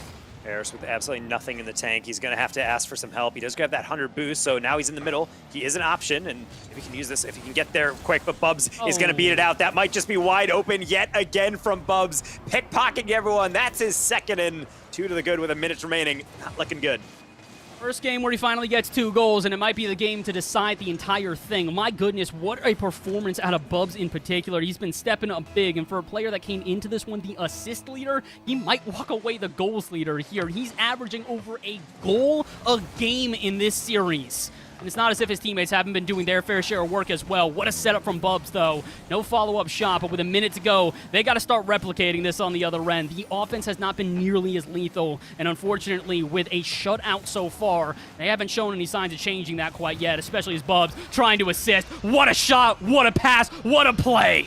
And again, they're just where they need to be, and they're not playing around with it. You could just air dribble that. You could try to overcomplicate it. And Luby, he's where he needs to be with a lot of momentum. So he's able to get up to that quickly, get some actual power on it instead of just a simple deflection using the pace of the pass. And I feel so bad for Gusky. There's only so much you can do there and get in the way, but there's also so much that Team Eris can do until they just ran out of options. It felt like they had one play style. It worked once, but you got to be able to switch it up. And right now it just feels like Team Flitz, they are on a rampage, more or less, through the rest of the series. Yeah, I don't really know what to say at this point. After getting outscored 1-7, Braziled in Game 2, since then, it has been, let's make sure I do this math correctly, 9 goals? Technically 2 now, because that is going to get counted as the second goal within that period. But I don't know if I really want to give too much credit to Eris for this one. What? Is that an own goal? It has an orange path. It is. I think he got hit into it. Either way, Eris says nice shot, and Luby says thanks. So yeah, I guess that's a free charity goal. If we see something crazy off this kickoff, maybe, as Eris will be able to gather that one. That's a reset in the bag. He will find Gusky, who will tap the one forward for Zora. Wait a minute. The demo on temp, but Zora flies by it. And yeah, I think that might be a pretty thick GG. It's a GG's, and it's a well-deserved win here from Flitz's team. We talked about them being the most dominant team through all of Swiss. They kind of proved they're also the most dominant team in the quarterfinals as well. It might have been a little bit shaky with a game where they went 1-7, Braziled. But after that, dominates the whole way through. 4-0, 2-1, and 3-1 to end the series, 4-1 overall. Flitz moving on to the semifinals, and this is what we predicted. I don't know if we could have predicted how we got to it, though. Honestly, the most things I'm most impressed by is obviously there are some offenses that you're just shot, and you're racking up so much pressure. But honestly, watching Team Flitz, it was never really an issue of them scoring like double-digit shots to be able to finally get through goals. It was just clean setups. They waited, they were patient, and I actually like that playstyle way better because you're able to always stay in control of possession. When your team pushes back, you're able to kind of ebb and flow with it. And outside of that one game, which seems like just an utter anomaly, basic in all things considered, I think Team Flitz is showing that they're definitely a well-balanced team, and more importantly, a team that can take an absolute walloping and just be completely unaffected 2 minutes later. I mean, that's kind of what made them the most impressive, is the fact that they are not only consistent, but the play style in which they play with is always effective. Even in the game where it didn't work out, they went, all right, cool, it didn't work out in that game. Let's go right back to it in the next one. Assisted plays, good passing plays, aerial control by far in their favor. So, look, man, there's not really much else to say. This is a well-played series out of Flitz, and although Eris had his moments here or there, consistency was absolutely in favor of that team. So, props to them. Let's bring the desk back in here at this point, because we ain't got much more to talk about here. That was a dominant victory. Team Eris said, I have one in me. And that was it. That's basically what we saw happen in game 2. And after that, there wasn't really too much to really speak about throughout the remainder of the series. But one thing we do have to speak about, Chicksa Bubs like really showcased their skill in this series. Might be why Mizzou were able to take down St. Edwards in Summer Series recently. Yeah, he was really just shooting phenomenally well, had difficult angled shots, helped with teammates, got assists from teammates. When it came down to it, Bubs looked just as mechanically gifted as every other player on the field. And you would be surprised, with the 22nd pick of the draft, he was 10 from the end. And he still has that much capability behind him. It was really wonderful to watch his creativity bloom upfield. It kept feeling like we were getting a different side of Bubs each and every shot he took. And that's exactly why we saw some amazing performances from this team. And Flitz really, I don't think is going to have close to what we saw from earlier on with Wavy having 1.5 goals per game based on the stats of this series. They were like second tied with Luby, but Bub's really making a case for themselves throughout the series there. But talking about the way things went down today, gentlemen, the bracket itself, Bass and Taco, I mean, which out of these matches is the biggest? I guess we didn't really have many upsets, we could say, Bass. I don't really know if I would call any of these an upset. I mean, Frosty might be the closest thing to it, just because of the fact that a lot of people had questions about his composition, but even at that, he came into it the higher seed. It was more understandable for him to take the win. This was pretty much expected across the board. I wouldn't really say any of the teams that we expected to play well underperformed. Flitz dominated, Creams dominated, Wavy definitely had a little bit more of a fight there, but it's against Oath. Shocking, he had to fight against Oath. Who would have seen that coming? 4-2 there is not bad. Frosty, same idea. So yeah, I wouldn't really say any of these are upsets. This was just a really good day of gameplay. It makes me believe that tomorrow is actually going to be even harder to predict. I was just thinking about that, Taco, looking at this bracket. I mean, one of these sides, one of these semifinals does not seem like the other in terms of like firepower from Flitz and Creams compared to Wavy and Frosty. Oh, yeah. I mean, it's just an insane amount of firepower, mainly because Flitz is up there at the end of the Swiss with a 3-0 record, 8-game differential. And then right next to him, 3-0 with an 8-game differential, is Wavy as well. So you have two of our top seeds showing up, getting a 4-1 and a 4-2. So Oath was pushing back pretty heavily within that, which is pretty crazy considering it was more or less a 7th seed coming into this. But I will say Creams and Frost definitely showing a lot of quality. I was rooting against them more or less on my predictions, and they just shoved it right back in my face, said, oh, bet, and then just immediately took over their series. So I will say I still think tomorrow we have two heavy favorites coming into both those semifinals, but to say that there's no chance is always just a foolish thing to say, especially with this much talent still remaining. Always the opportunity. Any of these teams can rise to the challenge. But speaking of Team Flitz, we did see a great snapshot play of the day here, Chicks. If you want to break it down for us, we did have the one coming out from Bubs. Yeah, the one and only Bubs. Of course, the aerial control into the wicked ceiling angle. It actually bounces off the ground and up into the net. You can't get any harder and more difficult of an angle. And I mean, keep in mind, even though the score and the game at this point is all done and gone, Bubs is still doing his best to carry into momentum for next game, and he manages to do that. That's the only blip that Team Flits have the entire series, and that's a good statement to make even while down. Could have easily been just a sweep in that game specifically for Team Eris, and starting off with not even a goal against them. Yes, you did get Braziled in the last second, but hey, insane plays from Team Eris at the end. You got the series win, which is all that really matters at the end of the day. But even with that, I do have to give a big thank you to our sponsor, Immortals Progressive. This Bundle Bash has only been brought to you by Progressive Insurance. Protect your home and auto, save when you bundle, and get a quote at progressive.com. And with that out of the way, we do have final words, thoughts, and prayers maybe for some of the teams out there, starting with Bass and going down the line.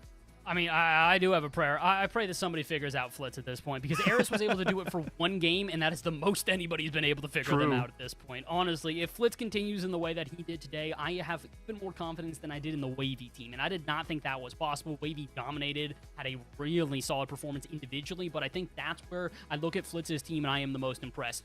There was not a player on that team that played poorly.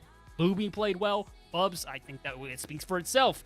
That team as a whole is unbelievably cohesive. I'm sad that I'm not going to be able to be here tomorrow to watch and see what happens, but my prediction ahead of time is that I think Flitz is taking this whole thing home.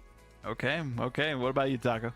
I'd have to agree that it's a lot of talent, but it's also just, again, a classic situation of the Bundle Bash. I've never, I think, been more incorrect more often in any production I can remember. But I actually have been enjoying it because it's a lot of, it's upheaving a lot of my expectations. Some of the players that I see within some league play, I'm thinking, you know, that team isn't playing super well. I feel like that's a little awkward. But then I watch them in a completely different environment with these different teammates, and suddenly it's like, oh, wait, no, they can step up. They can play that role differently. And it's nice to see. I mean, this is, in my mind, one of the events, this type of event, that opened my eyes to how good Wova truly is. When he was taken off of Ball State and seeing him in a lobby with all these other players, he was still popping up and having a crazy event. And I feel like ever since then, I've been able to like truly conceptualize how I view him. So I love Bundle Bash, obviously, for the entertainment and for the casting ability, obviously working with all y'all, but just being able to showcase these great players time and time again against ridiculous odds getting shuffled into random teams is always so rewarding. What about you, Jigsaw?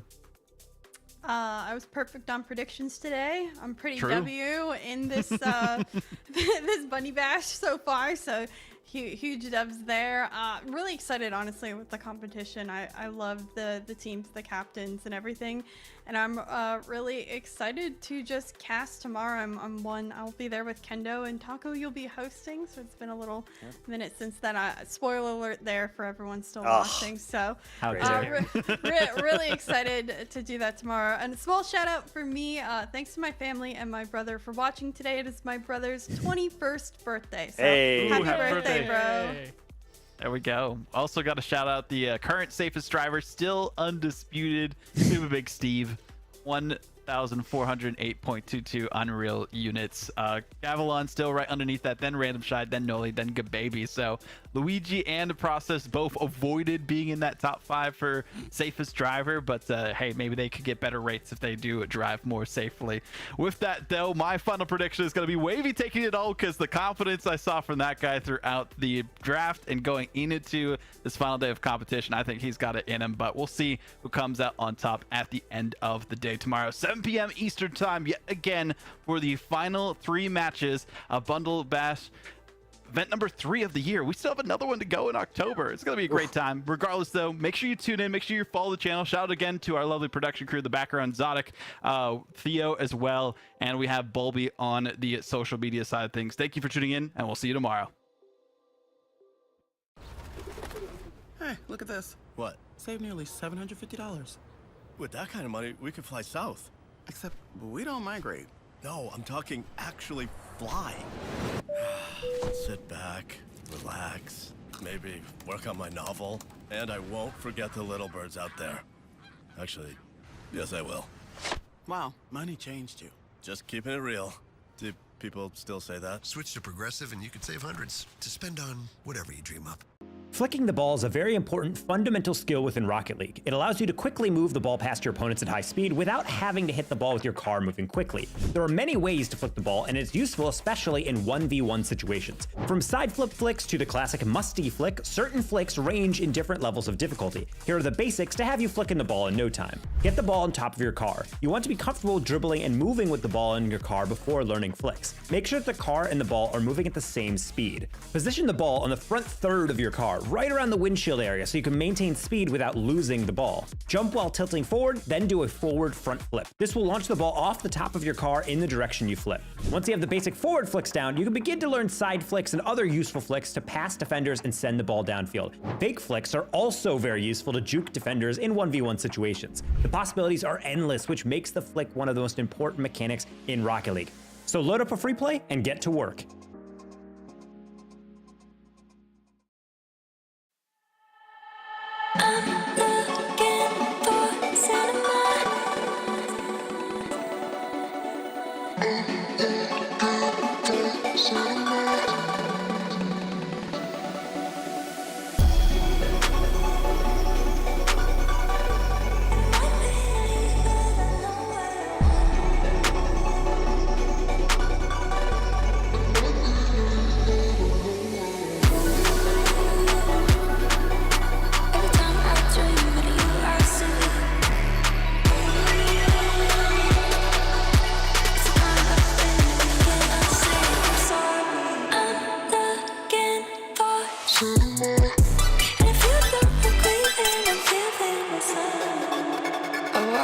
So hard it hurts to feel it touch so hard it burns.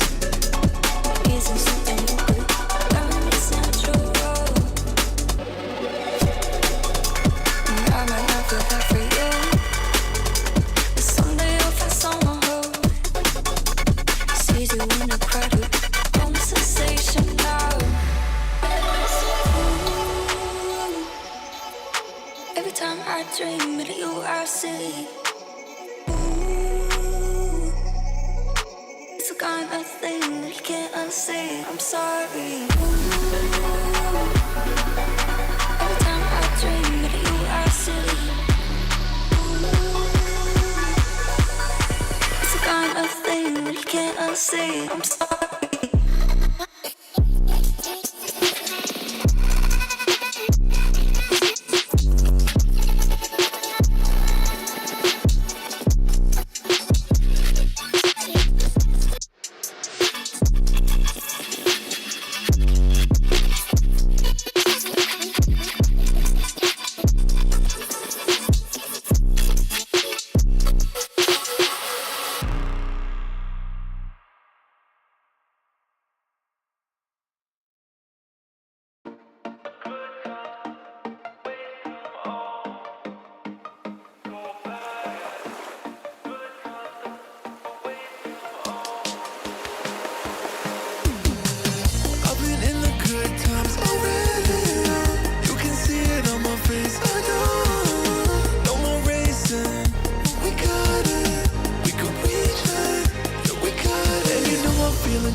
And I can't stop thinking about you, but what you gonna do? And you know I'm feeling good like that, so what you gonna do? And I can't stop thinking about you, but what you gonna do? What you gonna do?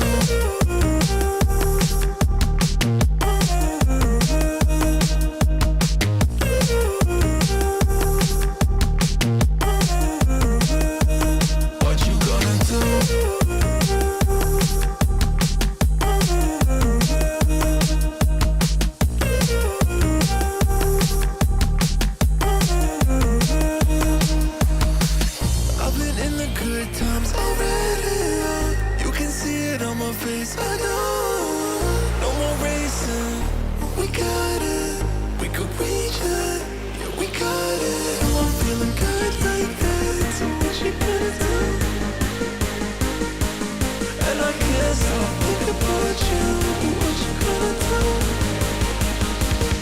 what you gonna do?